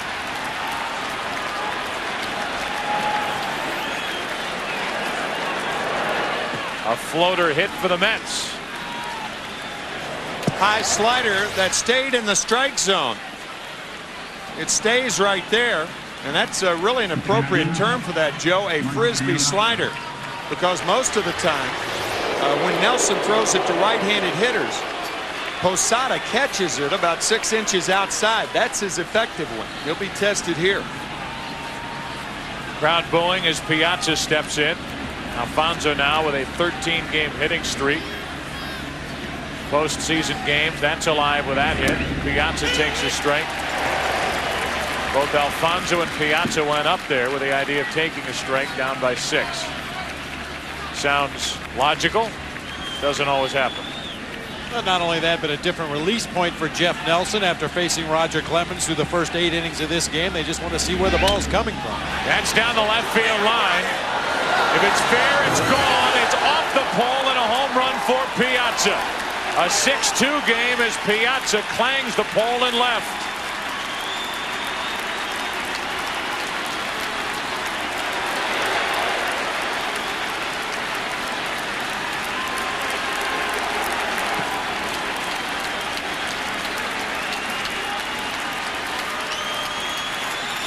If nothing else, Bobby Valentine, even if the Mets don't win this game, He has gotten his two hottest hitters, Alfonso and Piazza, coming into the World Series, back on track.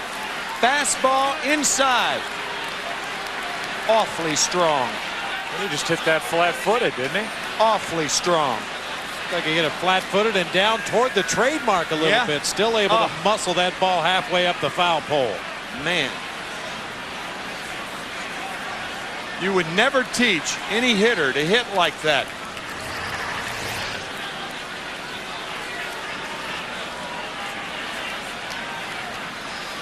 Piazza, the ninth inning two-run home run, and here's how it sounded. Joey, I got it!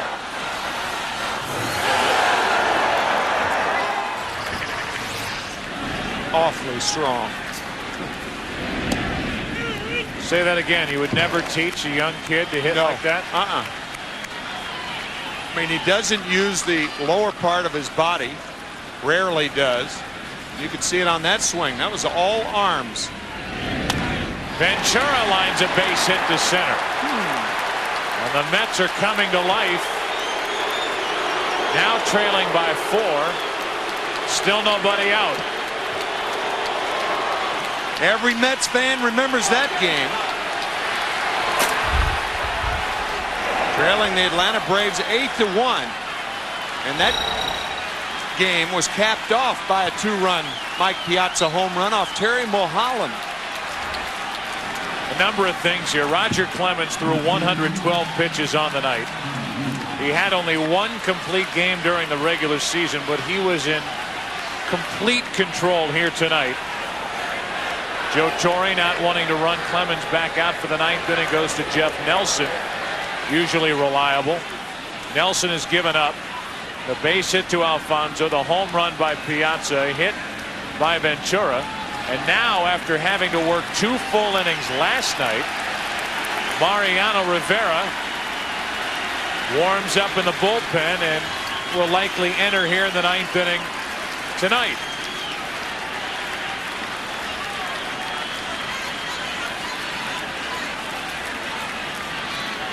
Opposing hitters were 3 for their last 58 against Clemens, going back to Game 4 of the Oakland series in the divisional round.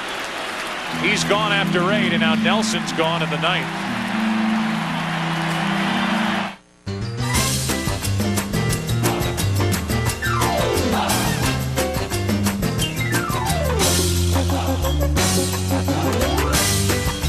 Office Max. You supply the ambition, we'll supply everything else. Get the shave of your life. Mach 3. It's so effortless. You take 1 stroke, it takes 3. The closest shave in fewer strokes with less irritation.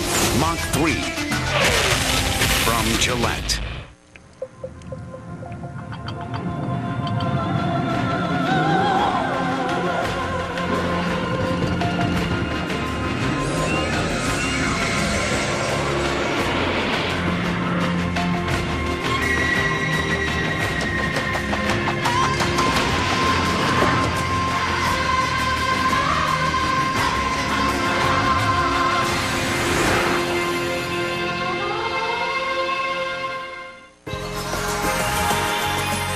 Samsung joyfully introduces the world as you make it, where our digital technology has one job: to make life more fun.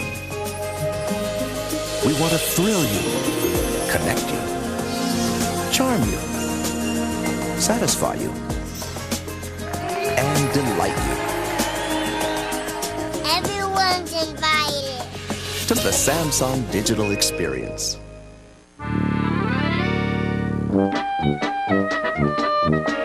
Cannonballs, $129 online.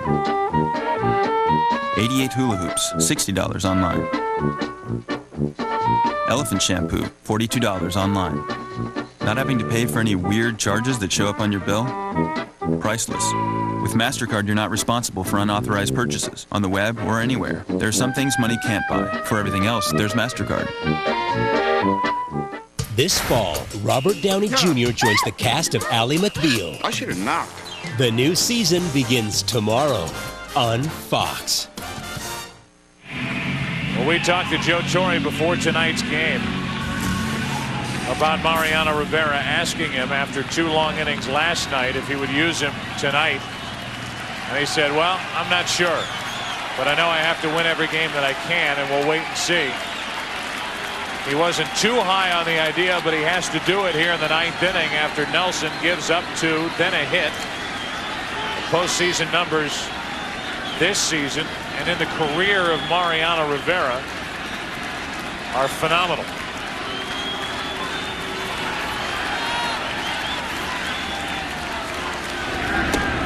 And he misses with ball 1. This is not a save situation, by the way. See the career postseason ERA for Rivera under half a run. 17 of 18 in save chances. Again, not a save opportunity now. 1 ball, 1 strike on Zeal. Zeal had the only 2 hits allowed by Roger Clemens tonight. So far is 4 out of 8 in the World Series.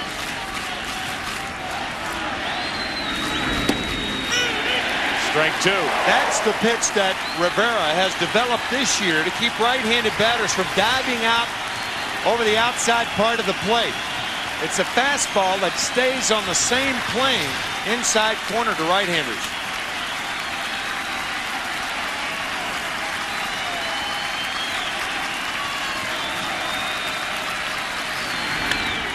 Zeal gets into 1 to left field, sending Bellinger back at the wall to make the catch. 1 out. Zeal, who came so close to a home run in last night's game, again inches away as Bellinger was reaching at the top of the wall for the first out of the 9th. You can look at Bobby Valentine's face and say, what does it take for Todd Zeal to hit a home run? Last night, hitting the crease in the straightaway position of left, and tonight, perhaps that ball would have been out of here. Perhaps.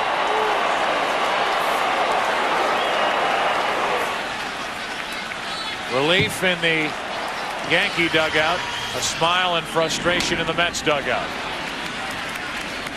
Strike 1 on Agbayani. One more look. Had Bellinger not been there, would this ball have been out? Maybe. Might have been just like last night, right off the top of the wall. Yeah. Runner at first, 1 out. And that misses. 1 ball, 1 strike. One more look.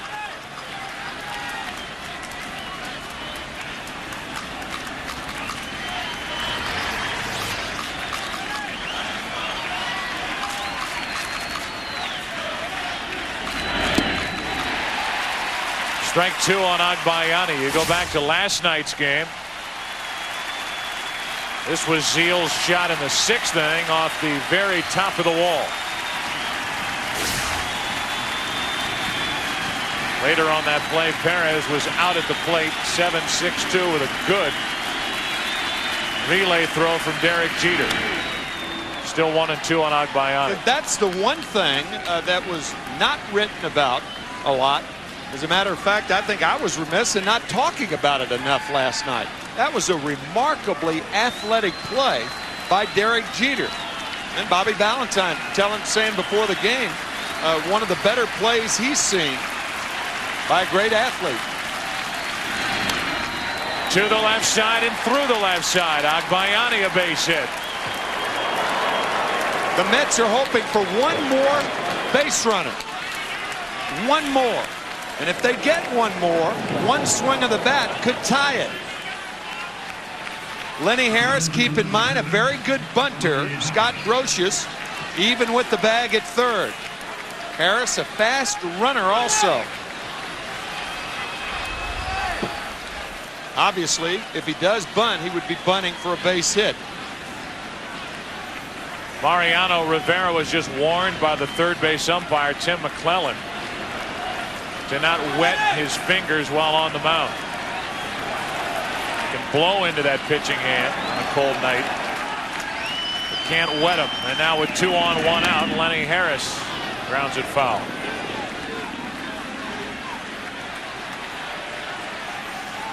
If this score stays relatively the same, we'll take a look at the Merrill Lynch play of the game.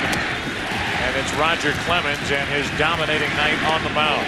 No runs, 2 hits, 9 strikeouts, no walks, 112 pitches. Lenny Harris tied up and gets away from Posada, and the runners move up to second and third. 0-2 on Harris. Well, that takes the force away at second base. But it runs the count to 0-2 to Harris. A pass ball on Posada. Mariano Rivera not only tough to hit, he's tough to catch too. Yeah, Posada may have been screened a little bit by the bat of Lenny Harris as he tried to check his swing. It looked like it came right between the line of sight from Posada to the baseball. All time in the World Series, all time. The Yankees are 106-1 when leading after 8 innings. Go back to 1947. Rivera has the runner. Agbayani hung up between second and third. Now coming to the plate and tagged out is Ventura. 2 out in the inning. I'll tell you, that looks like a bad play, but that was a very good play to break for home by Ventura, because you take the routine play away. You involve the pitcher in an unusual play. That can only happen in the 9th inning. Derek Jeter gets Ventura at home. But think of how easy it would be for Rivera to check the runner back at third and throw out Harris at first base.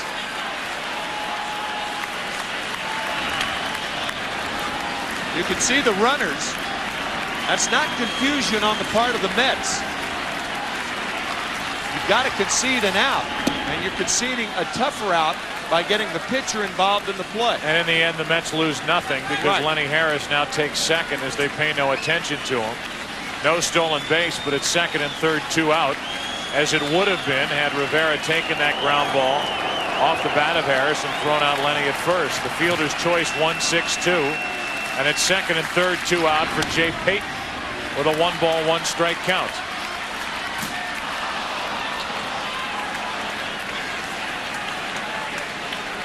That play, by the way, is a play that you can only use in the 9th inning. You'd never think about doing that any other time.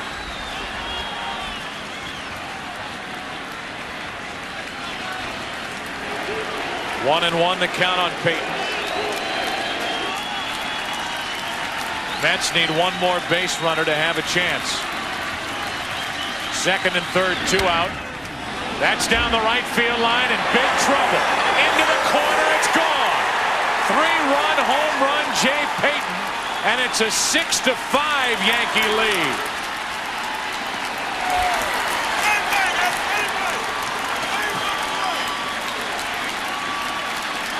A 5-run 9th inning to make it a 1-run game, and it's 2 out, nobody on with Abbott coming up.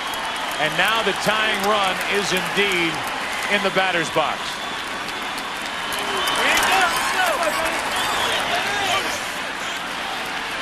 Jay Payton the other way. A 3-run home run. And how big does that off the end of the bat, broken bat hit by Tino Martinez in the bottom of the 8th inning look right now? At the time, seemingly insignificant. But one swing of the bat makes it very, very important.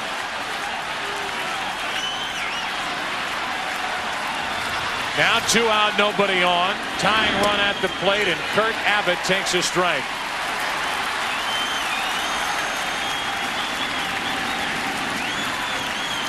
Abbott's first at bat of the night.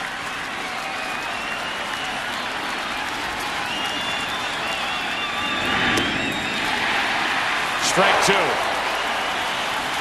Big swing and a 93-mile-per-hour pitch, and the Mets are down to their final strike.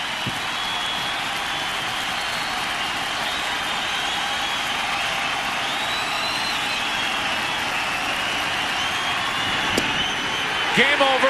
Yankees win the first 2 games of the 2000 World Series.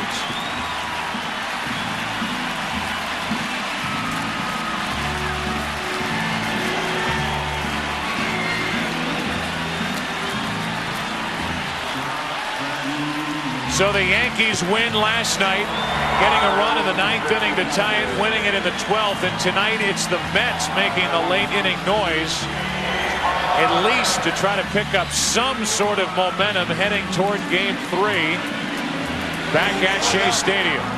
How about those tack-on runs by the Yankees? One in the 5th, one in the 7th, and one in the 8th. Huge. A 5-run 9th inning falls a run short. And those late runs put on the board by the Yankees, the difference. And Joe Torre had to go to his closer, Mariano Rivera, who made it interesting tonight. But in the end, the Yankees win it, a final of 6-5. This series will go to Shea Stadium with the Yankees leading 2-0. I think it's real important for all the guys in the big leagues to try to do something to give back to their communities, especially the Boys and Girls Club. When it comes to kids, I think it's the most important thing to me. If you make them feel special and you do the little things to make them happy, it's something they will never forget. Even if it's for a day, you know that you made a difference, and you see a little sparkle out of kids' eyes. It's a very good feeling. If you thought being a student was hard, He's trying to send Dana Poole home because she's not wearing a bra. try being a teacher. It's obscene. You just have a problem with the female body. Young lady, the female body. Harvey, look at those breasts. Harvey. Look at you, perv. See why USA Today calls Boston Public the Monday show to watch. From the creator of Ally McBeal and The Practice, Boston Public premieres tomorrow at 8/7 Central on Fox. This season on Ally McBeal, it's out with the old. Do you think Brian is a little dull? He's so dull I've lost interest in the question. And in with the new. I should have knocked. Robert Downey Jr. joins the cast of Ally. The reason men go into relationships is for sex. You are the biggest ass I have ever met. Perhaps this is where you kiss it goodbye. The new season begins tomorrow at 9/8 Central on Fox. What did I say? Well, there's the final, a 6-5 win for the Yankees here in Game 2. The winner was Roger Clemens. Roger Clemens deserved the win here tonight with 8 fantastic innings. No runs, 2 hits, 9 strikeouts, no walks. But the bullpen made it interesting for the Yankees. This Subway Series, with all of the attention focused on these 2 New York teams at the end of the 2000 baseball season. And this series for the moment is finished at Yankee Stadium. That's how he started tonight, with Roger Clemens throwing a piece of the bat toward Mike Piazza down the first baseline. There was some good defense behind Clemens, but for the most part, he was in charge this evening. The Yankees coming up with 2 runs in the first, a run in the second, a run in the 5th, a run in the 7th, a run in the 8th, and that run in the bottom of the 8th inning, driven in by Tino Martinez on a 2-out flare hit, ends up the difference in the game. Mike Hampton struggled to find his groove early, and these Yankees now have won 14 consecutive World Series games. Their dominance continues on a night when Roger Clemens' dominance, coming off that 1-hit shutout in Game 4 of the American League Championship Series with 15 strikeouts, comes right back and follows it with his effort here tonight. 8 innings, 2 hits, and the story will be Clemens, both good and bad. The ugly with that scene in the first inning, and then the terrific pitching to get the victory here tonight to put the Yankees up 2-0. Let's go down to Keith Olbermann, who's with Roger Clemens. Keith. Thank you, Joe. Roger absolutely dominant tonight, and then you had to go back inside and watch the 9th inning. Which was tougher? Well, it got too close for comfort there towards the end. They were battling Mo extremely hard, and you know, Mo throws hard too, so they were able to get the head out on a few of my fastballs, and same thing with Mo. What do you attribute this to? In the game last Saturday in Seattle, you were overwhelming. In the final game of the World Series last year, you were outstanding. Is there something about the game, the circumstances, the amount of rest? What is it?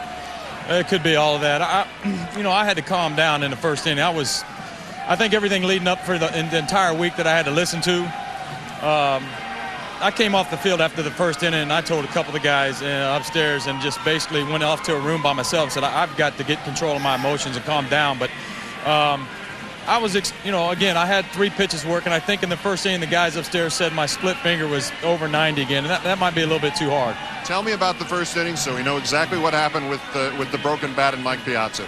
I just threw the broken bat in the head once it got to me this way, and I told Charlie, the umpire, that I didn't know Mike was coming out. I didn't think he was running because of foul ball, and I was going to sling it to our on-deck circle towards the bat boy. And I guess it came close to him, and that's what happened. But, again, that was my emotions, and I was so fired up, I had to just calm down. Things seemed to calm down from that very quickly. Yeah. Did you say something to Mike or have something said on your behalf to Mike? I just told Charlie, the umpire, behind the plate, and really I was just trying to curtail my emotions. I was pretty fired up. Indeed. Roger Clemens, congratulations and many thanks. Joe, back to you. All right, Keith, thank you, and our thanks to Roger Clemens. For Tim McCarver, Bob Brenly, Keith Olbermann, and Steve Lyons, Joe Buck so long from Yankee Stadium. A 6-5 Yankee win. Stay tuned for your late local news, or for those of you that want more post-game coverage, tune to Fox Sports Net on your local cable or satellite provider. From Yankee Stadium, good night. The 2000 through 2006 World Series, the 2001 NFC Championship, and in February, the 43rd running of the Great American Race, the Daytona 500. This has been a presentation of Fox Sports. When Nissan first... We would like to welcome those of you, by the way, who did watch Game 2, the Yankees beating the Mets 6-5, that over on Fox. And in the meantime, Bobby Valentine, he's got a tough chore now. He heads back to Shea for Games 3, 4, and 5. He is down 0-2. Here's the Mets skipper speaking live in the Bronx. Clemens have been ejected for throwing the bat at Piazza. It's a good start. I wish I saw it. I did not see it, and I heard about it. I was looking for the ball. So I saw the swing. I didn't see the ball. I thought it was over third baseman or first baseman's head. Next thing I knew, everyone was running out of the dugout. Another question for Bobby here. Bobby, are you saying if you had saw it, you might have talked to the umpires about an ejection? Well, what is it? My guys thought he threw it in the direction. Did he throw it at Mike? Certainly looked. It looked like he threw at Mike? Well, yeah, I certainly would have had to say something if he threw it at Mike. Over here on the side. Bobby, the thought process on sticking with Abbott there in the bottom of the ninth, the top of the ninth? He just hit a ball off the wall last night. Our right-handers hit him very good that inning. And I had Bubba ready to hit on deck. Steve?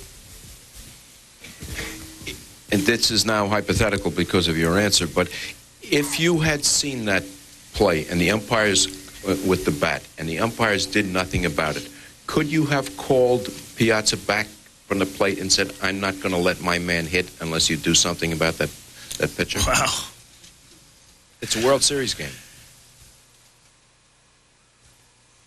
We had a meeting with all the umpires and the commissioner of the league and both general managers before the series started, and we were asked to allow the umpires to use their good judgment in all plays that concern their judgment. And like I say, I was running out, and I wasn't even running out on the field. I was asking what happened, and it's my screw up, I guess, if I should have protested the game or something. Like I said, I still don't know where the ball went.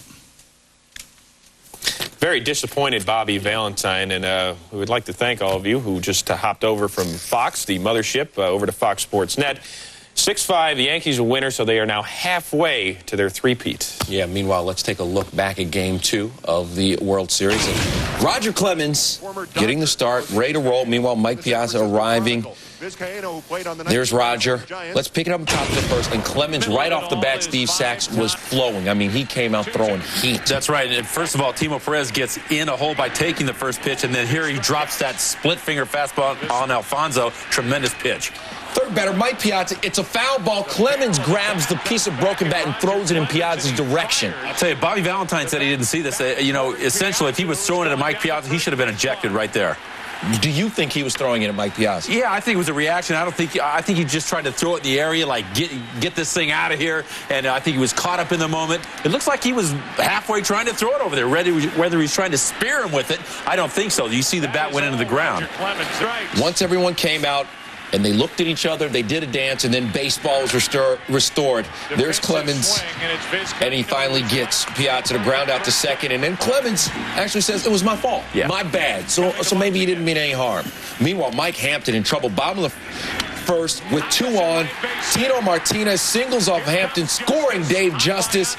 Tino starts the Yankees off. It's 1-0. Next batter, Jorge Posada. Oh, yeah, Jorge Posada just rifles this one right back up the middle. Now, actually, Jorge Posada not quite as good from the right side of the plate, but Mike Hampton did not have his stuff tonight, Kevin. 2-0 at that point. Top of the second, still 2-0. Scott Brocious, and that's a home alone shot. This guy seems like he just shows up at World Series time. During the season, he's solid at third base, but he just comes up big in World Series play. 3-0 at that point. 3 batters later, 1 on, and Derek Jeter does the damage, and Timo Perez killing his team. He's a little bit too excited right there. As you know, this play should have been easily made. Non-block should have not have been thrown out at home plate. He should have been held at third base, no question about it. Non-block furious. Still the Yankees up 3-0, and they keep coming. The next batter, Dave Justice with the grounder, but how about Edgardo Alfonso? Talk about a guy that's underrated.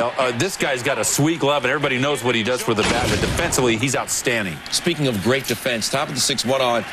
Mike Piazza back at the plate to face Roger Clemens. This time, the only play is made by Dave Justice. Great catch. And this is a lot of anticipation. Who would play left field? David Justice, clearly the best all defensively that he has on this ball club. 9 strikeouts for Clemens. Meanwhile, I guess in 3,000 they'll win it. Top of the 9th, 1 on, 6-0 Yanks. Piazza with a deep shot to left off Jeff Nelson. It hits the foul pole. Here come the Mets. Mike Piazza's been hitting the ball good all series long. The great play that Justice made earlier off Roger Clemens on the line drive. 2 batters later, does Todd Zeal hit one? No. Great catch by Clay Bellinger. Bobby Valentine can't believe it. 3 batters later, 2 on, Mets coming back. Jay Payton lights up Rivera.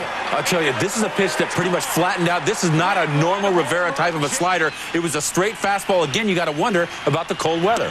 6-5 Yankees, but then Rivera gets Kurt Abbott looking to end the game. Abbott arguing, but the game is over. Rivera and the Yanks hold on, and they barely hold on. He got away with a pitch there. That was a backup slider that he didn't mean to throw. It caught the plate, though. 6-5, the final score. Yankees have won a record 14 straight World Series games. And how about Roger Clemens? He has given up no runs and 3 hits in his last 17 2/3 innings pitched. For more, let's head out to the Bronx, where Keith Olbermann and the rest of our crew are standing by. What was a dramatic shutout, overwhelmed somewhat by another incident involving both Mike Piazza and Roger Clemens, turned into a dramatic 9th inning, and the New York Yankees escaped from Yankee Stadium with their lives. Swing and a miss. The point was, he's thrown a ball near him, he's thrown a bat near him. If he throws a glove near him, Roger Clemens will have gotten the trifecta with Mike Piazza. Good evening from Yankee Stadium alongside Kevin Kennedy and Steve Lyons. I'm Keith Olbermann. Let's talk about that one incident right away. If you saw the interview that we will reprise some of right after the game. Roger Clemens was contrite and concerned about his own image and what happened when he threw that bat away. Let's get everybody's perspective on it. Steve, why don't you go first? Well, I think that Roger really reacted to the play. I really believe that when the ball, when the bat was flying at him, you saw it come in 2 different pieces. He fielded the bat. He thought it was the ball. And then when he realized he didn't have the ball, I think he was just throwing the bat away. He didn't realize that where he was throwing it, Piazza got in the way. No way in my mind. I played with Roger. I know Kevin's managed him. He didn't throw the bat at Piazza on purpose. Look at the 2 shattered pieces of the bat came out. He fields one of them. He thinks it's the ball. And then he just is upset, and he just fires it away. That's what I think, Kevin. And he fired it away low. I mean, he was not trying to hit Mike Piazza. You're right, Steve. I manage this guy, and I'm not saying this because I manage Roger Clemens. I know this guy well for 2 years. Roger Clemens is a very sensitive guy in a lot of ways. He's got 4 young boys. He's a family-oriented guy. This guy cares about what's being said about him around the city. I know that for a fact. I know this guy well. And I don't believe for 1 second back in July that he tried to hit Mike Piazza in the head. He might have tried to go inside. No secret about that. I don't believe he's ever tried to hit anybody in the head. And today, I think he just reacted too, Steve, just like you just said. We saw a similar situation with Jay Payton in the National League Championship Series. He knew no one was trying to hit him in the head, but he jumped up and reacted. This is the emotion. I talked to Pratt after that play, and he said, you know what, sometimes the competition of the World Series brings out the best and the worst in you at the same time. Right. And I should explain, this is not some shin bone from a prehistoric creature. This is the non-business end of the Mike Piazza bat in question, and the 31 is visible at the bottom.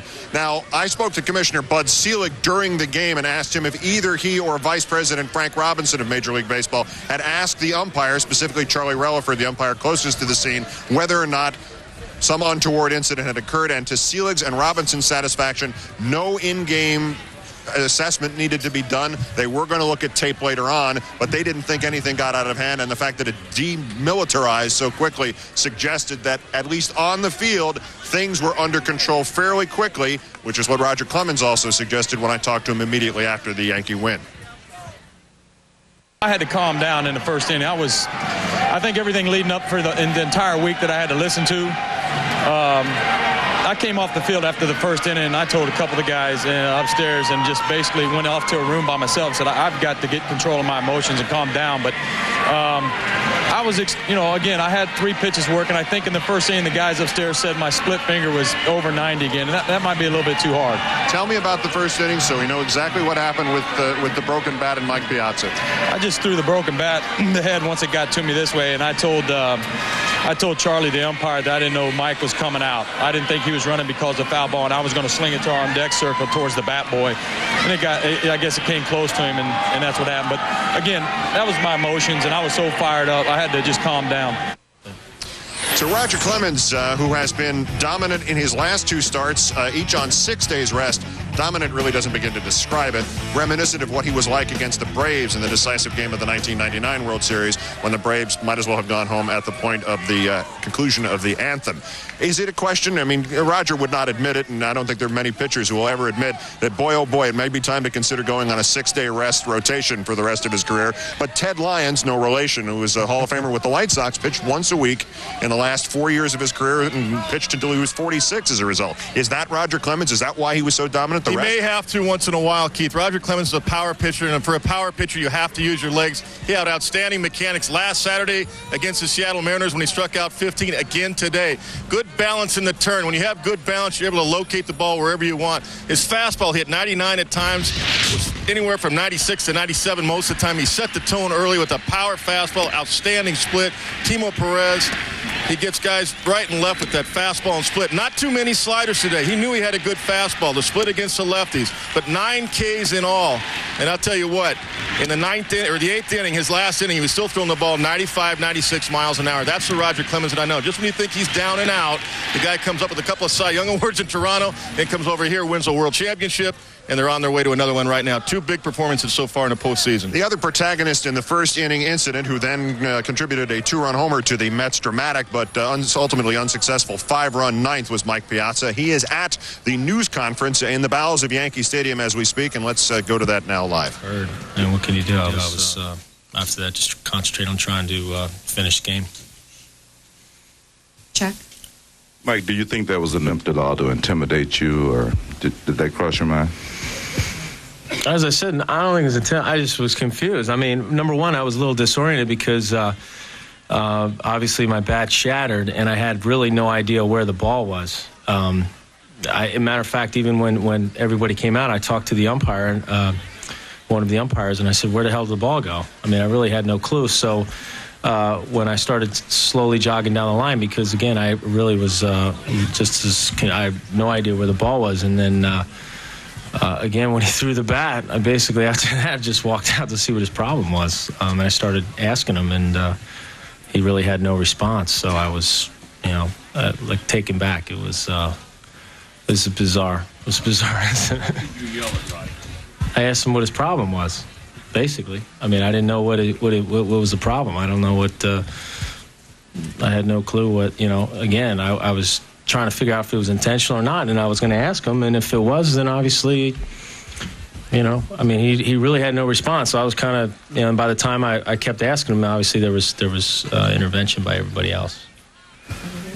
Mike, reading his lips, it seemed like he was saying, "I thought it was the ball." Did you hear him say that? No, I didn't. I really didn't. I mean, I don't know. Mike, does that cause you to lose more respect for Roger? You said you lost. I think it's irrelevant. It's just so bizarre. I mean, I hate that this to be an incident. Remember, for the game, that was such an interesting ball game, and thank you. That was obviously, on our part, our team to come back like that against two quality relievers. I mean, that to me is, like I said, after it occurred, the umpire came out and he told me what he said. So, I mean, what can you do? He, it was over as far as I'm concerned, and went on with the game. Albert? But Mike, when you were surprised by the incident and you went to say something to him, did he say to you, "Oh, I didn't mean to throw it at you," or anything to that extent? No, I mean, I was just waiting for a response. I didn't know if he was going to say, I had no idea. He didn't say anything, so, what can I do? I was just kept asking him, trying to get him to, I really didn't understand. I was trying to get him, if he was going to say it was an accident or whatever. He didn't say anything. I didn't, so by the time, like I said, I didn't get a response. There was more people out there, so what are you going to do? Mike, did you see him catch the bat? Because it just kind of skipped off the ground and up into him. Did you see that? No, that's the thing. I mean, my head went down, and, it obviously the bat was completely sawed off. And then believe it or not, I really had absolutely no clue where the ball was. It was, I could count on my hand the number of times that has occurred. I mean, it happened before. I mean, I have very thin-handled bats, and they have a tendency to break in that fashion, so... I saw the barrel, but like I said, after I saw the bat break, I was trying to pick up the ball. So I kind of, took my head off him and I was trying to find the ball. I didn't know if it was a ground ball to shortstop or a pop-up or what. That's the thing that really, for me, was confused me and disoriented me more than anything. And then, like I said, when the bat came flying at me, I was just like, then I went out, and said, what is your problem? I kept asking, what is your problem? So he didn't say anything. If he would have said something, maybe it would have been a little different. I don't know. How close did the bat come to you? And the next question was, how many angels can dance on the head of this bat? So we got out of that news conference already in progress, and I'm sure you hear it continuing in the background here over the PA system. But let's talk about something that really got buried here, which was that 5-run ninth inning after the Mets had looked lethargic and had late on every pitch. Of course, totally dominated by Clemens. A different story with Jeff Nelson and even Mariano Rivera.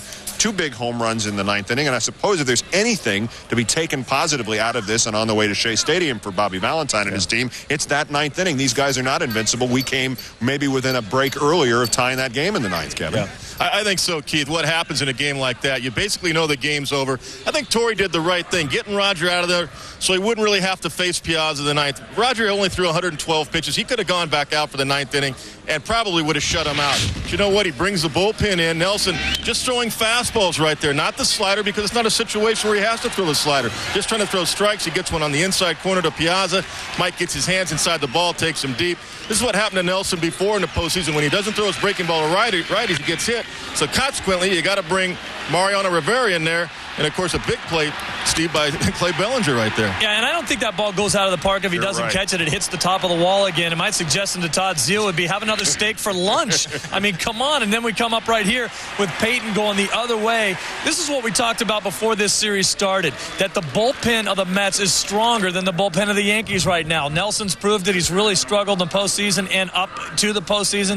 Rivera was the dominator, as he always has been, and he will continue to be that way. But at the same time, he has struggled, as he showed right there, having to come in to 2 games in a row there. And I think that the Mets can get to that bullpen if they can get into it. That's the problem. Great starting pitching by the Yankees so far. As we will finish 1 hour of the National Sports Report, let us begin another one from Yankee Stadium in New York alongside Kevin Kennedy and Steve Lyons. It's post-game coverage of Game 2 of the 2000 World Series, won in hair-breadth fashion by the New York Yankees, 6-5. They had led this game behind a dominant performance by Roger Clemens, 6-0 going into the top of the ninth. Clemens had thrown 2 hit ball over 8 innings and struck out 9. And then Yankee relievers, who were absolutely flawless on Saturday night in the person of Jeff Nelson and Mariano Rivera, gave up respectively a 2-run homer off the foul pole by Mike Piazza, and then a 3-run blast by Jay Payton. And then the Mets closed within 6-5, 2 out, nobody on, and Kurt Abbott, their only remaining shortstop, I guess, batted, and the game ended.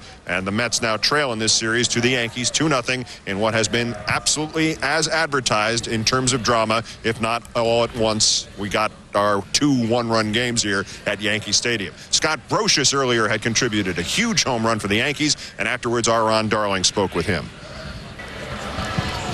I'm here with Scott Brocious. You guys had some incredible at-bats against Mike Hampton today. Loves to pitch around the strike zone. You showed that great Yankee patience. Yeah, that's something I think that we talked about and we really needed tonight. He lives on the edges, and the key to somebody like him is really to try to bring him into the zone and hopefully get a pitch and take advantage when you get it. Now, the home run, of course, you did take advantage of it, but you also had a great at-bat hitting that 3-0 pitch against Rick White and scoring a run on a sacrifice fly. Yeah, I'll tell you, in these games, every run is golden, and now that's the one thing that we were able to do is when we got the lead tonight, we added on, and because we added on, we were able to survive that ninth. Well, it's a little scary now, but you guys are up 2-0. You got to like where you are right now. Yeah, I mean, it's certainly this is what we want to do, to win 2 games here, but we know there's such a long ways to go that Game 3 is a real big game, and we'll come out ready to play. Thanks, Scott. Good luck at Shea. All right, thanks, Ron. Okay. Ron Darling with Scott Brocious, who hit a home run earlier or later, drove in a run and made some spectacular defensive plays, one in particular that kept the Roger Clemens dominance of the New York Mets tonight in play. And Steve, it was that kind of dominance. As we talked with him afterwards, he doesn't have a real explanation for it. Certainly all the factors are together. The rest, the fact that it's really cold out and hitters get burned on their hands if they foul one off, and his ability to rise to the circumstances. Yeah, and he's the one guy on the field that's not really all that cold. Once he gets loosened up and ready to pitch, this is a pretty good weather for him to pitch in.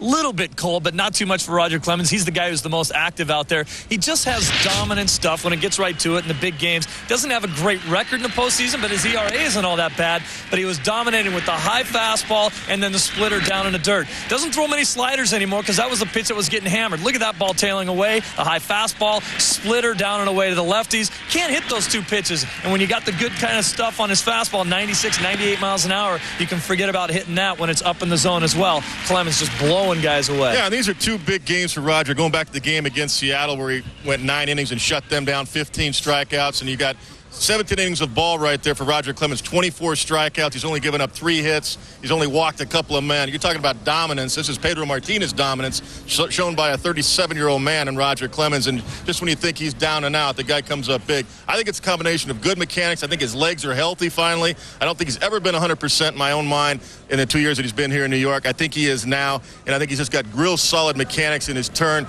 that enables him to really drive the ball down where he wants it, and the velocity's back up again to 97, 98 miles an hour. He even hit 99 tonight. It was unbelievable.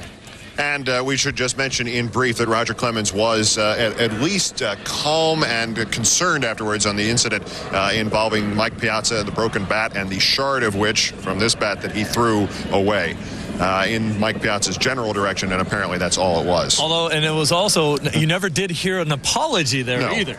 We're not going to. No. What?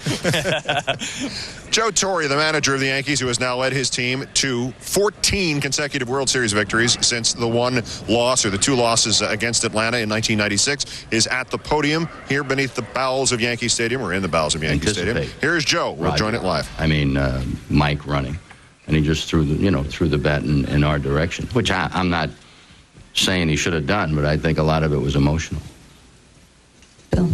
Joe, can you tell us what happened on the Knobloch base running thing? I don't have my scorebook with me, but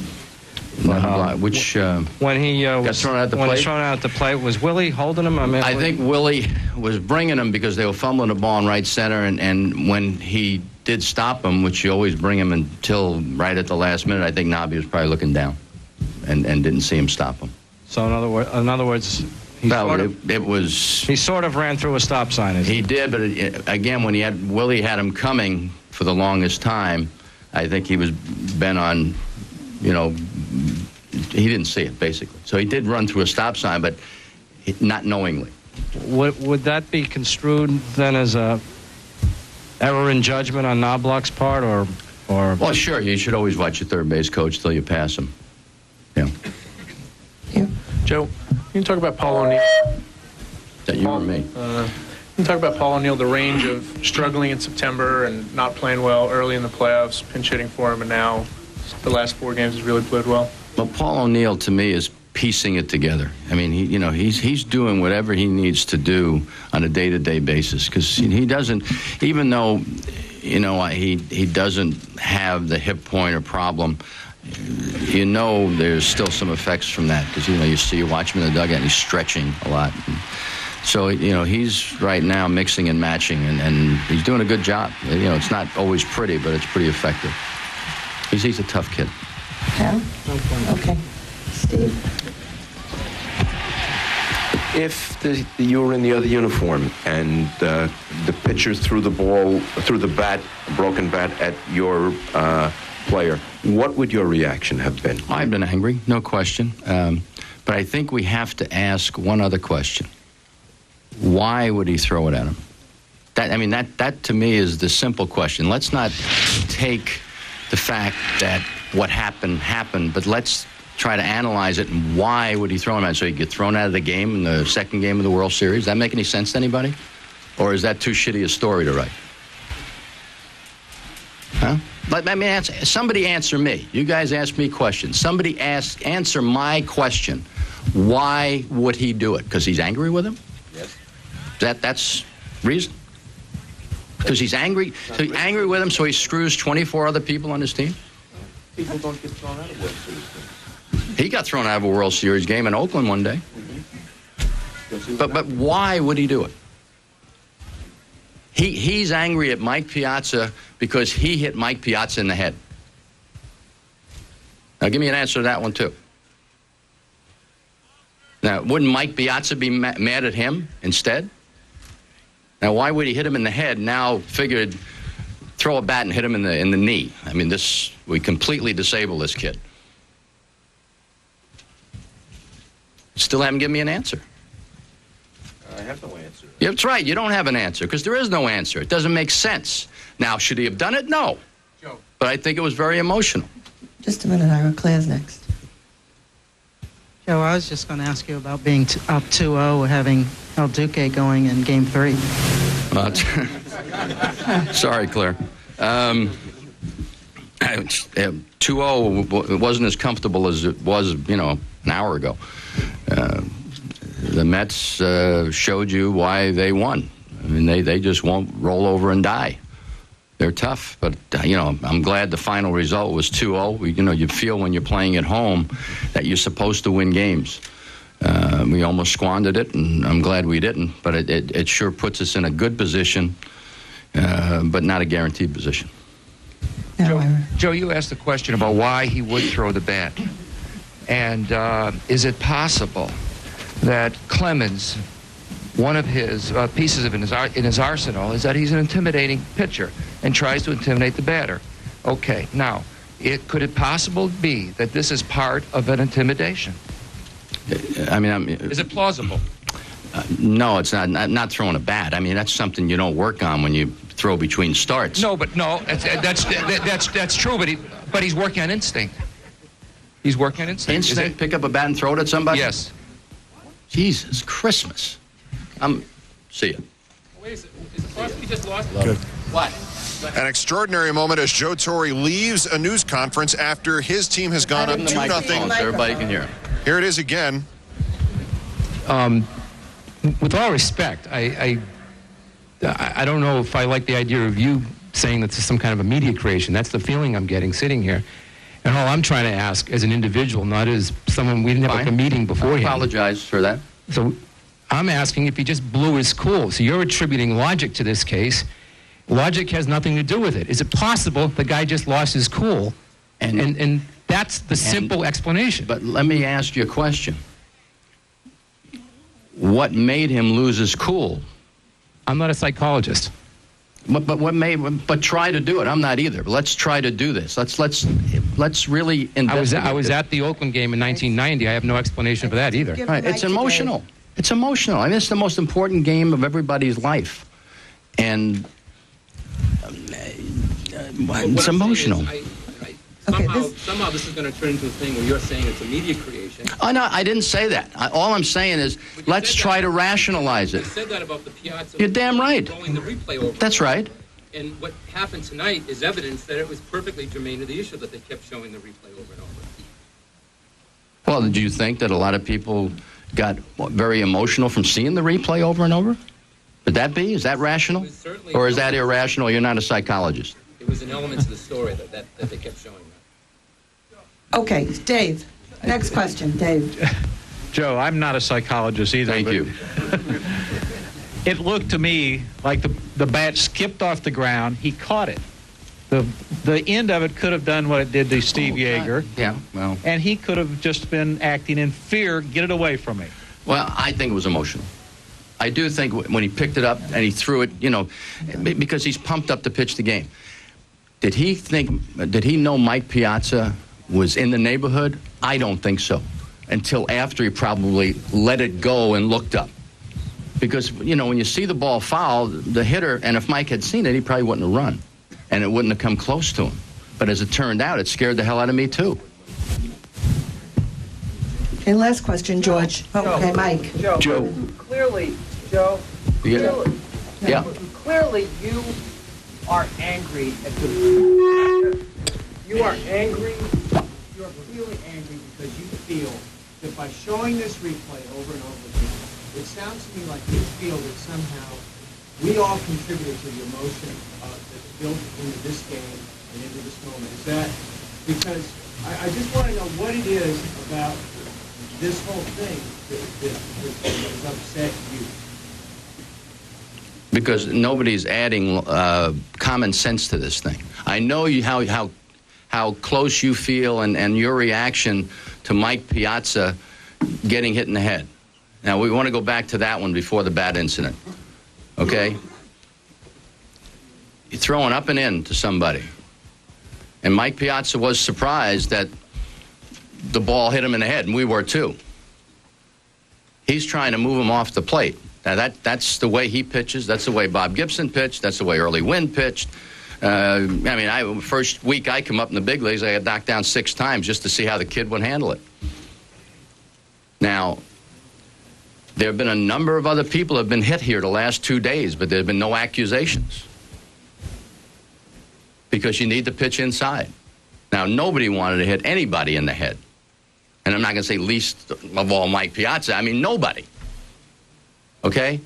And the only thing I say, and I had said earlier when we talked about showing the replay, I said, I'm sure the two teams are going to act professionally. And I'm sure there's emotion on the Mets side because their player got hit. And you're damn right. That would anger me, too. But it's not going to interfere with what goes on in the ball game. My concern was what we're doing to the fans and what may come out of that. I'm not saying you caused what happened tonight. I'm saying that the danger of these New York fans who are very emotional to begin with, to give them a reason to do something that we don't want to talk about. Okay, I got to get Roger up here, Mike. Excuse me, he threw the bat. It was an emotional, and I haven't talked to Roger about it. I'm seeing him, and I'll tell you what I think. I did something I was very ashamed of one day as a manager of the Mets. There was a collision at home plate. I went out and took a bat, and I slammed it and broke the damn thing in half. I'm the manager of the Mets. Next day, I called Bill Robinson I apologized for breaking his bat. I just got emotional. I stopped John Stearns tonight. He wanted to choke everybody, and which is fine. And I said to John, John, you played the game with a lot of emotion. Understand that. And that's what this is all about. I mean, all you people are here because this is the World Series. And if you think that you go out there and you're robots and you throw the ball and you catch the ball and you know, that's what we do, you have to be emotional and you have to be passionate about this. Am I saying that he should have picked up the bat and thrown it? No. But I think it was an emotional thing. And I think Roger will tell you that he was very surprised when he looked up that Piazza was where he was. And Mike, as I say, I don't think he saw the ball. Just the way he ran, not knowing where the ball was, so that's what you do. You run in case it's fair. If he knows it's foul where the ball went, he doesn't move at all from home plate. Now, if he doesn't move from home plate and he threw the bat where he did, now if he threw the bat at home plate, then I'd say, yeah, he's throwing at him. Okay, let's get Roger up here. Thank you. Joe Torre, the manager of the Yankees, who in last year in the American League Championship Series saw the effect of an unruly crowd in Boston, and now Roger Clemens is sitting down for a news conference to explain what happened and his performance. Talking to the mic, Yeah, but please. when I heard somebody back there ask Skip, I'll revisit it again. I wish I didn't have to, but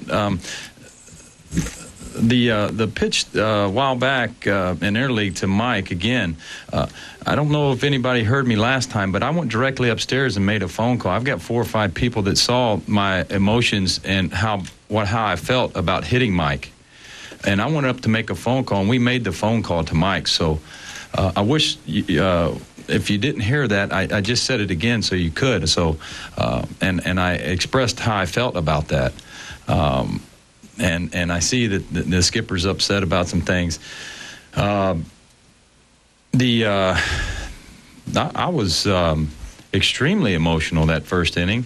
I think probably having the fact that all the guys all day long came up and was, trying to, thought that everything had gotten me down from all week, probably had affected me, and just wanted to try and keep my confidence up.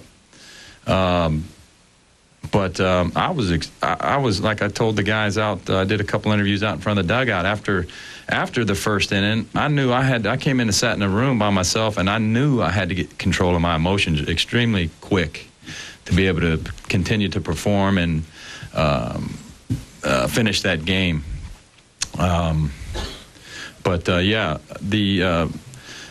Before I had let go of the bat, I had no idea that Mike had ran, and I told Charlie, the umpire, that. So there was no intent.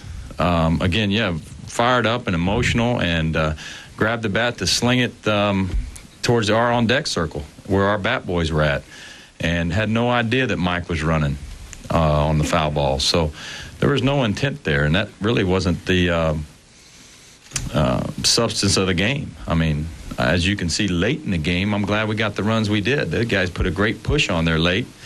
And, those guys were battling me. There were 2 or 3 guys in that lineup that I had to be careful with when the game was still 3-0 at the time. And so. Okay. So, Roger, there's no intent, but when Mike stopped to ask you what happened, I mean, why didn't you say right then and there, hey, I didn't mean that. I didn't mean to throw it at you. Nobody stopped or anything. I went right to the umpire. I think at one point with my emotions running high, I was asking the umpire for a ball. And but there was no intent. I'm not going to talk about it. There was no intent there. My emotions, like I said, I was running extremely high. I went in and really, really had to calm down. I mean, I was just extremely fired up, and just had to calm down and stay focused. And I think that was the hardest thing to do, leading up that inning, because it was such, I wanted to. I mean, it's bad enough when you're out there and you want to pitch him in, but you can't afford to miss up and in. So now I'm almost going away from what I feel my strength is to Mike, and to try and open up the outside part of the plate. But you're just trying to be. I mean, I know we're going to pitch him in, and now you're trying not to miss up and in, or I think I missed up and in against Alfonso late in the game when I was getting tight. That's another reason why I ended up coming out of the game. My back was getting tight, and the coolness in the air. But like I said, I had to get really control of my emotions after that inning. Tom?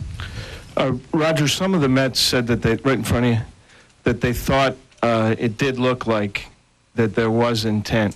Not at all. Right, but because they thought that, are you glad that you are not pitching at Shea so that you don't have to Not fit going to bat? answer it. Not going to answer it. If Skip, again, there was no intent. So, but you wouldn't mind batting against him? There's no There would be intent. no fear there? There's no intent. But would there be any fear of batting against him? There's no intent. Roger, the amateur lip readers among us over here, it looked like you said, I thought it was the ball, as Mike was... I might have said that. Some of my guys said that, too. What did you mean by that? I was just, my emotions, I'm telling you, my feet were off the ground. You know, I'm trying to be, let you all know. And I went right to either Charlie or to the umpires. It was great that they, just said, hey, just relax a little bit. And then I said, just give me another ball. Let me get back up on the mound here.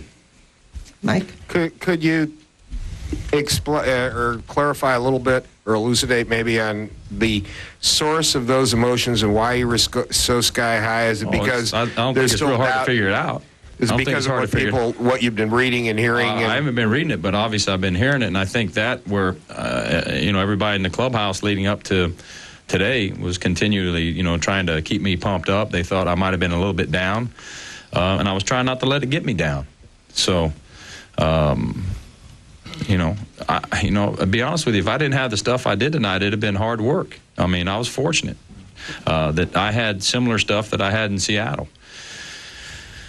And I have seen many times late on TV how, these guys have made rallies late and came back in games. So, once they got the 2 runs and got some momentum, it wasn't comfortable. Roger, Piazza said that he had said to you after the bat had gone in his direction, he had said to you a couple of times, what's your problem? Do you have a problem? And you didn't answer. You didn't answer at all. Was there a reason why you didn't answer at all? Because I didn't hear him. I'll be honest with you. You didn't hear him? I wasn't hearing much there. I'll be honest with you. I'll tell you, I was pretty emotional, and fault me for that. I didn't hear Mike. I heard a couple of the umps, and so they stay right here. Let's go. Let's get back on the mound. And I remember telling the ump, give me a ball. But again, guys, I was pretty pumped up and emotional. So Roger, we're going to take one more question on this subject, then we're going to talk about your pitching tonight. Dave. Okay. I will ask one more question. Did you realize that the bat had hit the ground and come up to you? Did it frighten you at all, or? It was just a reaction. All of a sudden, and that's why I think I said something about the ball. I thought it might have been the ball at that time. I mean, I was so locked in and trying to be focused. When it came, I thought it was coming towards my shins. And to be honest with you, I didn't know it was the bat or the ball. And I think that's probably why I said what I said. Okay, does anybody, I'm sorry. So. Does anybody have a question about Roger's pitching or the game tonight? Where in the back? Okay, we need the mic back there. The other mic, please. And the violence of the moment was such that this is what remained in Mike Piazza's hand. A bat that came completely apart in at least 3 pieces, one of which did bounce up almost as Roger Clemens might field a ground ball. You saw with your own eyes in the replay what he said. I thought it was a ball. He may have asked later for a ball, and he may not have, in the din at Yankee Stadium tonight, heard Mike Piazza ask him what the problem was. In any event, baseball itself did not think this was much of an issue. Things calmed down. We'll continue to explore this, and more dramatically, the Mets' explosion in the 9th inning when they scored 5 runs. When the National Sports Report continues from Yankee Stadium, for Kevin Kennedy, Steve Lyons, I'm Keith Olbermann. Joe Buck and Tim McCarver will join us when we come back. Long Easy 316 Delta Bravo, flight at 25 North. They get hired by companies like AT&T, GE, and Ford. They get training in over 200 real-world jobs. And they get it in the Army. That's right, the Army. Let's go! TiVo lets you create your own TV network so you can watch what you want when you want to. Huh. Educational programming for your kids. That's a curveball. Laces out on a field goal. 7-10 split. Slamma, jamma. Icing. The law. Jenny, triple axel. Bobby, stop doing that, Jenny. Bobby, please! Bobby! There is no danger, however, as the satellite's now expected to smash into Quasi, an uninhabited part of the Australian outback. Scientists say the 12...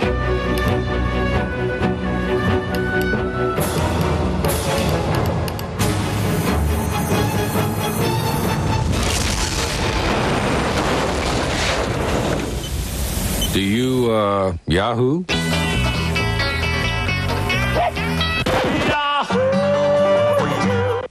I'm hungry. What, $1 for a sliver of raw fish? It's sushi.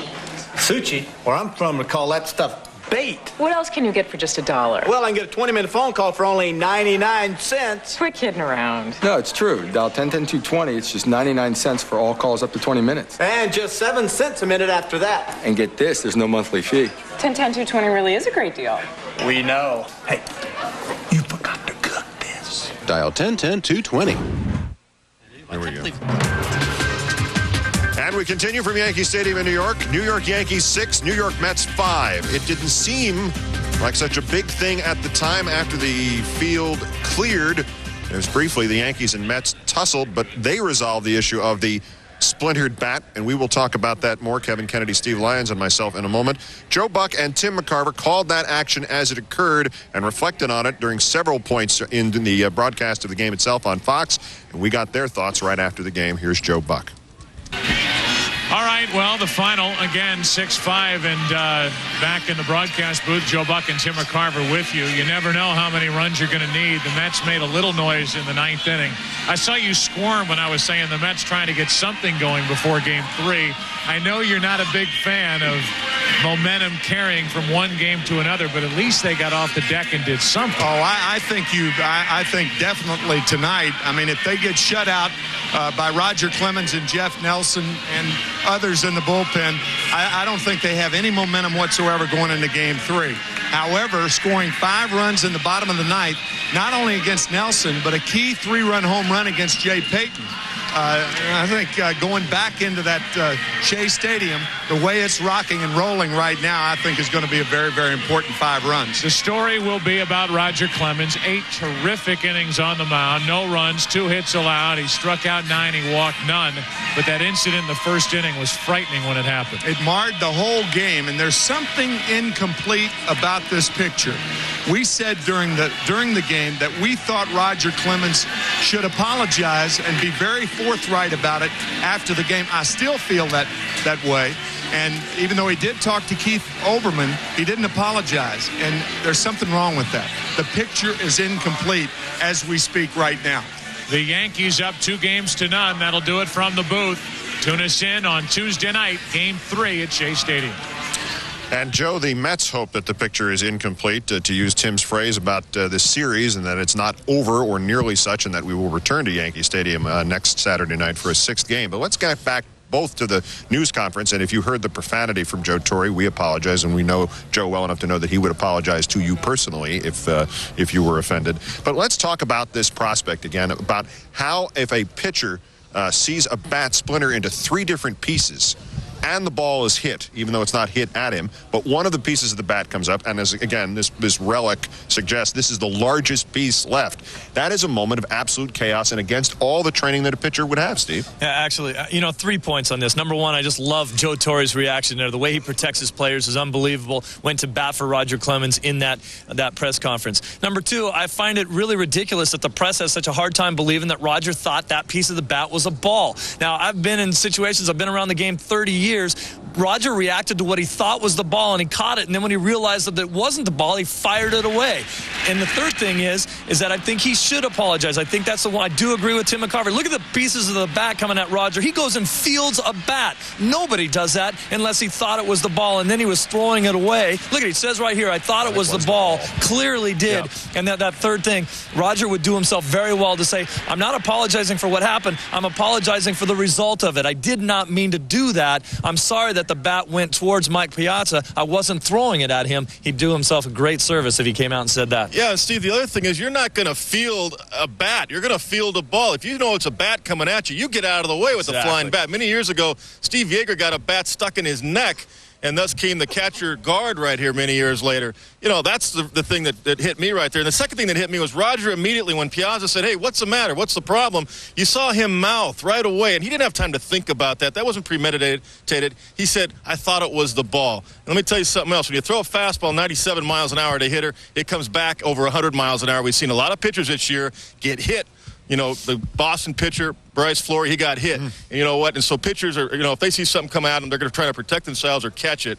And that's what Roger did. I really believe that. And on top of everything else, and reflecting on this, if Roger Clemens had thrown a bat, even though he is not a javelin thrower, he probably would not have had it bounce off the ground. He probably would have done a better job of it than he did if that were deliberately aimed at someone. Well, this controversy will not die down immediately, and perhaps it is obscured by that Met rally in the 9th inning and what became the second consecutive one-run game in this World Series. Afterwards, Todd Zeile met up with reporters in the Met locker room. And Mike Piazza. I don't think anybody would think that he was actually picking up a bat and throwing at Mike Piazza. I mean, that would be absolutely ridiculous to think, given the lead into this particular game and all the stuff surrounding it. I mean, for him to pick up a bat and throw it at Mike would be as asinine as trying to hit him in the head again. I mean, I don't think that was the case. I think the bat came out near home plate, near the pitcher's mound. Roger picked it up and flung it towards the dugout, something he probably should not have done, and probably in retrospect wishes he hadn't done. But I don't think there was any intention of, in his part whatsoever, to try and hit Mike with it. That's ridiculous.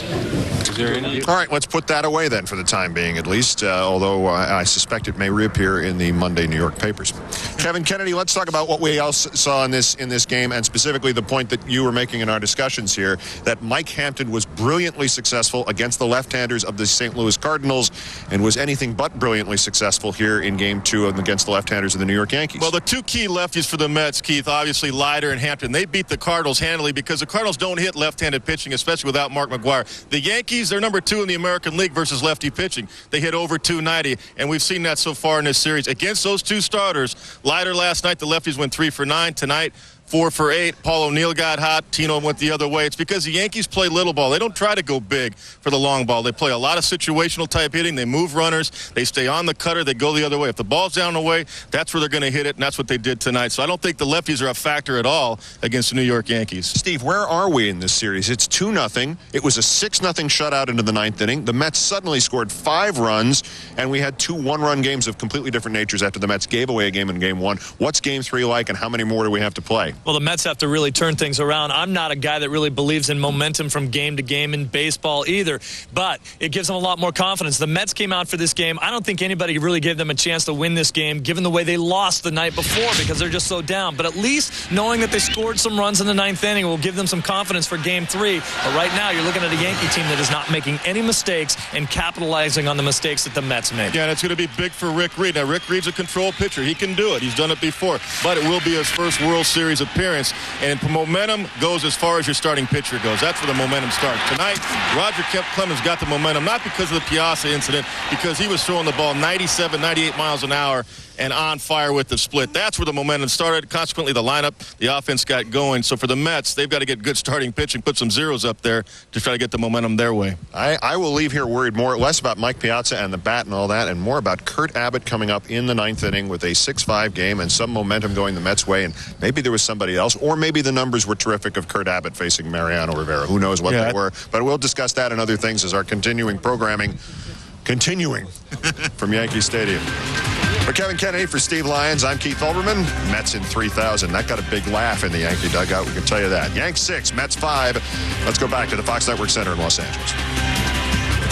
Gentlemen, thank you very much. We look forward to your reports on the day off as the series now shifts 8 miles from the Bronx over to Shea. And let's actually talk a little bit of baseball. I mean, where do the Mets go from here? They're down 2-0. They're facing El Duque, who's never lost in the postseason. I mean, he's 8-0, so help the Mets. Tell Bobby Valentine what's going on. Chris, basically, I think they just stay the course right now. They could have easily won that game, the first game, and then tonight they went up there and put up 5 runs. It was a big shot in the arm for the Mets. But, hey, this team still, the New York Yankees, is not out of the woods yet. You can see with 2-0 leads in the past, in 21 against the New York Giants and 55 against the Brooklyn Dodgers. And, that's right, 1981, folks. Go ahead, look at it. That's when the L.A. Dodgers came up and beat them. So there's no way that they are out of the woods yet by any stretch of the imagination. Also, I think what they can take into Game 2 is they got into that bullpen and they did some damage to it. First with Nelson, and then they went up there and bopped on Mariano Rivera a little bit. So this team knows that they can go in there and hurt that tremendous bullpen, if you will, that the Yankees have. So they got some confidence builders to take into that next game. But to get to the pen, you have got to get past El Duque.